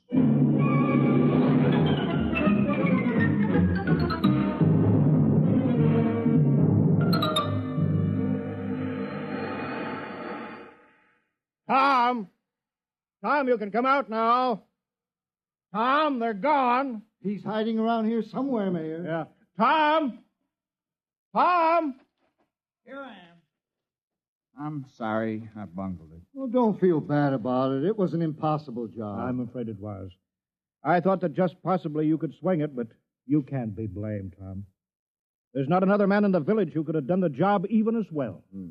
What are we going to do with all those buildings, Mayor? The jail, the post office, the little red schoolhouse, the church? Well, I think we'll build a playground for the kids with swings and slides and sandboxes for them. Another playground? Surely, why not? Well, I guess I won't be needing my skulking permit anymore. No, I guess not. Oh, well, we did our best. I had the chance, then I let you all down. It's not your fault, Tom. Look how long it took Earth to get civilized. Thousands of years. And we were trying to do it in 2 weeks. Well, we'll just have to go back to being uncivilized. Yeah. Well, we better get back to the village. Looks like rain. Well, soon I'll start fishing again. Say. What is it, Tom? Well, it's too late now, but it's too bad I didn't think of it before. I might have been able to go through with it. Think of what, Tom? I think I could have done it. If I'd only had the sense to think of the inspector as a fish. Well, it's too late now. Guess he's just a big one who got away.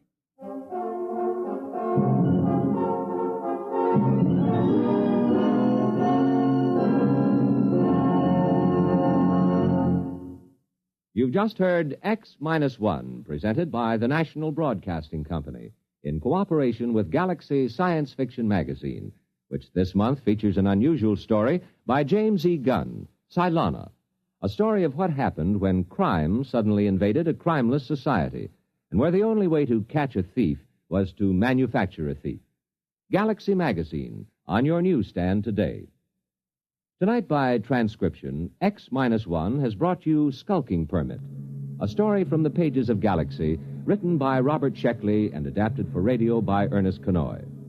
Featured in the cast were Dick Hamilton, Wendell Holmes, Joe DeSantis, Joseph Boland, Alan Hewitt, Bill Quinn, Mandel Kramer, and Ruby Dee. Your announcer, Jack Costello. X-1 was directed by Daniel Sutter and is an NBC Radio Network production.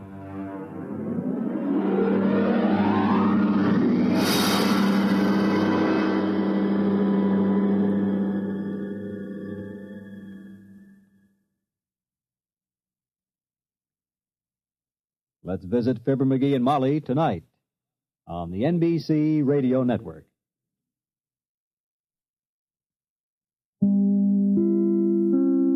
You are listening to Golden Age Radio, rumble.com/C/GAR. Brought to you by G3PL.com.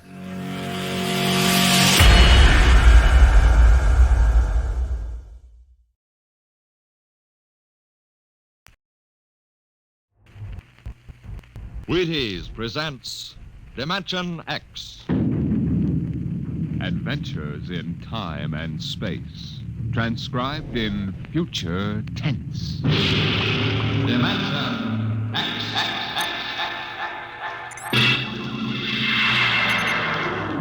On stage tonight, Dimension X. Another in the Wheaties' big parade of exciting half-hour presentations. I'm thinking of a girl. Very pleasant person, very attractive, too. She has cool hands, a nice voice, and a gentle manner. She's crisp and efficient. But she needs help badly. She's the American nurse, and her problem is this. There just aren't enough like her to go around. Not enough nurses for the hundreds of important nursing careers now open in hospitals, industry, research, the armed forces, and private duty. Now, you may not know the girl I mentioned, but perhaps you know someone very much like her. A young girl with at least a high school diploma, of good health and character. If you do, tell her this. America needs 50,000 student nurses this year. Tell her you think she might be one of them. If she agrees, have her stop in at the hospital nearest to her. She'll never regret it, and neither will you.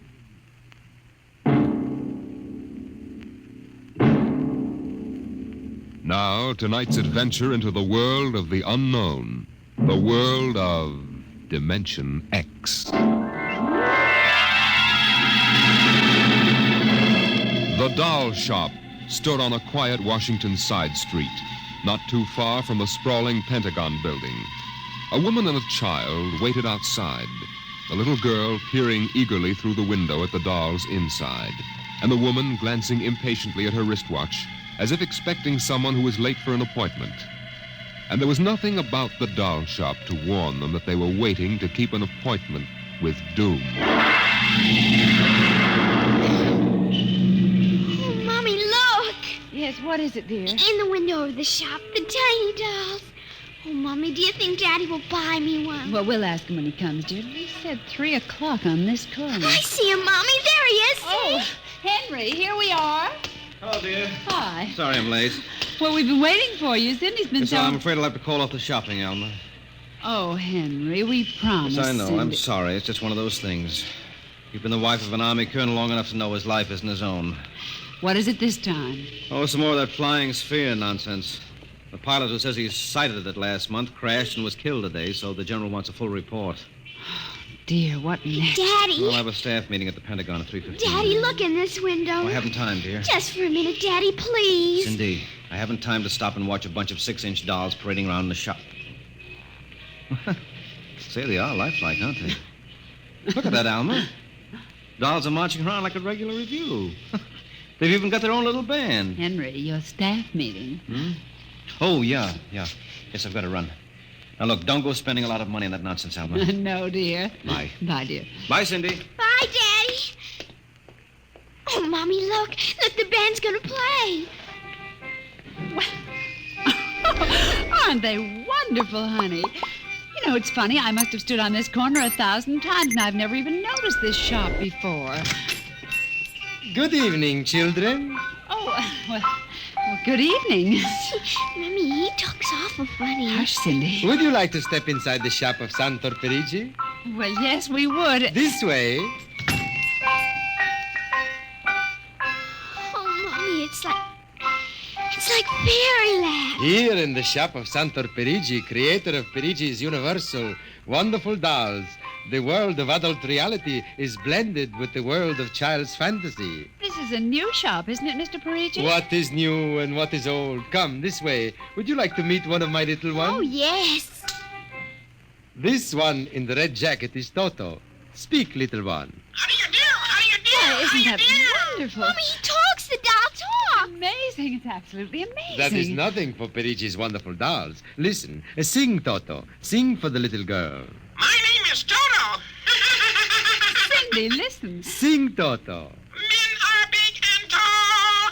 Dolls are very small. When men begin to fall, the dolls will rule them all. Oh, Lord, Toto, more. Well, how do they work, Mr. Parigi? How do they work? That is the secret of the great Perigi, greatest of all doll masters. To make an ordinary doll is nothing. To make a perfect replica, that is something. But to make a doll with intelligence, that is the work of an artist, huh? Well, yes. Well, they must be very expensive. Madame, when I construct a doll like Toto, I cannot bear to be parted from him permanently. So instead of selling, I rent my little people. You rent dolls? Precisely. $10. I have but one request. When you grow tired of my dolls, you must return to me in good condition. Oh, Mommy, could we take him home? Take him home. Take him home. Take him home.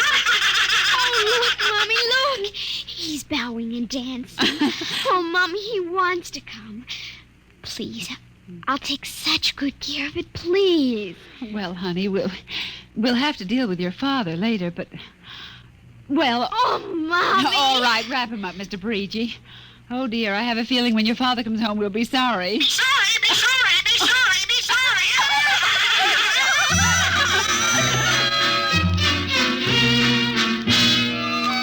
Now, Toto, this is my room, and you're going to sleep right here next to my pillow. Oh, Toto, don't laugh like that. I'm going to have to teach you some manners. You be quiet, because my daddy will be home soon, and he's a colonel in the army, and he'll bust you to private if you don't behave. Now, you wait here. I'm going to introduce you to my puppy dog, Mr. Blister. So be good now. Here, Blister. Here, Blister. Come on, Blister. Come here. Mr. Blister, now this is Toto. Oh, dear, I don't think Mr. Blister likes you, Toto. Stop it, Mr. Blister. Come over here and shake hands with Toto, Mr. Blister. Come on now. Blister, let him go! Let go! Let go!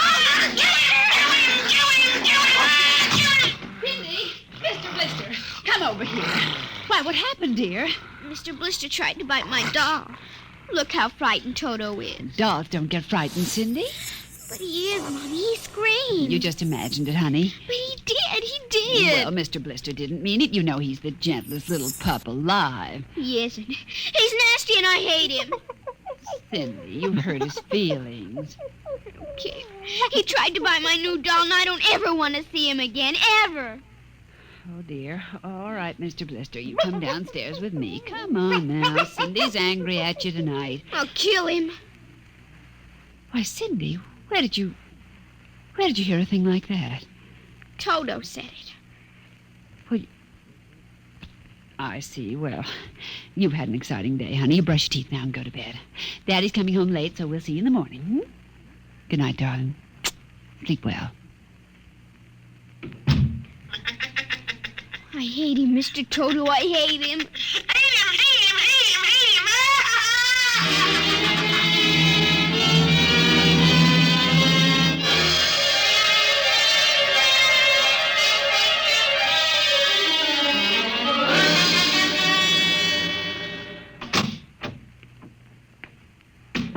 Morning, Alma. Breakfast ready? Just a minute.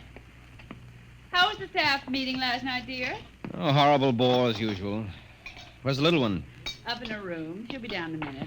Oh, say, remind me to take some papers back to the War Department, will you? I left them in my strong box. Henry, you told me it was against regulations to bring secret papers home. Well, I had to finish some work for the old man. Nobody will ever know the difference.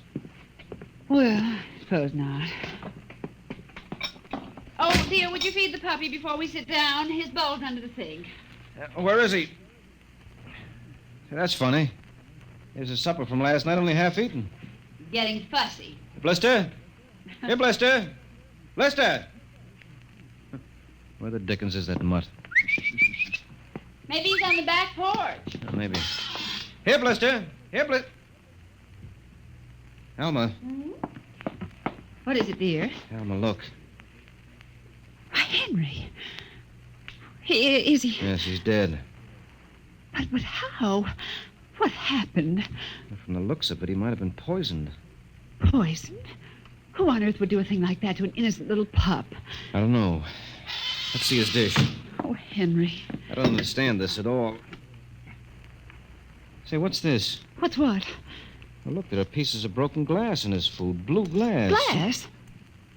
Glass? Henry. Huh? Well, I just remembered something. What? It may just be coincidence, but in the bathroom this morning... What about the bathroom? Cindy's blue glass, you know, the one with the Mickey Mouse on it. It was broken, Henry. I found pieces in the wastebasket. I meant to ask her about it. Oh, Alma, for heaven's sake, you aren't suggesting that our little girl... Why, she loved Blister more than anyone. Not last night, she didn't. Why not? Well, he went after Toto. Well, who's Toto? Oh, her new doll. You bought her one of those dolls? Well, I just rented it. Rented it? Yes. Look, Alma, Oh, no. Oh, well, all right. What's this got to do with Blister? He went for the doll, and Cindy... Well, Well, Cindy said...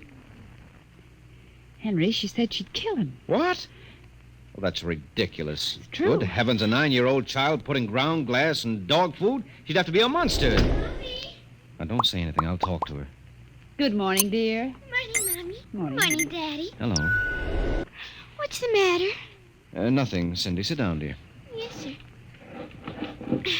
Cindy, your mother tells me you broke your blue drinking glass. Oh, no, I didn't break it.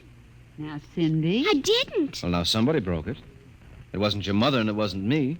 Well, then it must have been Toto. Cynthia. Cindy, you know Toto was only a doll. Now, a doll couldn't have broken your glass, could he? Well? But he must have done it, Daddy. Cindy, you know how Daddy feels about little girls who tell untruths. Now, did you break your glass and maybe accidentally get some pieces into Mr. Blister's dish to sort of punish him for biting your doll? Oh, no, Daddy. I'd hate to think you'd done something you knew was wrong and you were blaming it on the doll. What's the matter with Mr. Blister? Is he sick? He's dead, Cindy. Oh, no, he can't be dead. He isn't dead, Daddy. No, he isn't. He isn't. Mommy, Yes, dear. but he'll come back. He has to come back. No, he won't come back, honey. Not ever. No, Cindy, not ever. Now that we've told you, Cindy, do you want to change your mind about the glass? Henry, let her alone. Daddy, you think I killed? I see what you've done. The child feels guilty enough, Henry. Oh, dear, this is no time for feelings to interfere. Feelings don't know any time, Henry. When they come, they just come. You go up to your room, honey. Daddy and I'll be up in just a minute. I don't want to. Please, Cindy. We'll be right up. Please. There, that's a good girl. And close the kitchen door behind you.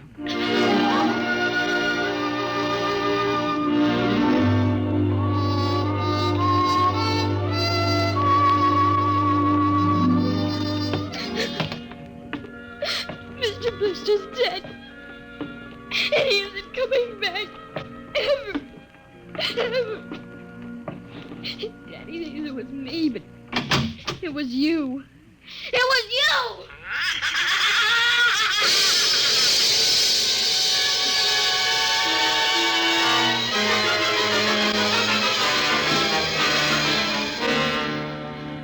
Dimension X will continue in just a moment.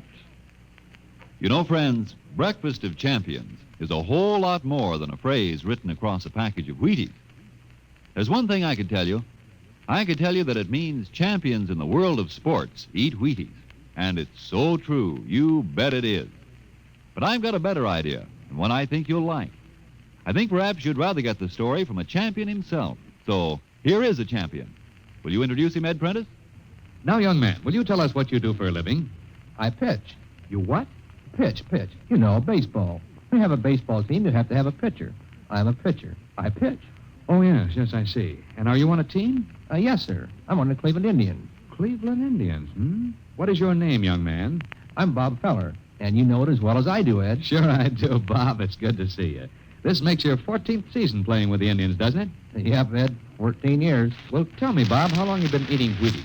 Oh, about 20 years, give or take a couple. You mean you started eating Wheaties before you started playing ball? Why, of course. What's so strange about that? Most people start eating Wheaties before they get to playing ball.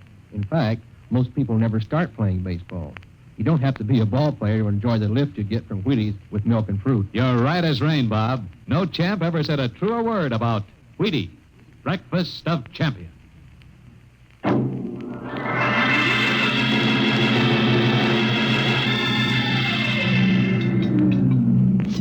Eat your supper, dear. I'm not hungry. Cindy, you scarcely touched your lunch. I don't feel like eating. Is it Mr. Blister? Oh, Mommy. Cindy, answer your mother. Now, Henry, she'll work it out in her own way, dear. Oh, I don't know. When I was a boy, there was such a thing as discipline. Where this child is being brought up... Henry. Well, it's true. There's no respect. Lying. Oh, I don't know. Alma, what's happened to us? We were a nice, peaceful, happy family until you bought that cursed doll. Now who's blaming things on the doll? Well, it's true. Henry. You wanted to get some papers from your strongbox. What? Oh, yes. Excuse me. Will you try to eat something, Cindy? Now, darling. Yes, ma'am. Alma. Alma. Yes, Henry. What is it? Helmet's gone. What's gone? The box, the strong box, is gone. Well, it can't be. The door to your study's always locked, and you and I have the only keys. I know all that, and I tell you it isn't there. Well, who would I don't know, Alma. Those confidential reports, if they ever get into the wrong hands... Oh, I warned you about keeping them here. What if it ever came out in the open? Can't you see the papers? Army colonel, derelict in duty. Call the police, Henry. What, and throw my career in the wastebasket after 17 years? And we've got to find it ourselves. But it was there when I went in to clean this morning. Well, what about your key? Well, it's right here. I always keep it right with me. That's funny. Oh, no. But my other keys are all on the ring. You've lost it. I don't see how. Alma, how could you do it? Henry, please. Come on, we'll search the house. I can't think of anything else to do. Oh, dear, you're going to miss your staff meeting. Well, all right, never mind the meeting. My whole career goes up in smoke if we don't find those reports. Now, somebody get hold of your key and open that room. I know Cindy. Oh, let the child alone. She's been through enough. You know she wouldn't do a thing like that. I don't know anything anymore. I don't know my own child. I don't even know you. Henry. All I know is that strong box is gone with papers that are dynamite if the wrong person gets them. The question being who? What's that? Coming from upstairs. What's that blasted doll again? Something must have set it off. I don't know how the mechanism works. Well, for heaven's sake, let's go up and shut it off. Right.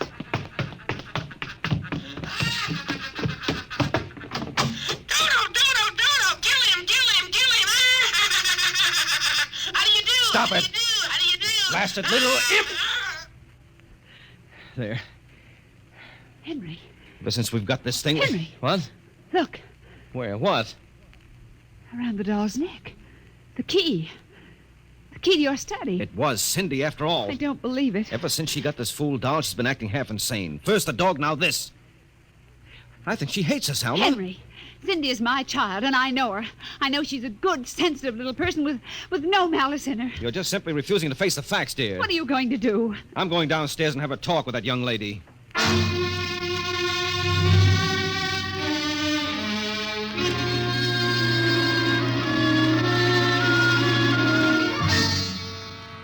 Cindy, you're not telling me the truth. Oh, yes, I am, Daddy. Now, all I'm asking is that you tell me the truth. Now, where is it? I didn't take it, Daddy. Honest, I didn't take it. I suppose you're going to tell me now that a little 6-inch doll took my strong box and hid it. Well? Cindy, I'm speaking to you. I didn't take it, Daddy. You don't understand. Toto did it. Oh, he's terrible awful. He says things.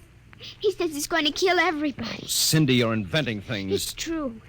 At night when I'm sleeping, he stands next to my pillow and whispers things to me. Awful things. He told me he'd kill me, too, if I told him. Alma, I think this child is sick. I think she needs a doctor. She's frightened, Henry. She's trembling like a leaf. Come on, darling. We'll go up to your room. I don't want to go now, up honey, there. Mommy'll stay with you. I'm afraid. He's up there. Who, Cindy? Toto. Well, he won't be up there for long. Mr. Toto is going right back to Parigi's wonderful doll shop before I lose my sanity, which means right now.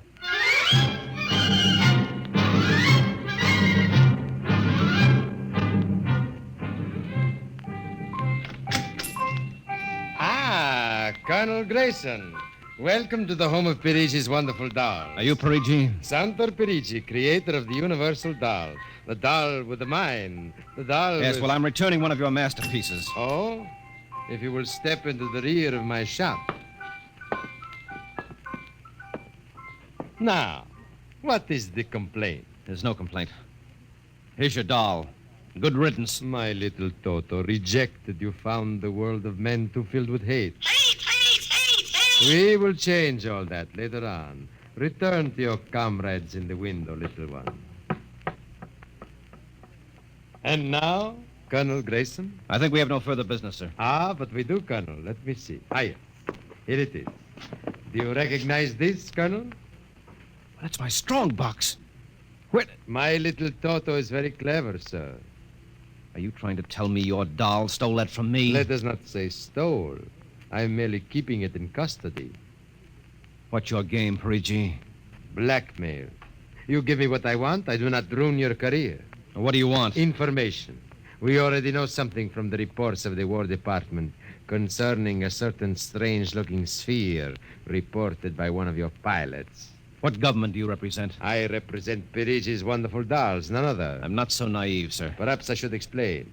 Each man hides something from the world. Each man loves something more than life.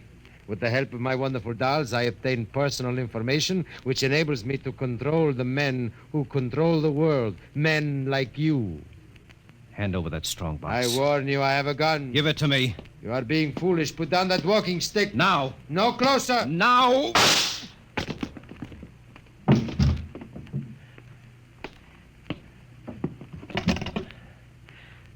Hello. Give me the police.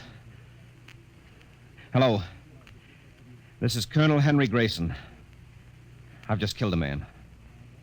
Parigi's doll shop, corner of 4th and Lexington. The body is in the rear. I'll wait for you. Shut up. Shut up, you little fiend! Colonel Grayson! Did I hear you speak? Colonel Henry Grayson! Oh, it can't be. I must be going out of my mind. A 6-inch doll. Shut up! Your master's dead! You are mistaken, Colonel. I, Toto, am the master. What do you mean? If you will examine the body of Santo Parigi, you will see that he does not bleed. And he does not bleed, Colonel, because Santo Parigi never lived. Never lived? Santo Parigi is a doll. A doll? But he's a man. He talks. He walks. The people of Meritrix are skillful doll builders. Meritrix? Doll builders? Who are you? I am Xanthus Imperator, commander of the legions of the 3rd planetoid, Meritrix. Legions? Planetoid? My people and I, whom you regard as dolls, come from a tiny planet beyond the moon. What? So small that it cannot support our population. That's true. We landed one of our space spheres on Earth 3 months ago with the intention of colonizing. Unfortunately, one of your pilots intercepted us. So that's why you wanted our information. Precisely. And you are human? Quite human. Of course, in order to deal with Earth people without suspicion, we were forced to construct Parigi, a man-sized doll. No, it can't be. I can't believe this. I'm having hallucinations. I've got to get out of here. That will be impossible. We have weapons of destruction quite unknown to Earth people. I phoned the police. They'll be here soon. By the time they arrive, my people will have prepared something quite shocking.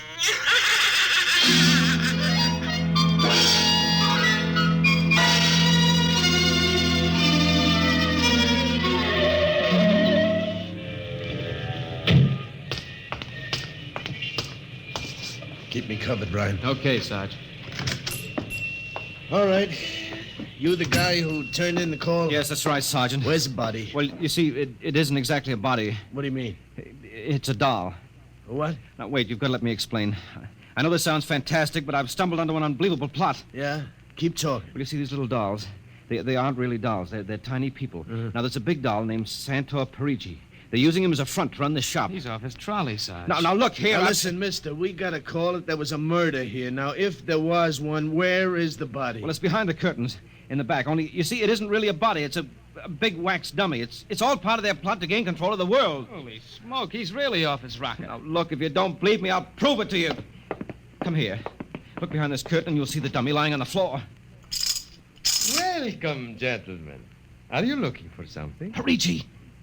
This is impossible. I smashed his skull. Do you know this guy? That's the one, the doll. What's your name, mister? Parigi, Santo Parigi, creator of the universal doll. Uh-huh. You ever see this man? Never until just now. That's not true. He's lying. I tell you, he's nothing but a big doll. The real masters are the little dolls. Ryan, are you getting this? He's wacko, Sarge. No, He's a fruitcake. I'm not crazy, I tell you. I can prove it.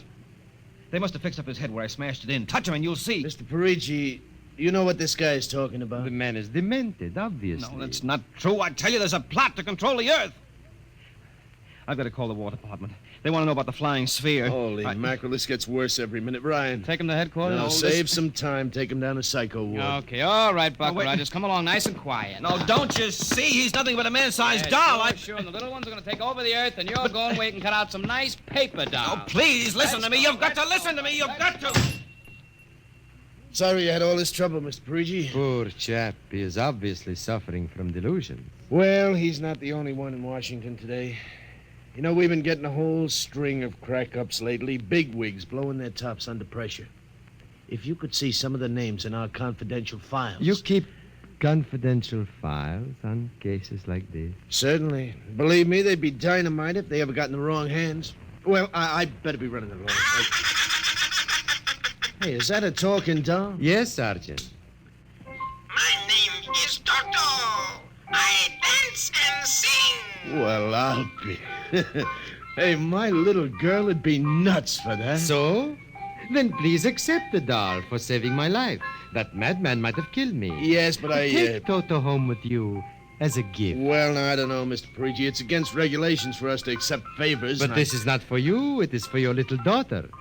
And if you will only take the doll and give him a good home, you will be doing me a great favor. Well, then, if you insist, and thanks very much. When my kid sees this, will she be surprised? Yes, Toto will come as a great surprise. A very great surprise. Hey, Toto?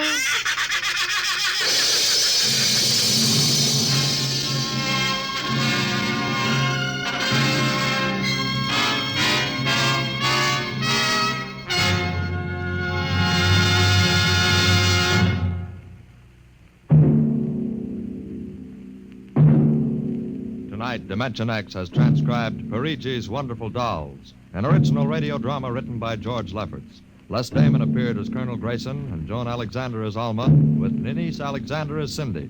Joe DeSantis played Santor Parigi, and Leon Janty was Toto, the talking doll. Engineer Bill Chambers. Your narrator was Norman Rose. Music by Albert Berman. Dimension X is produced by Van Woodward and directed by Edward King. In a moment, we'll tell you about next week's show. And now, here is your Wheaties man, Frank Martin. Look at your Wheaties in a cereal bowl, and, well, they look pretty innocent, don't they? They're crisp, all right, and golden brown. And you know they've got that wonderful Wheaties nut-like taste. But where does all that energy come from? What is it about Wheaties that give you all those vitamins and minerals and protein? I'll tell you what it is. There's a whole kernel of wheat in every Wheaties flake. Not just a portion of a kernel, mind you, but a whole kernel of wheat.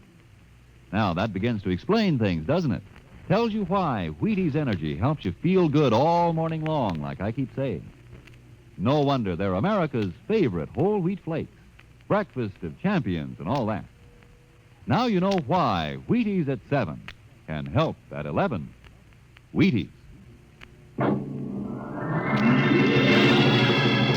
Next week, the strange story of a curse that came true. It's the story of the Castaways, another adventure into the unknown world of tomorrow, the world of... Dimension X. And this is the Wheaties man, Frank Martin, inviting you to listen Saturday, that's tomorrow night, to Joel McRae in Tales of the Texas Rangers on the Wheaties Big Parade. See you then.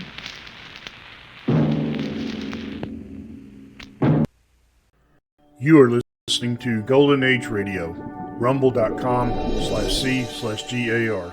Brought to you by G3PL.com.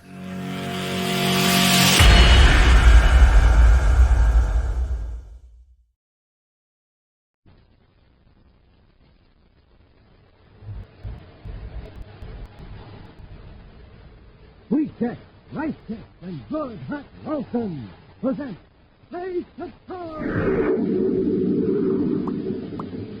High adventure in the wild, vast reaches of space.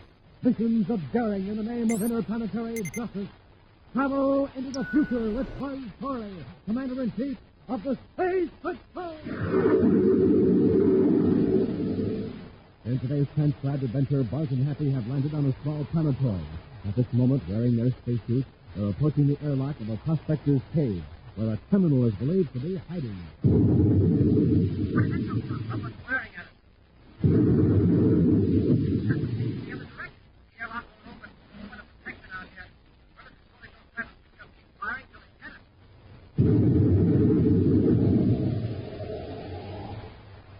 We'll be back in just a moment with today's Space Patrol story, A Magic Space Picture.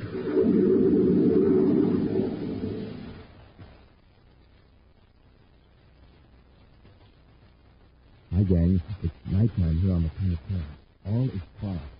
In just a second, you'll hear news that'll rock this planet like an explosion. Watch out, here it comes. Yes, sir, the news is out, and here it is.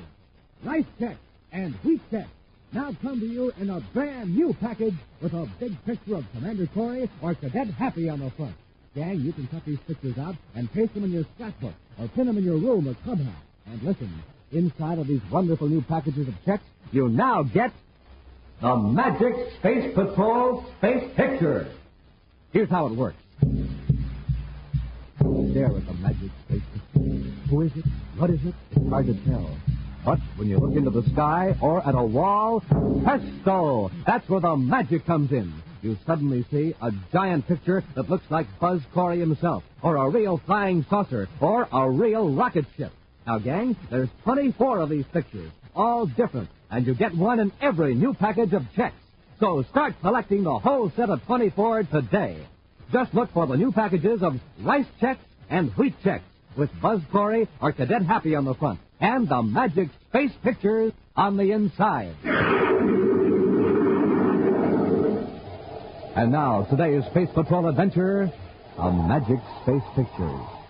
Excitement is high at the Terra Spaceport today. Rumor has spread that Commander Corey himself is to blast off for a test flight in the XR-51, the new experimental rocket ship which has been under top security guard for weeks, while technicians installed secret equipment. In his central office at Space Patrol headquarters, Commander Corey is now making a last-minute check of charts and technical data as Cadet Happy bursts in. Commander, somebody's made a terrible mistake. Excuse me, sir. That's all right, Happy. What's the problem? Well, I just received special orders from the Technical Training Command. Let me see. You report to Recognition School for a special briefing course at 1100 hours Universal Start Time today. No, I thought I'd better report the mistake to you right away, sir, so I wouldn't be marked AWL. There's no mistake, Happy. But sir, I thought that... You thought what? Well, you are taking the experimental rocket ship up today, aren't you, sir? Yes, in about an hour. Why? Well, I figured you'd be meeting me, and well, if I have to be at Recognition School... I put those orders through. Then I don't make the test flight? Not this one. I'm taking Lieutenant Jeff Fisher. He's been working on the project since it started. Anyway, the whole flight won't take more than an hour or two. I see. Sorry I bothered you, sir. In a few days, I'll be starting a whole series of flights in the XR-51. You're going to Recognition School, so you'll be able to help me. Oh, well, that's different. Here, look at this. It's just a negative picture of the planet Saturn. Anybody would recognize that. It's a special kind of negative picture, Happy. Look at that tiny spot in the center. Keep gazing at it. Yes, sir. I still don't see anything unusual. Don't take your eyes off that center dot. Well, if this is a sample of what the course is like, it's going to be a cinch. All right, Happy, now look out the window at the sky. What do you see? Nothing. Just... I must be going crazy. What's the matter? Saturn's right out there in space, just the way it looks from a spaceship. You see it, sir? I can't see it, because I haven't been looking at the Magic Space Picture. I don't understand. This is only one of 24 Magic Space Pictures you'll get in the basic training course, Happy. You're going to see a lot of images in space. But how does it work? You'll learn that at the school. Uh-oh, look at the time. Got to run over to the spaceport now to check with one of the technicians. Well, good luck, Happy. See you when you get out of class.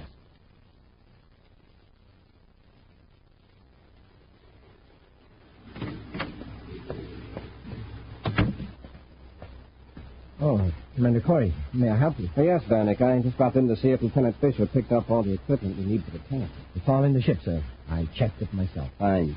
I want every bit of extra image reactor equipment removed from this building and returned to the security lab. That includes diagrams, check sheets, everything. Is that clear? Yes, Commander. Good. Then I'll go over to the ship. I want full security measures observed. Tell your men that, Barnick. All right, Commander. Good luck.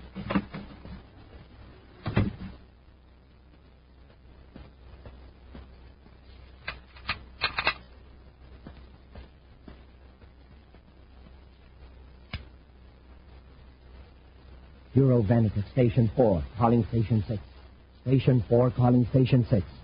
Acknowledge with Code Y. Code Y received. Send 3 men and a surface truck to Station 4 to pick out some special equipment. Get it aboard my private spaceship before the security lab starts checking. I got Curry fooled. With a little luck, I can blast off for 24 minutes.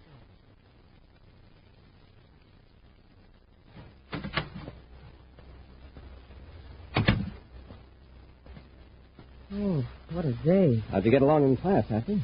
Okay, sir, I guess.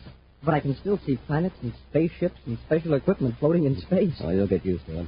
They had us look at pictures, and, well, the way I did here in the office. Only we were in front of a sort of brainograph machine. That's right. You've seen how our brainograph screen shows an image of a person's thoughts. Yes, sir. Well, our scientists have found a way to make those images send electric impulses to relays and motors and instruments. Oh, just the way our brain sends impulses through the nerves to the muscles. Exactly. Only the image reactor is much faster. Ordinarily, when you think of an action you want to perform, your hand throws a switch or moves a control. With this new device, your thought throws the switch. And the purpose of these magic space pictures is to train us to project the correct image at the right time. That's right. After you've mastered the technique, Happy, you can maneuver the XR-51 from blast-off to landing with your hands tied behind your back. Wow.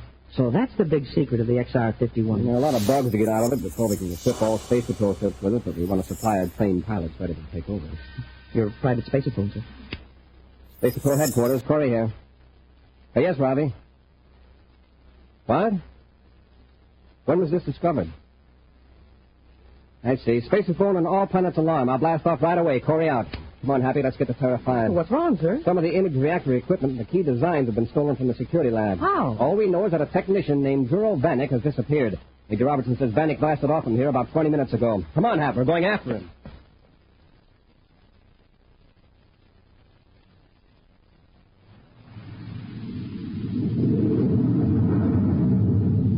That was Zero Vanek's ship the patrol sighted. He could be going either to Mars or Jupiter. But in the meantime, he could have changed vector and probably has. Well, Commander, what could Vanek gain by stealing that equipment? He may be planning to sell it, which would be pretty risky, but more likely he's working for someone who doesn't want to see the space patrol become too efficient. Yeah. With those image reactors, our ship could outmaneuver anything in space. Vanek has been with the project ever since it started. He's probably been waiting for months for a chance to make this break. I hope we catch him right away. I don't want to miss any of that course. If we don't catch him, the training program might as well be suspended. According to that last report from Major Robertson, Vanek got away with most of the reactor cells, the heart of the whole device. Space Patrol Sarah calling Commander Corey aboard Terra 5. Space Patrol Sarah, Commander Corey. Corey here. Go ahead, Space Control. Commander, Space Patrol Ship T-523 reports an unidentified private cruiser heading for the planetary belt. Patrol ship gave chase, but the cruiser got away. Do you have the vector for the cruiser? An approximate one, sir. 23 degrees, sun-Mars orientation, 300,000 views outside the Mars orbit. He's way off the Jupiter lanes. Space Control, inform Major Robertson now proceed toward the planetoid belt in Sector J. Corey out. So Vanek isn't going to Jupiter. Well, they can't hide out in the planetoids very long. They're just chunks of rock with no atmosphere and no food. How about all the prospectors who live on the planetoid? Well, even they have to make trips to the nearest planet 2 or 3 times a year for supplies. Vanek is probably just trying to throw off pursuit. Well, we'll see.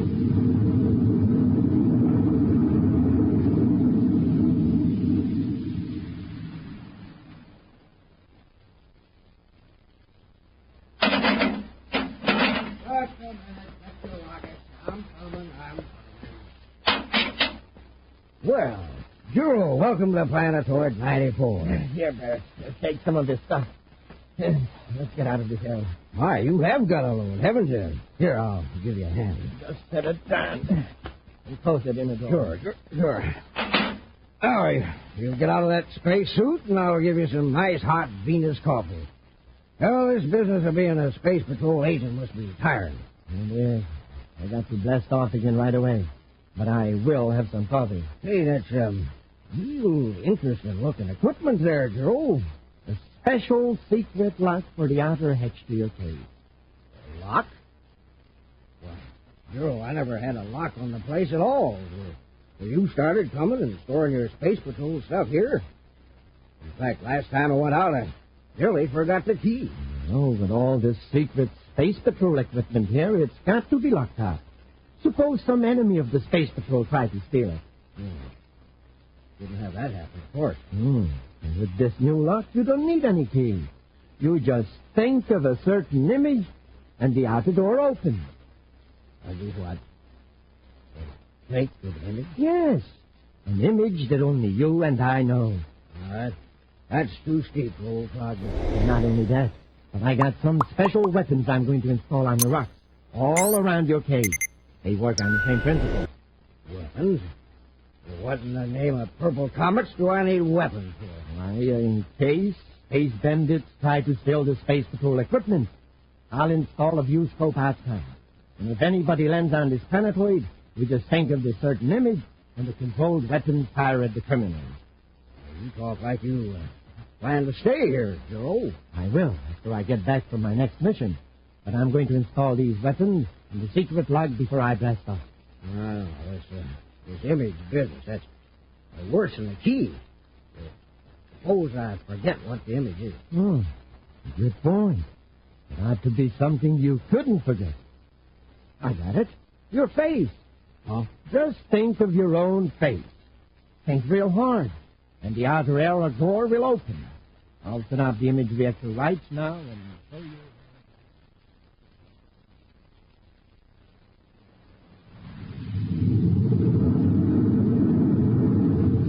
Zero Vanek must be in another part of the planetoid belt, sir. All we've seen in the viewscope are those chunks of rock. Hundreds of them. Happy, look at the viewscope to starboard. The spaceship.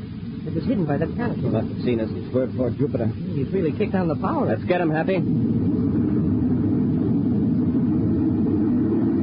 We're gaining on him, sir. He'll crash into one of those planetoids if he isn't careful. Yeah, or we will. Hey, he's gonna... Wow, that was close. You see him veer away just in time? Yes. I'll say this for him. He's some planet. Hey, where'd he go? Changed vector again. He's trying to keep a planetoid between him and us. I can't locate him, sir. We've lost him. Hey, what was that? The rear viewscope, look at. There he is. Circled around behind us. He's on our tail. He's firing cosmic torpedoes. Yeah, now we'll have to use evasive action. Raise yourself, Happy. That ought to throw him off. Oh, that was closer than ever. Vanek's nearly as quick as lightning at those controls. He is, Happy. Vanek's ship is equipped with an image reactor. Unless a miracle happens, his next shot will blast us to bits. We'll return to Space Patrol in just a moment. Hey, gang, here's big news. Big news. Remember that picture of Saturn, the one Commander Corey told Cadet Happy to look at? Remember what took place after Hap looked at it? Hap thought he saw the planet Saturn in the sky.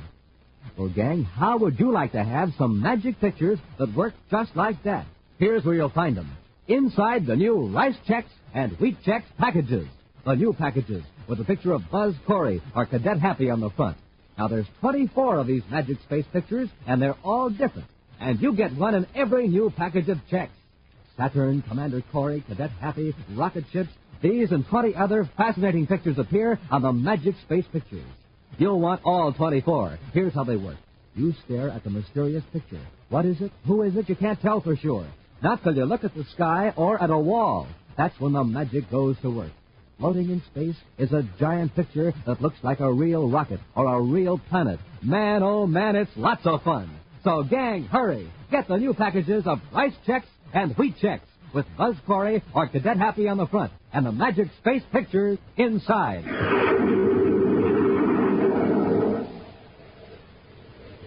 And now back to Space Patrol and the Magic Space Pictures.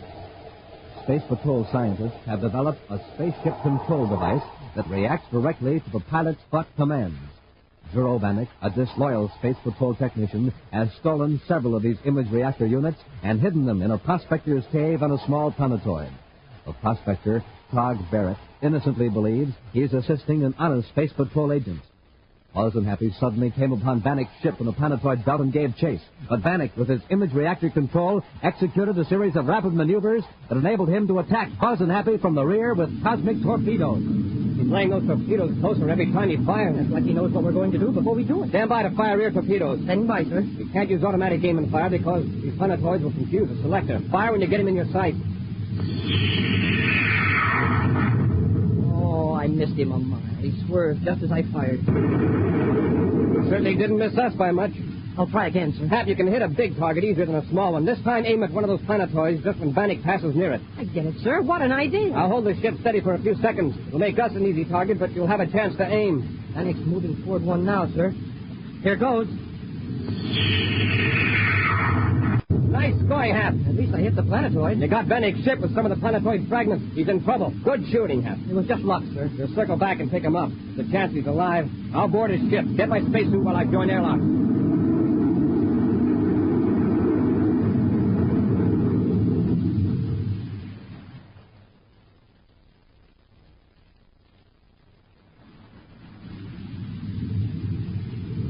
Cadet Happy calling Commander Corey. Go ahead, Happy. Are you all right, sir? I'm just entering Vanek's ship now. We'll sight of him so far. He's got an image reactor control, all right. Both of his rockets and torpedo fire control. Yeah, the way he handled his ship, he must have been giving himself private lessons. Looks like he got away. Got away? Where could he have gone? He probably jumped out of the spacesuit right after his ship was hit. He could be hundreds of DUs from here by now. I'm coming back, Happy. Notify Space Patrol Jupiter to pick up this wreck. We'll search for Bannock.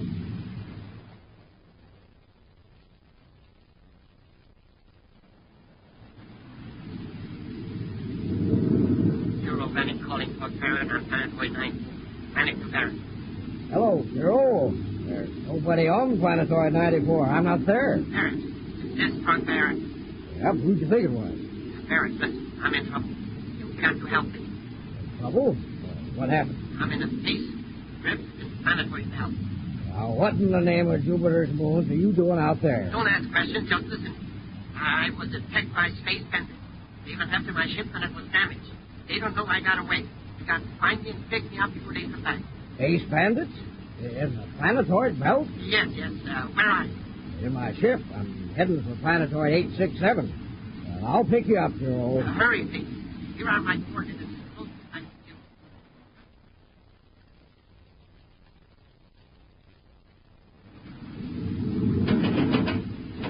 Just a second, I'll be with you. There. Let me help you open that helmet face piece here. There you are, Joe. Get back to the control truck. Let's get away from here quickly. Sure. Oh, thanks for picking me up. Oh, that's all right. After all, it's the only neighborly thing to do. You all right, Joe? Yeah, I'm okay. Now, let's see. You better take me to Mars. To Mars? Yeah, I'm going to have to pick up another ship and some special supplies. And I'll come back to Planetoid 94. Well, I was going prospecting, but I guess the Space Patrol comes first. I admire your attitude, Barrett. Drop me off at Lowell City, and then you can go prospecting. Remember one thing, though. Yeah? If anyone contacts you, remember you haven't seen me on my ship. Now get me to Mars as quickly as you can.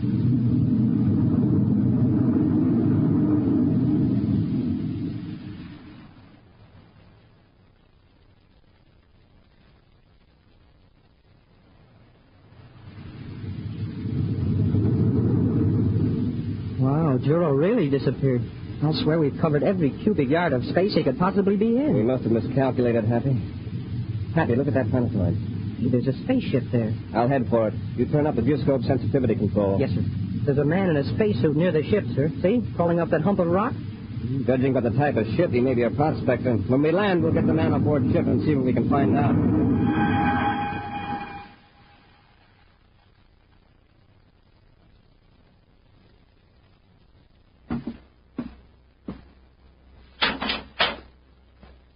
How do you do? As you probably know, we're Space Patrolmen. I'm Commander Corey. Well, I'm glad to know you, Commander. I'm Rod Barrett. I asked what you were doing on this planetoid. Oh, doing a little prospecting. Thought I detected a deposit of Illurium over there. Anything wrong with that? Not a thing. Have you seen any other spaceships in this area recently? No, I haven't. I don't have much company in the planetoid belt, you know. You haven't seen anyone at all or picked up any signals from anyone? No, Commander. I see. So where do you live, Barrett? On Planetoid 94. Got me a cozy cave with my own air supply equipment. I see. Oh, thanks, Barrett.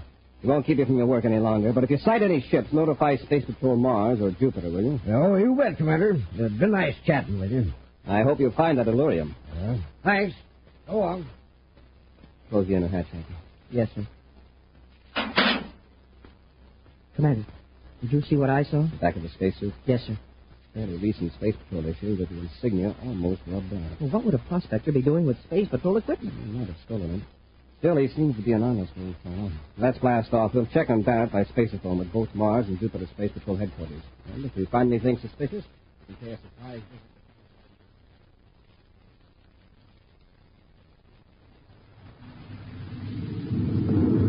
Everything's in good shape back aft, Commander. I made a thorough instrument check on the power and air control. Good. I just got a report from Mars headquarters on Barrett. He's got a clean record. But early this morning, his ship landed at Lowell City Spaceport. A man got out, and then Barrett blasted off again. But he told us he hadn't seen anybody. I'd like to know who that man was that Barrett dropped off on Mars.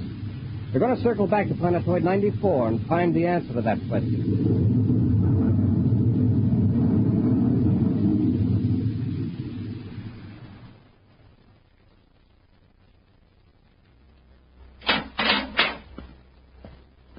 Howdy, Joe. Oh, what a trip I've had. When did you get back from Mars? A couple of hours ago. Hey, that's a dandy new ship you got. Barrett, what are you doing in a spacesuit? Why, I had to put it on to get to the cave from the ship. You know that.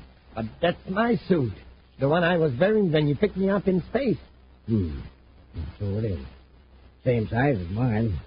Oh, almost forgot. Some Space Patrol fellows landed on number 867 and asked me some questions. What? Oh, well, I didn't tell them anything.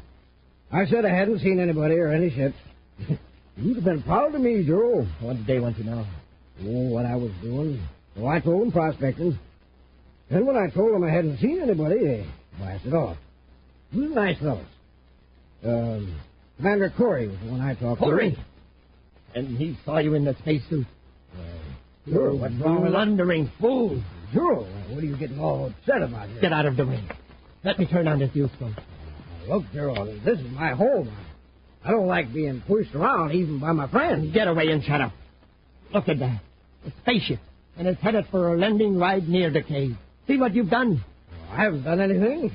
I don't see what you're so steamed up about. You don't, eh? That's Commander Corey. You led him here, you bungling old fool. Now, you see here. He's your commander. You can explain I was helping you there. Shut up. Just wait till Corey gets out of that ship. I'll fix him. I'll blast him off that planetoid. Sure. What are you talking about? Those weapons I rigged to cover the cave entrance from every angle. You're no space patrolman. You learn fast, Barry. Get your hands off of me. You're not going to harm the commander. I won't let you. Let go. Oh. Now, keep out of my way. So I get Corey, I'll finish with you. And don't try anything else if you value.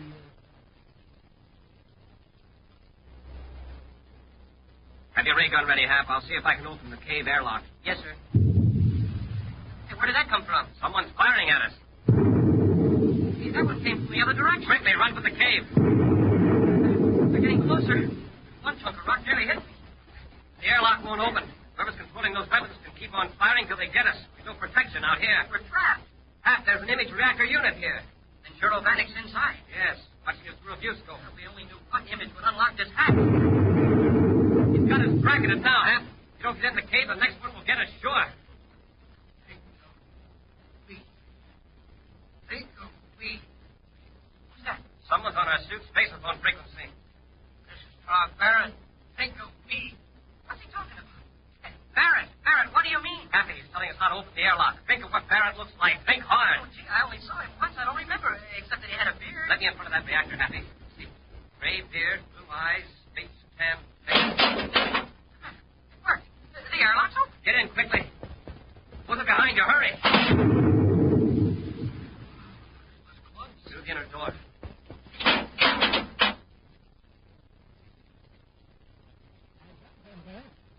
They were right in the line of fire when I... Corey. That's right, Vanek. Drop that ray gun. Stand back, Corey.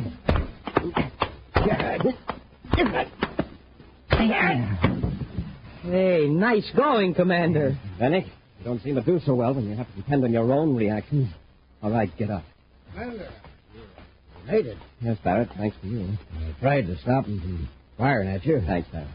We'll take care of you from now on, Vanek. Get up. Okay. How did you get in your cave, Corey? Barrett spaceophoned us the right image to use. You worked the image reactor after seeing Barrett only once? That's right, Vanek. I wouldn't expect you to know this, but a person can get in most anywhere with an honest face. That's my commander. An action preview of next week's exciting Space Patrol adventure in just a moment. But first... Commander, look at how fast that boy is running. Hap, that's the fastest running I ever saw. That boy's running to the grocery store, Commander. He just heard the big news. You mean the big news that rice checks and wheat checks now have a brand new package with a big picture of the Commander and me on the front? Yes, sir. Plus the news that inside of each of these brand new packages, you now get a magic space picture. Hope you'll follow that boy to the grocery store, gang. I'm mighty proud of those new packages of checks with my picture on the front. Hope you'll cut my picture out and paste it in your scrapbook. And hey, gang, you can also get rice checks and wheat checks now with my picture on the front. You can cut out my picture, too, and hang it in your room or clubhouse. That sure would make me happy. Don't forget, inside every one of those new packages of checks, there's a magic space picture. You stare at them, look in the sky, and wowee, you see a big rocket ship floating in space, or a speeding jet car, or whatever the subject of your magic space picture happens to be. There's 24 of them all together, and they're all different. And you get one in every new package of checks. So start collecting the whole set of 24 magic space pictures today. Just bring home the new packages of rice checks and wheat checks with Buzz Corey or Cadet Happy on the front and the magic space pictures inside. And now, an action preview of next week's exciting Space Patrol adventure. Buzz and Happy are in a magnetic tunnel car. A tunnel car in a mine shaft deep below the surface of the planet Venus. As they rise toward ground level, Happy prepares the weapons they hope will enable them to rescue Tonga from two criminals. Hey, what was that? Explosion. Scratcher has blown up the entrance to the tunnel. We're sealed in. Now, brace yourself. Our tunnel car is going to crash right into the debris.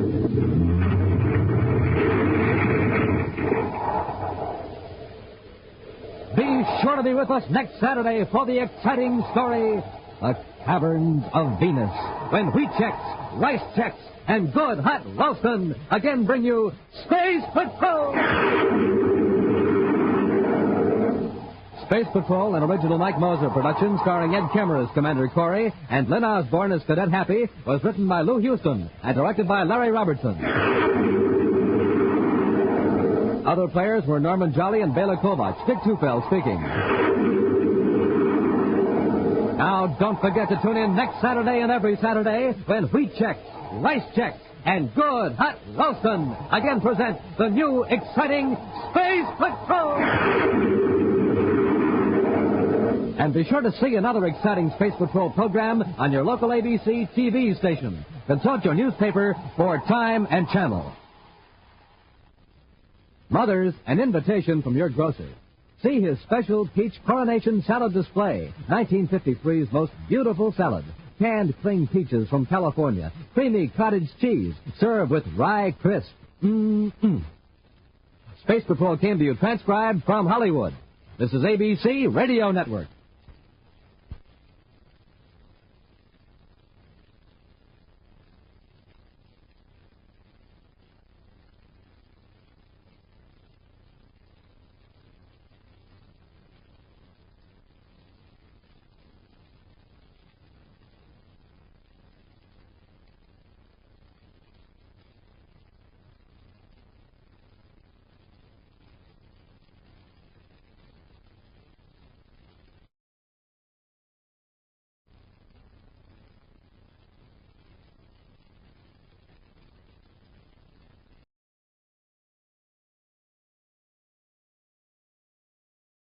Exciting news through the diverse culture of Brazil. Lost in Brazil brings you to captivating videos showcasing heart-pounding adventures, mouth-watering cuisine, and hidden gems of this incredible country. From bustling cities to tranquil beaches, our videos capture the essence of Brazil's beauty, experience the warmth of its people, the rhythm of its music, and the thrill of exploration. Click on the link in the description to find out more. I would like to extend my sincere gratitude to Old Time Radio Research Group for their remarkable efforts in preserving and archiving the captivating world of old-time radio programs. Their invaluable contribution allows us to step back in time and experience the magic of radio history firsthand. Their link is in the description below.